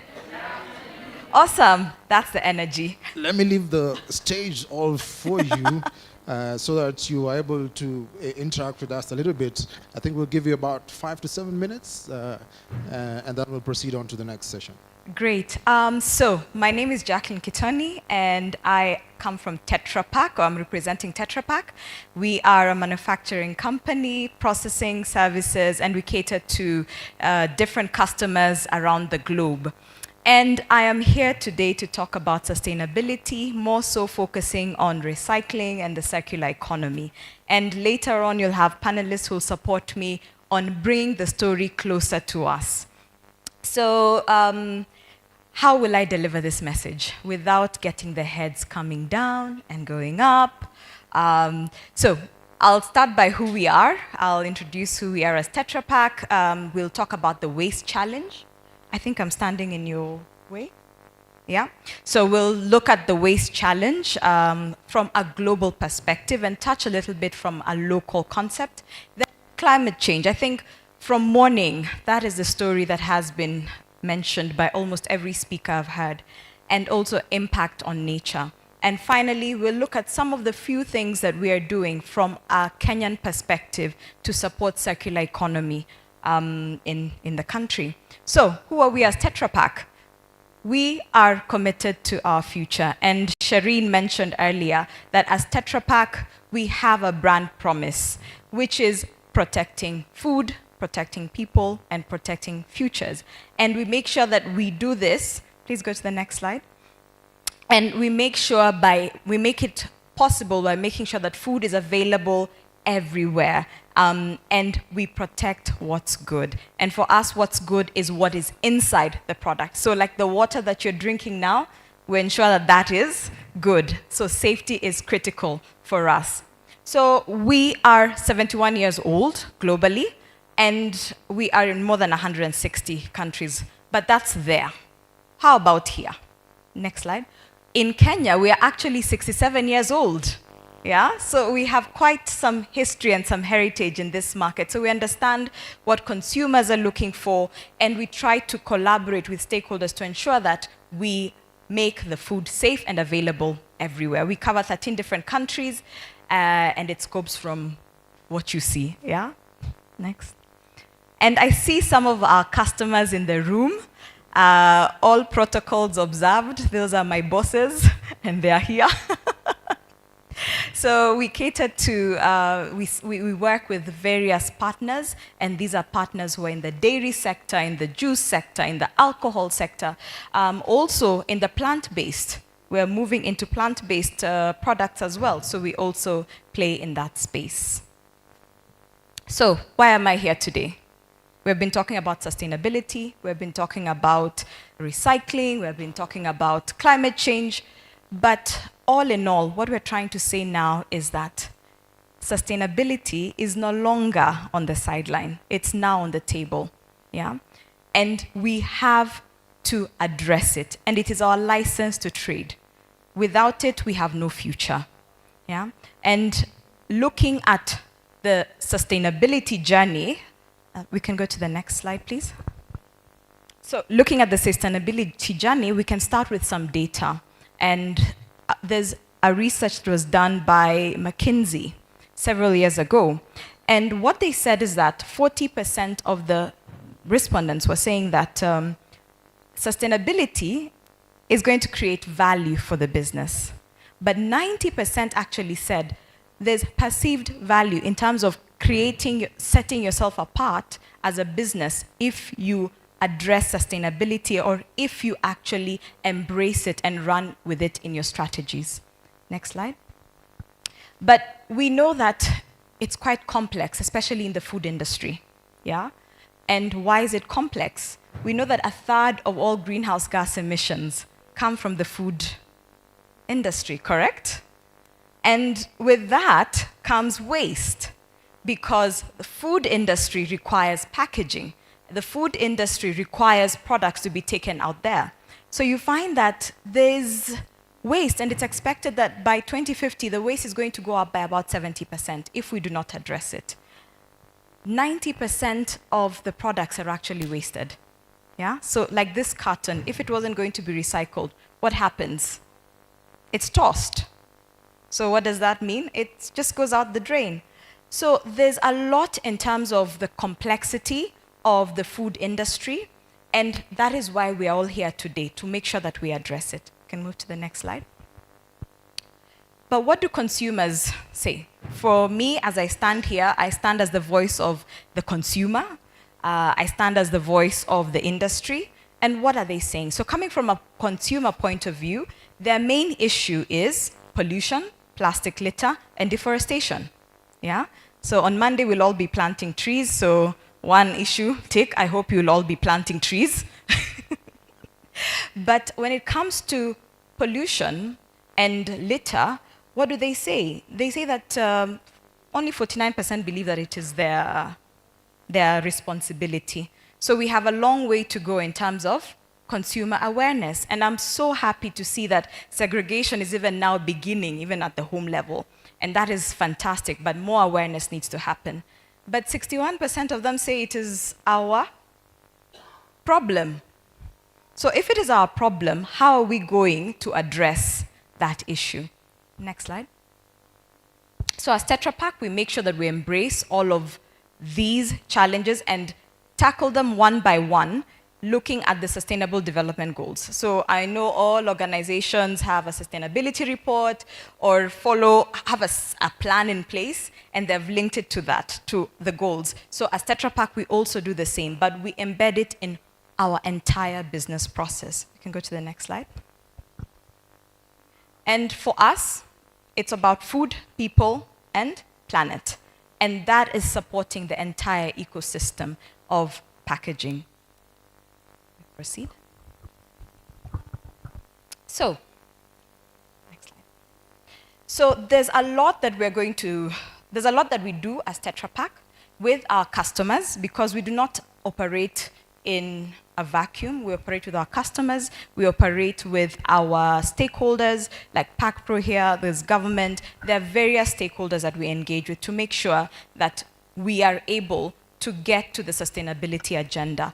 And I'll be mentioning, I'll not go through this now because in each of the topic, I'll just quickly mention and discuss. But it is about sustainable packaging. It's about energy saving. It's about waste collection and management. It's about equipment that are also more efficient in terms of protecting the environment. We can go to the next slide, please. Yeah? And the first thing that I mentioned was understanding the waste challenge. And with waste, there's a whole lot more at the back end of our value chain to make sure that we address the issue, and which is why we're here today. Next, please. I earlier mentioned this, so in the interest of time, I won't really go into it, but 90% of the material is actually wasted. But countries, and it's not just Kenya, and Kenya we've heard today is actually leading this conversation, but a lot of countries lack the knowledge and the collection infrastructure and the sorting and recycling. And Kenya, we should be proud that we are driving this agenda from an African point of view. Even from a global point of view, we may assume that what we're doing is a little, but the impact it has, even on our country, is quite big. And there's a lot that is being supported by government in terms of policies, in terms of NGOs speaking up. There's also collectors and a lot of, what do we call them, the people who support the agenda. They have the voice of the civil society. Thank you, Joyce. But there's a lot that is driving that. But as Tetra Pak, what we do is we help the ecosystem, or we support the ecosystem to make sure that in terms of collection, we work together. So number one, in 2022, we collected about 1.2 million tons of packaging, and this went into recycling. We're investing more than 30 million euro from a global standpoint to support the development of recycling in different countries. We also look at the packaging material, testing the fibers and ensuring that we have a package that is quite sustainable and that is recyclable and that can, add value within the value chain, and making sure that it just doesn't go and nothing happens to it. Yeah. And how does the recycling journey happen?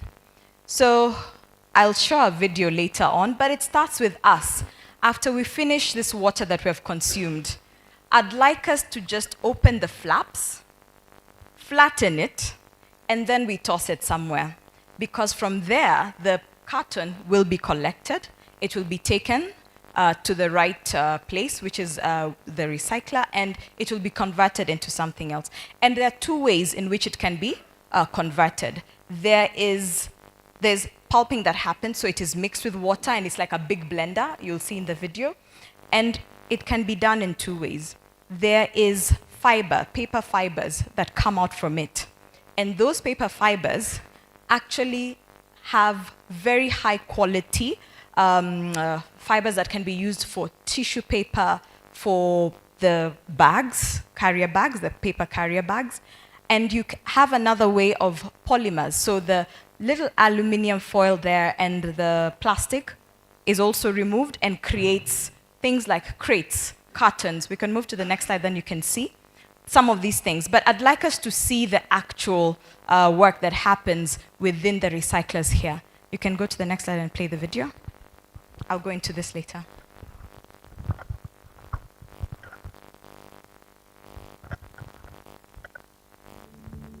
This isn't an empty carton package.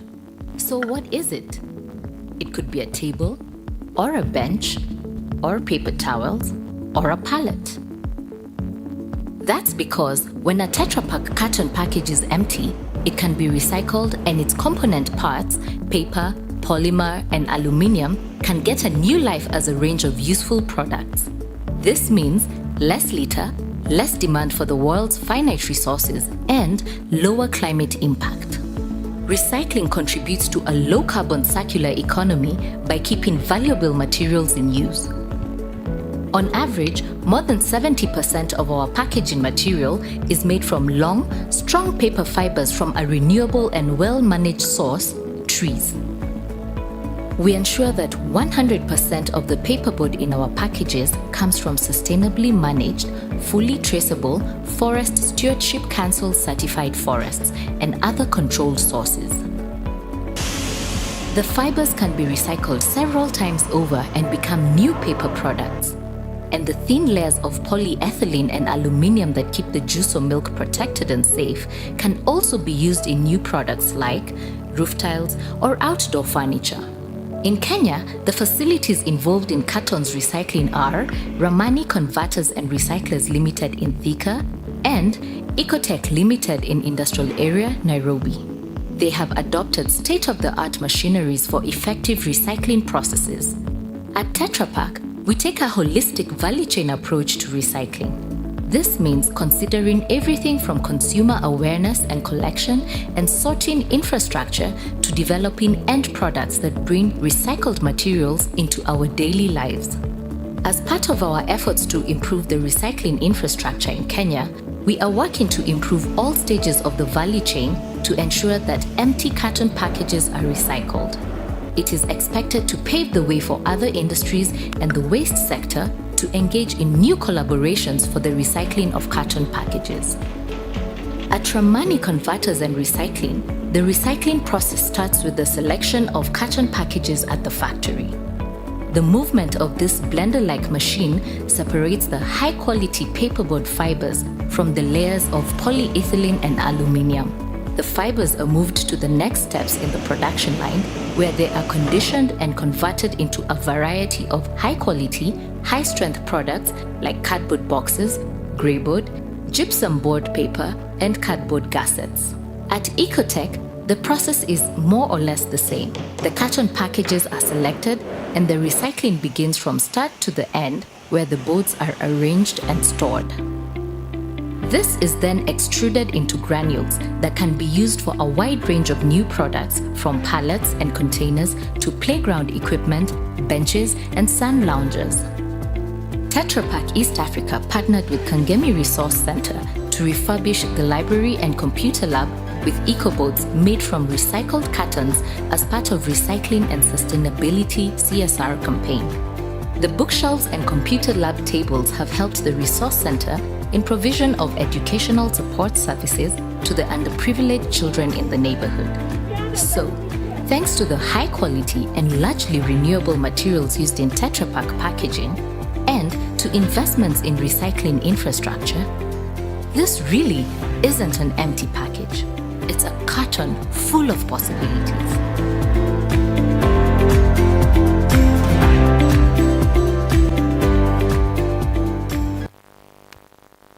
So from the video, you've seen the process.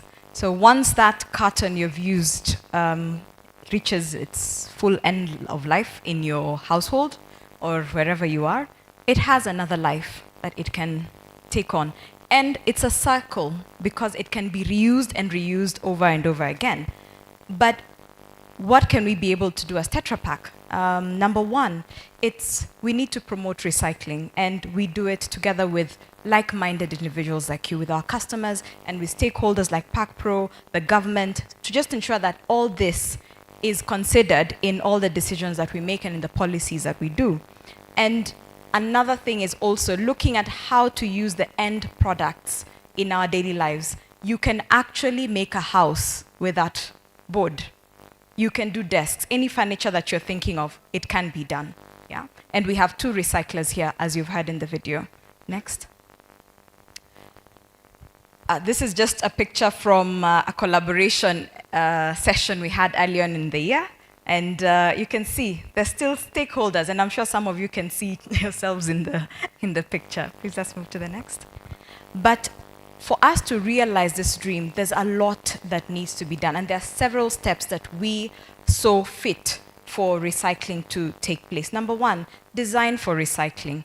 There's a lot behind the process. There are a lot of stakeholders who are involved, And the moment we first provide a package that is sustainable, that can be able to go through the process of recycling, then you have ticked the first step. Second thing is consumer awareness and engagement. This now has moved into our homes. Let us educate our children. Let us educate our house managers, because when we're not there, they're the ones who are dealing with the trash in our house.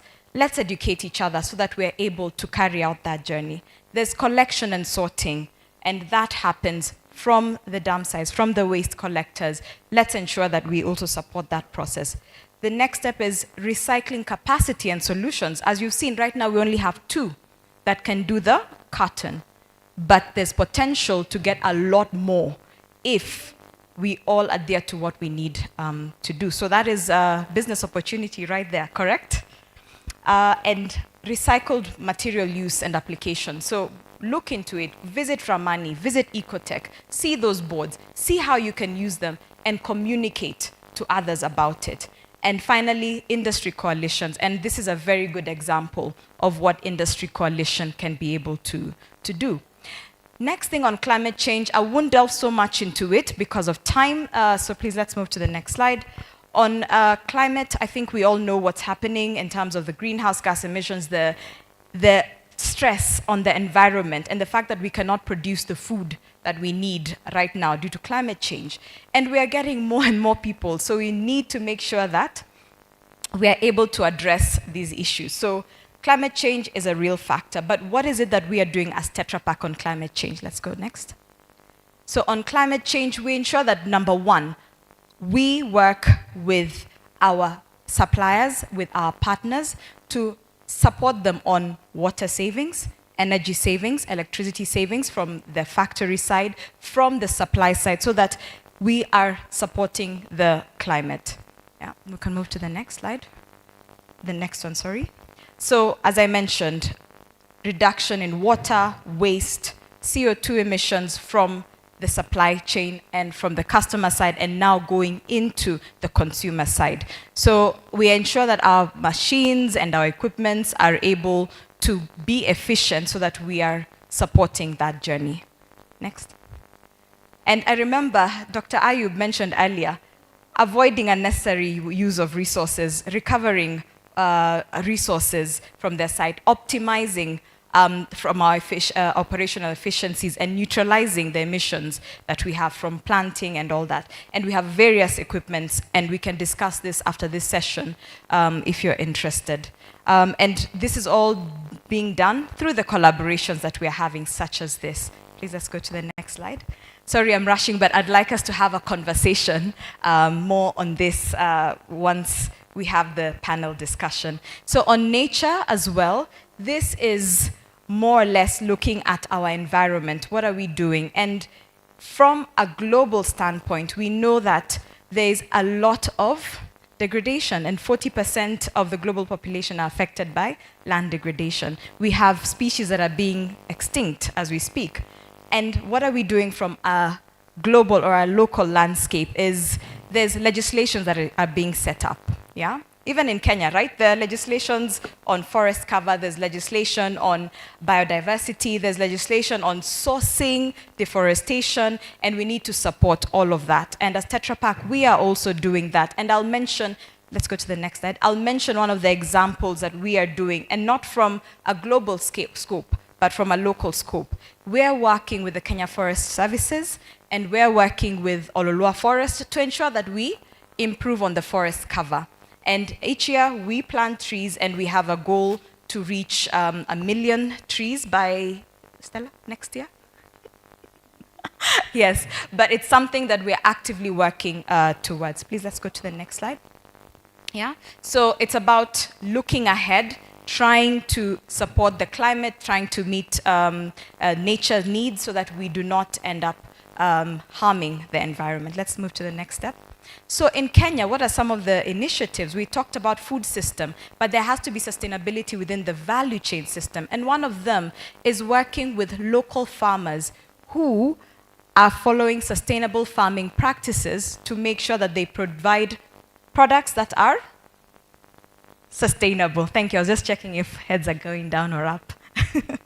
So we partnered with the government and with some private organizations like DSM, there's Jetlac, Ingredient, to create a super porridge. This is a product that is sustainable because it's sourced from farms that are sustainable, sustainably managed, and the product is meeting the needs of children in areas where they would not ideally get food as much as they want to.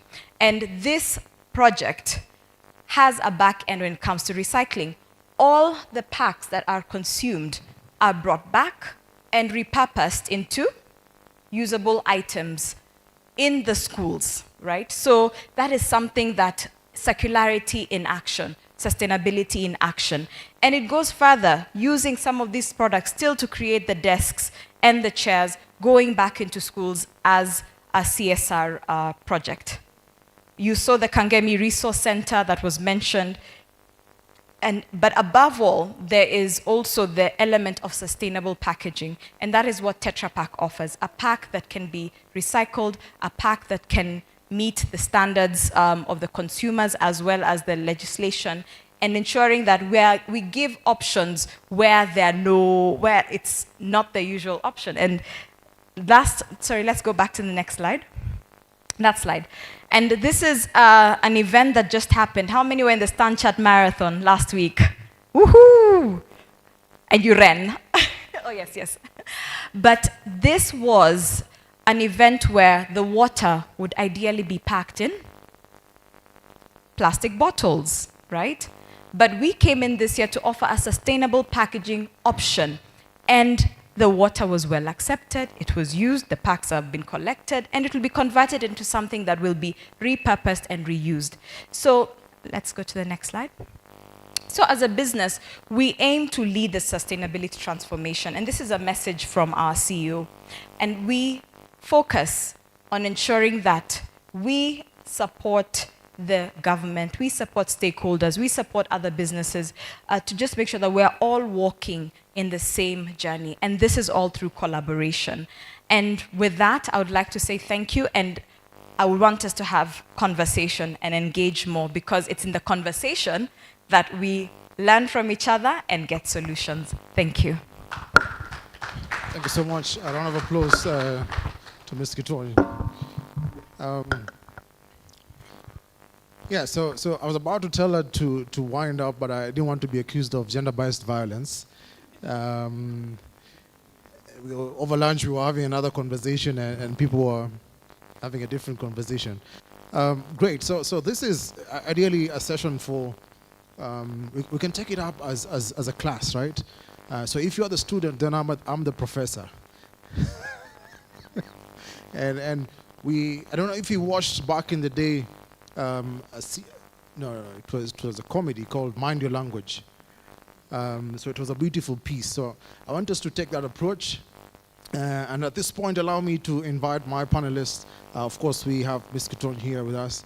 Allow me to invite Jennifer Wang, who is the CEO of Takataka Solutions, the Chief Commercial Officer. A round of applause as she comes.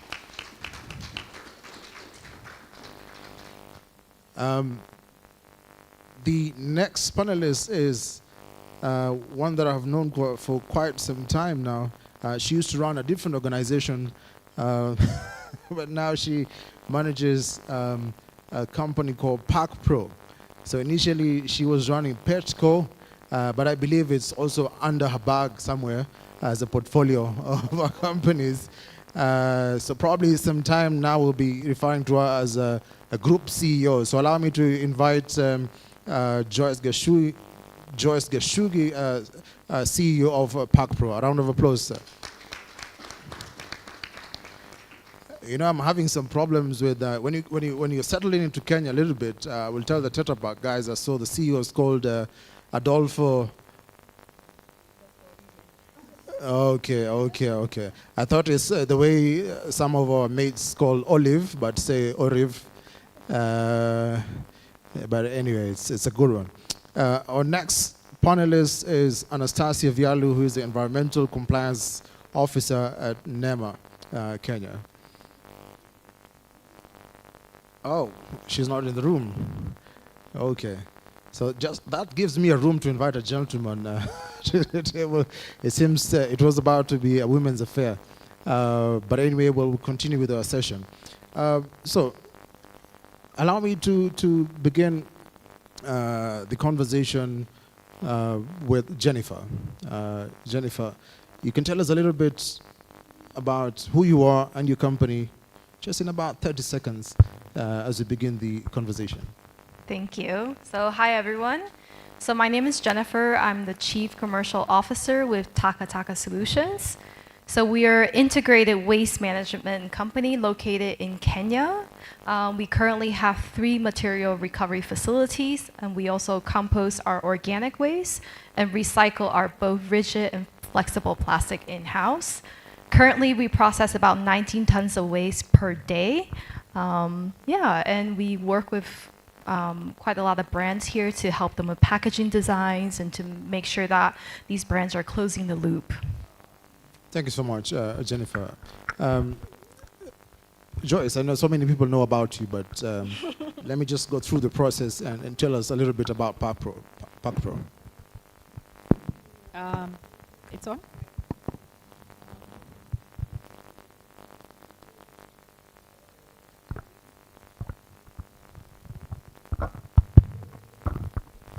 Thanks.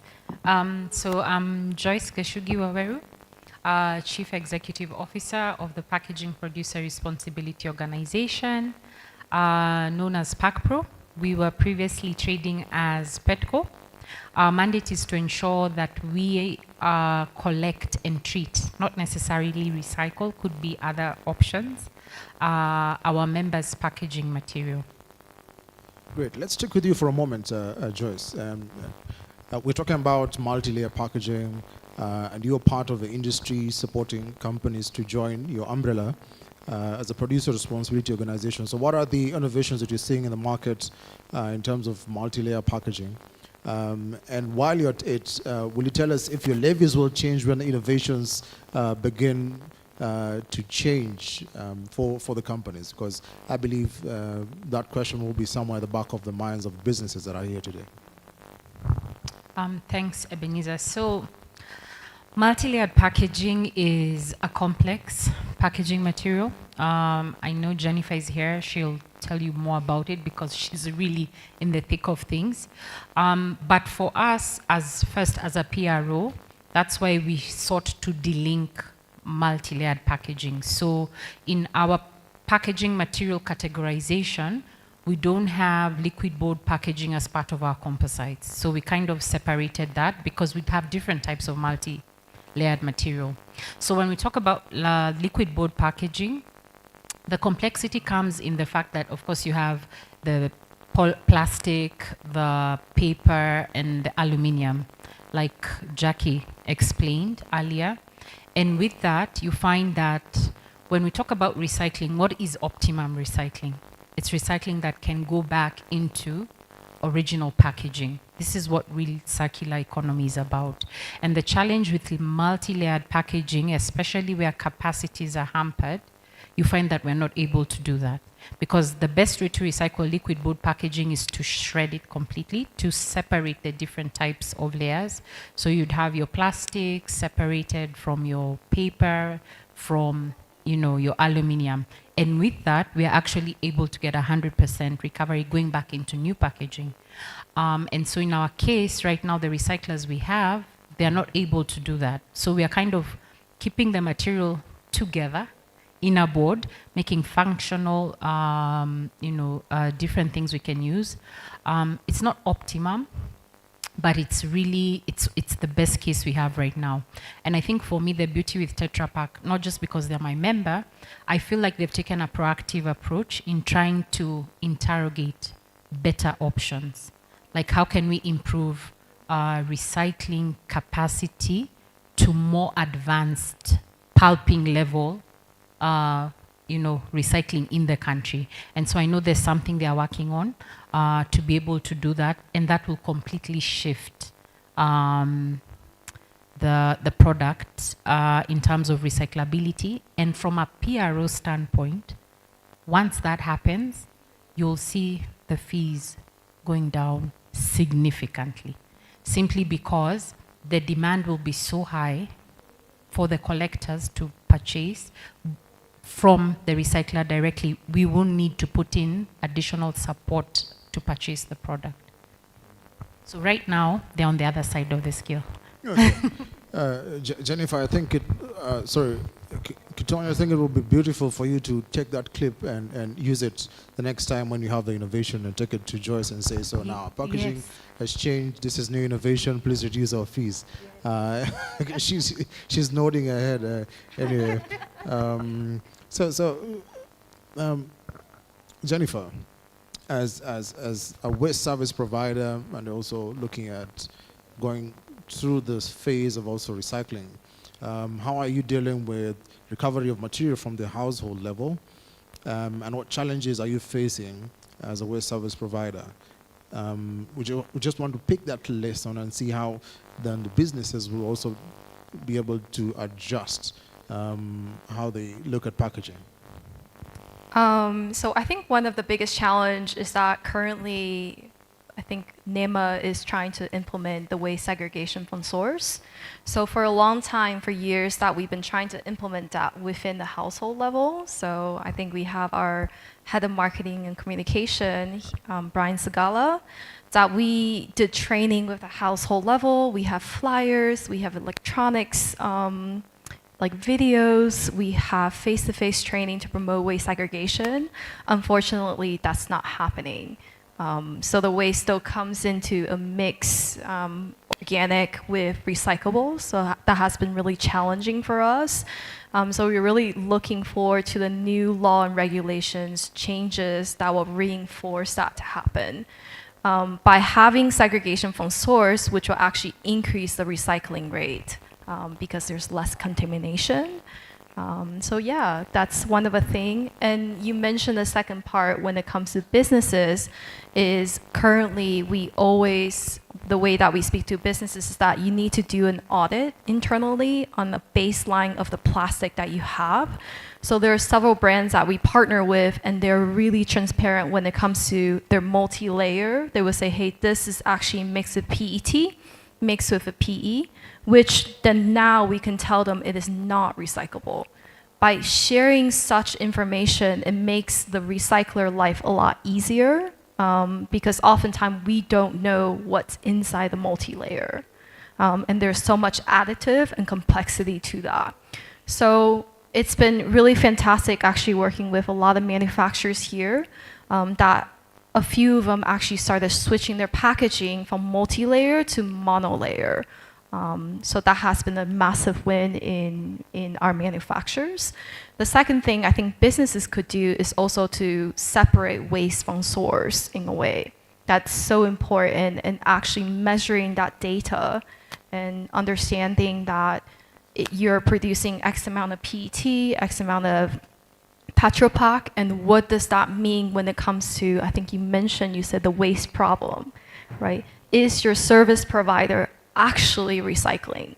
Because currently, I think in the market that sustainability and recycling is such a buzzword that anyone that hears I recycle plastic, but there's so many different types of plastic like you mentioned, that brands are just willing to say, okay, as long as this person says I recycle, my box is checked off. But they really need to do a little bit more due diligence, understanding, can that recycler actually recycle this multi-layer? Can that recycler actually, or are they willing to take the Tetra Pak to the recyclers, right? So by doing that internal audit as a business, you're able to have actual transparency to understand your environmental impact. The biggest challenge I think we're seeing in the market now is brands are required to report their waste production on plastic in terms of carbon emission. And what we're seeing among the waste collector is that the data is, I think, it's very opaque, right? Even internally, data collection is really difficult. So if you work with different recyclers that they have different machinery and that impacts the carbon emission from your recycling facility, how do you know that waste collector, if they don't have a waste recovery facility, they don't have recycling equipment, who are they selling the material to? So I think it's really important as a business to understand the complexity that comes with waste management. And from that data report, I think with several banks here that we work with, such as Safaricom, Standard Chartered, we work with Biofoods, and several brands, is that we're able to say, okay, here's your waste production, here's your composition. What can we do now internally to change that? How do we get rid of single-use plastic? How do we procure a bit better? What kind of trainings do we need to implement internally that it makes recycling easy for everyone? It makes the staff to be aware of their behavior. So we can see that some of the brands that we work with, they have reduced over 33% of the waste, several of the banks. Yeah, beautiful. I think that takes us through the journey in terms of how the business should be able to do like self-audit of their process, and also look at their packaging, and also look at their partners that they're working with. Do they have the capacity to do that? So that's an interesting thing for businesses to also put in mind while they're looking at their sustainability journey. So I think, thank you, Mokazi. He's telling us we have 12 minutes, 18 seconds to end the session. Beautiful. Yeah, I mean, gentlemen, you have made my thoughts to go away. Yeah. So anyway, I thought about Stanchard, and she was talking about Stanchard, and she did as well. And I believe most of you raised your hand when you said you went for the marathon.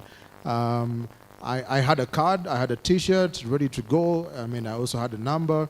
But I realized that the marathon did take place in the evening when people were sharing their pictures on social media. So I missed out on the opportunity to be part of that marathon. But I have my T-shirt at home. At least I'll hang it somewhere. So Ms. Kitonyi, I mean, can you take us through a little bit on some of the sustainable solutions that you offer to your companies? I know Joyce talked about something that you're working on. I don't know if it's something that you can talk about, or we just hold on to it and you'll tell us a little bit. I see she's looking at me like, no, don't ask that question. What are the solutions that you have at the moment? Yeah.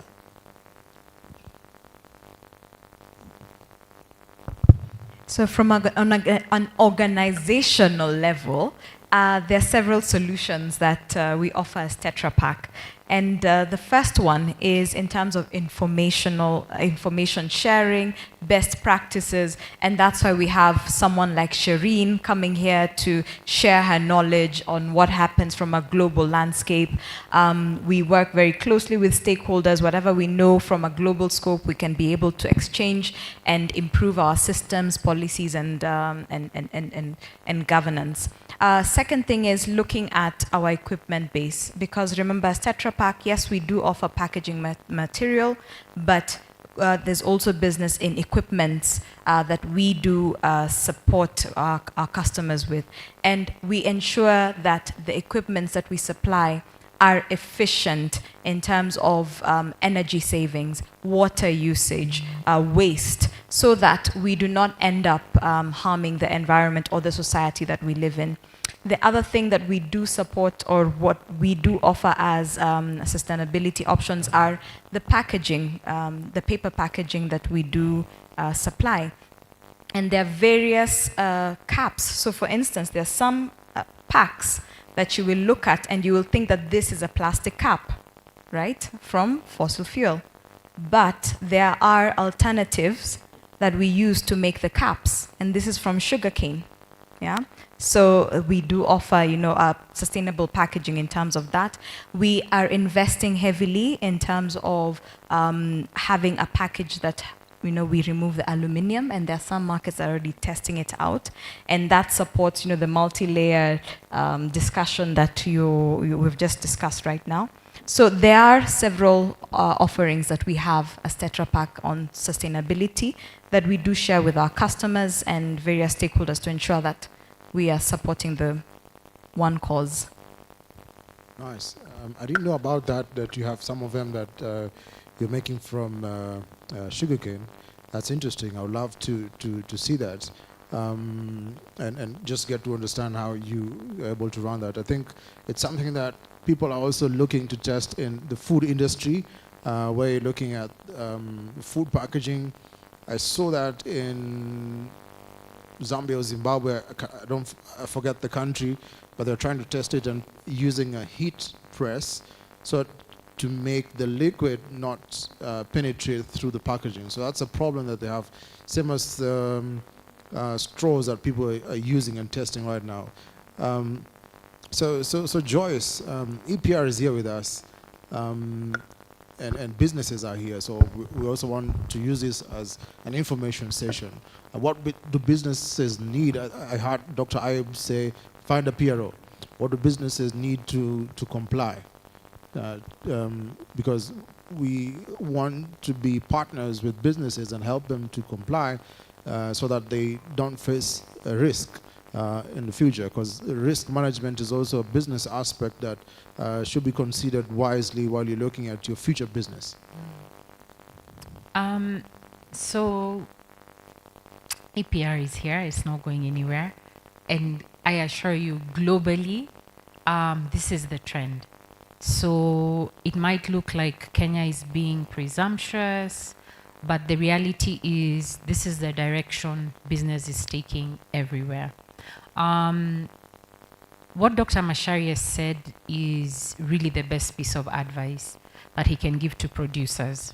If you're putting product into the market, no matter how small an entity you might think you are, when you look at your business from a strategic point of view, as Ebenezer has said, the risk is too high.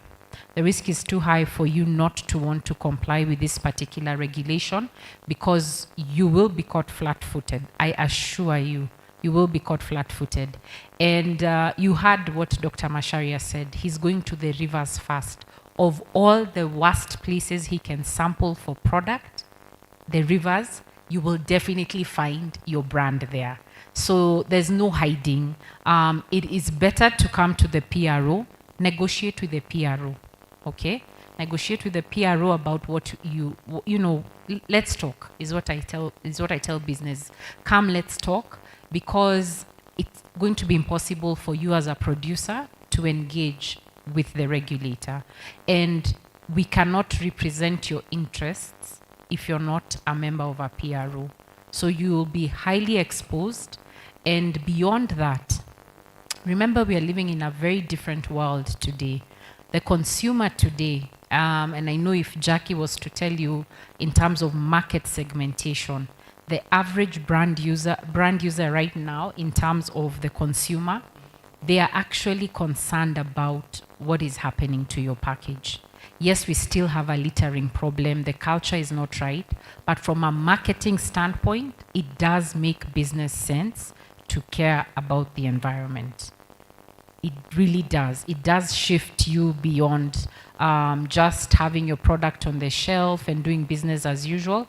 And so it does matter. So if you're not going to do it for a compliance perspective, look at your bottom lines. It does make business sense. And once implemented properly, the costs are actually not significant. They're not even significant enough for you to pass through to the consumer. From our analysis, I'll tell you for a fact. I'll tell you there are some of our members today, they are using nearly 100% recycled content. In our model, they are not going to be paying any EPR fee. It's zero. So they only pay us a membership fee. So there are some companies that are actually getting the benefit of EPR as we speak right now. When they were implementing it, they were doing it from a cost perspective. But now when the law has come into place, they are like, you mean we can actually, yes, it's zero cost. So the more sustainable you get, the lower your fees. The more sustainable, the lower the fees. Interesting. Jennifer, I'm thinking through what will be some of your recommendations for businesses here to support us or to support the transition towards circularity as a country. Because when you talk about circularity, of course, circularity is not all about waste management, but sometimes then it begins from waste and then we transition to different aspects of it. Yeah, thank you for that. I think when you speak of, I think earlier I spoke about mostly commercial clients, less on manufacturers. So obviously, if you can be more of a conscious you have a conscious procuring process where you're encouraging reuse, or you're encouraging, for example, items that are made from recycled material is always better. Sometimes I think one of the biggest challenge for brands to switch into using 100% recycled material is because of the colors. So when plastic are recycled, it tends to become a bit darker, especially because if the bottles or the flexible packaging have printing on it. So when you recycle it, when you process it, the colors become a bit more dull. So I think as consumers that you can also encourage that to the brand, saying we understand that why your package could be a bit more dull because you're using darker color plastic granules. So a lot of brands are trying to test that. For example, manufacturers, they are trying to test that, but there's been a lot of pushback, right, from the consumers. For example, we have been partnering with Biofoods. They're trying to make their milk bottle to go clear, but unfortunately, the consumers don't like it, right? They don't, and the shelf life is impacted. So there's many reasons why it's really difficult for businesses to transition into more sustainable because of the consumers. But that doesn't stop, that shouldn't stop the conversation. I think that requires businesses joining PROs, joining work group to understand how can you improve, right? What kind of unnecessarily plastic you can reduce when you're manufacturing, right? I think those are important conversations to be had.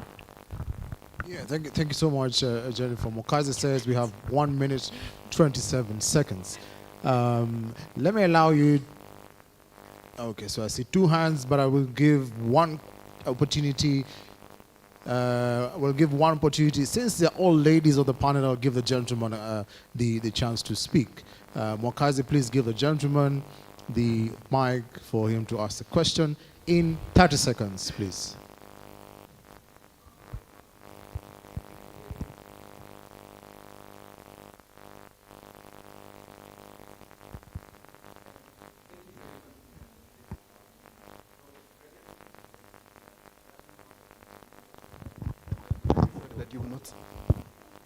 Thank you.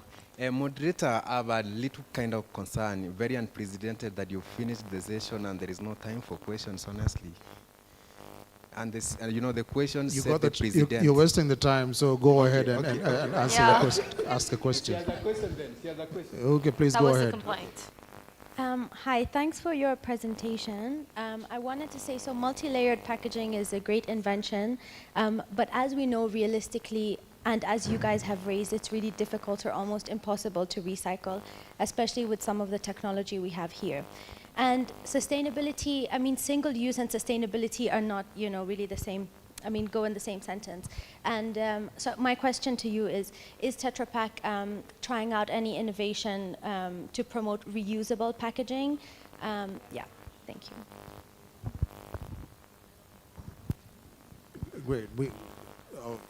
Okay, let me allow one more question, since the gentleman said it's quite unprecedented to end the session without questions. So this side, any questions? Going once? Okay. Let's give the gentleman a chance to answer the question. Thank you. My question is to Joyce, and it's in relation to the fees that her organization will charge the producer. How does she link the producer and the brand owner? Because they seem to be separated. I heard Dr. Macharia there say if he goes under the river and finds a Tetra Pak, he will go after Tetra Pak. But the brand on that Tetra Pak may be Brookside. So how does her organization link the fee that he charges for the EPR? Okay, beautiful questions. Who wants to start? I think let me start. So when it comes to innovation, yes, we are trying out different models for recycling that you can be able to separate and have one stream for paper, one stream for alu, one stream for the polymer. But there's also sustainable packaging that we're coming up with where you will not have, your alu foil and, the others. So there is a lot of money that is behind R&D to support this, because apart from just Kenya, if you look at EU standards and the laws that are being implemented right now, they're more strict and they're forcing, the whole globe to move with speed. So there's a lot of investment and a lot of work behind the scenes. Okay. Yeah, Joyce. So to James's question,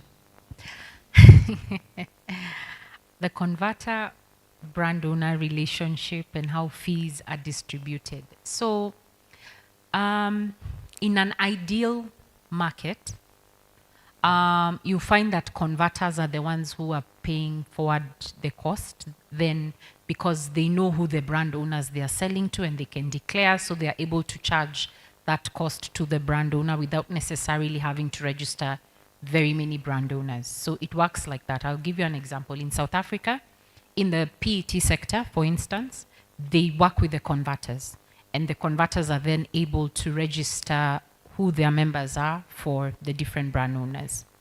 Now let's come closer home, which is really home. We have a challenge in our market. One, we are implementing EPR without a regulation, okay? Which means we've not gone granular in terms of what the different responsibilities for different parties are. So in the event we had the regulation, which would then give us a guideline, it would state that every converter, one, must label their packaging. So yes, today Tetra Pak is gracious enough to label Tetra Pak on theirs, but for many other products, a lot of our converters do not put their mark on the packaging. So we cannot trace to whom the converter, who that converter is. We can only actually just see, oh, okay, this is Excel, okay, and we keep it moving, the brand owner. And so the challenge in our market was, when we looked at it that way, how then do we move ahead with EPR in the absence of the regulation or a guideline? So we said the brand owner has to carry the cost. We're still going to have the converter making a declaration so that then we can begin to track these brand owners and begin to see, can we have a conversation with government to then begin to push converters to label their packaging. But right now, we are not able to do that in a fair manner. So brand owners, unfortunately, James, they do have to bear like 90%, 95% of the cost. And the converter, to be frank, is paying a membership fee, and then they declare who their members are. So it's a bit skewed, but it's because of the environment we are operating in. So hopefully, as we implement EPR along the way, and we get more granular in terms of the expectations we have for converters, then we'll begin to distribute the fees more fairly. But right now, the brand owner, he really is, it's where the buck stops. Okay, thank you, Joyce. I think the first gentleman, I forgot his name. What's your name, sir? Yeah. Caleb. Okay, thank you, Caleb. I think you threw a challenge to me. So now that Mokazi is still outside, he's not showing up. Oh no. I was about to say, let's ask one more question, but Mokazi is back in the room and is saying, off with you guys. Great, so allow me to just ask the panelists to give a final remark in 12 seconds each. 12 seconds. Let's begin with you. So my parting shot is sustainability begins with all of us. There's a lot that needs to be done, but the journey has started, and I'm very grateful to the people who put all this together and all of you for being here, because it shows the interest and the need to drive it. So it starts with all of us, and we're already on the right path. Thank you. Jennifer. Hard to live up to. So I think be a conscious consumer, and then be a conscious brand. Understand how procurement works, where does your waste goes to, understand your packaging, or do activities that are good for the environment and that support sustainability initiatives. So thank you. Joyce. Mine is with regard to recycling this. Please, just like Jackie said, after you finish drinking, open it up. You can see what she's doing. Yes. Yes. But ideally it should be flat. And then please slide it into a bin with dry materials. Let's not put it with the wet stuff. It's really hard for the collectors to make money when it is contaminated. So please support a livelihood. Dispose of responsibly. Thank you so much. Did you notice that all the ladies' names started with J? So we have, thank you, Joyce, thank you, Jennifer, and thank you, Jacqueline. This is the only session where I wish my name started with D, so that we have DJ, because I'm a DJ school dropout. So beautiful to be here. A round of applause for our panelists today. I still have my 12 seconds for my final remark, Mwakazi. I see you're coming. So thank you as well for being here. We'll have a session for you to network. Please come with your questions, ask our panelists as we network. And my final word is be on time like Mwakazi.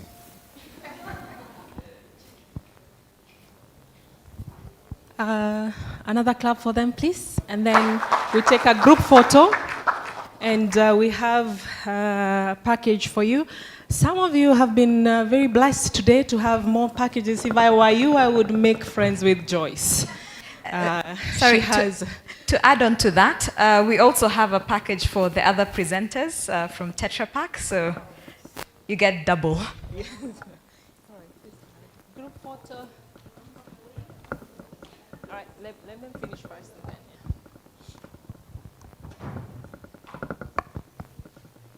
tuwapige makofi.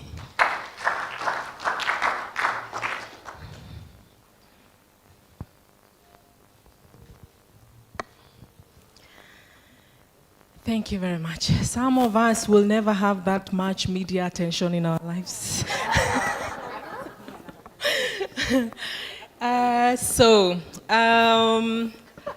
Allow me to do the closing for this session, as well as for this part of the conference. The other team has also just closed.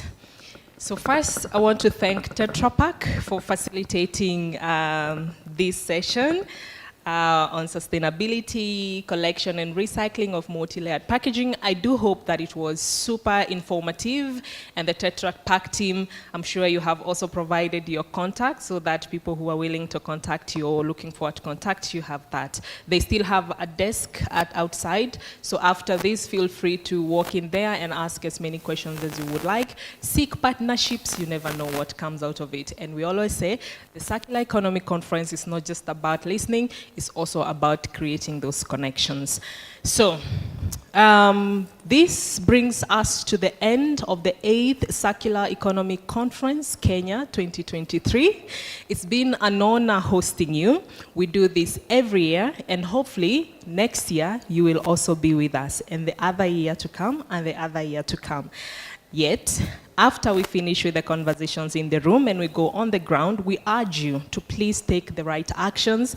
Be, like Jennifer said, conscious of your choices, whether it's in production or whether it's in consumption. At the end of the day, there is the world that we are probably going to create, which is not the best for us, but there is the world that we can create, which is the best for us and for the generations to come.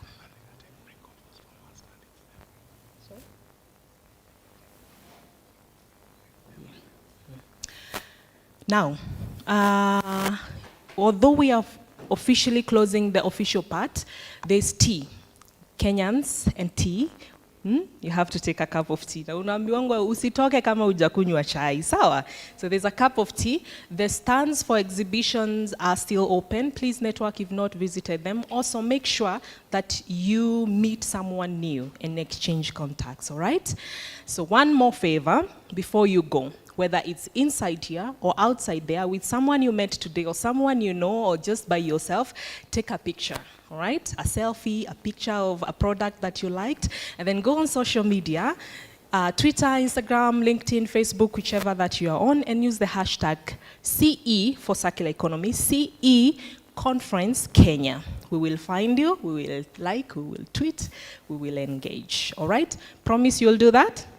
We also have a little giveaway for everybody. Remember when Monday is? What Monday is happening on Monday? We have a holiday for tree planting. Now, if you have somewhere to plant a tree, please pick a seedling there. It's indigenous, that has been provided by our partners, and thanks to Taka Taka Solutions as well, you have compost made from organic waste. So pick a seedling, pick manure, go plant a tree on Monday. Apart from that, it's been a great, great pleasure.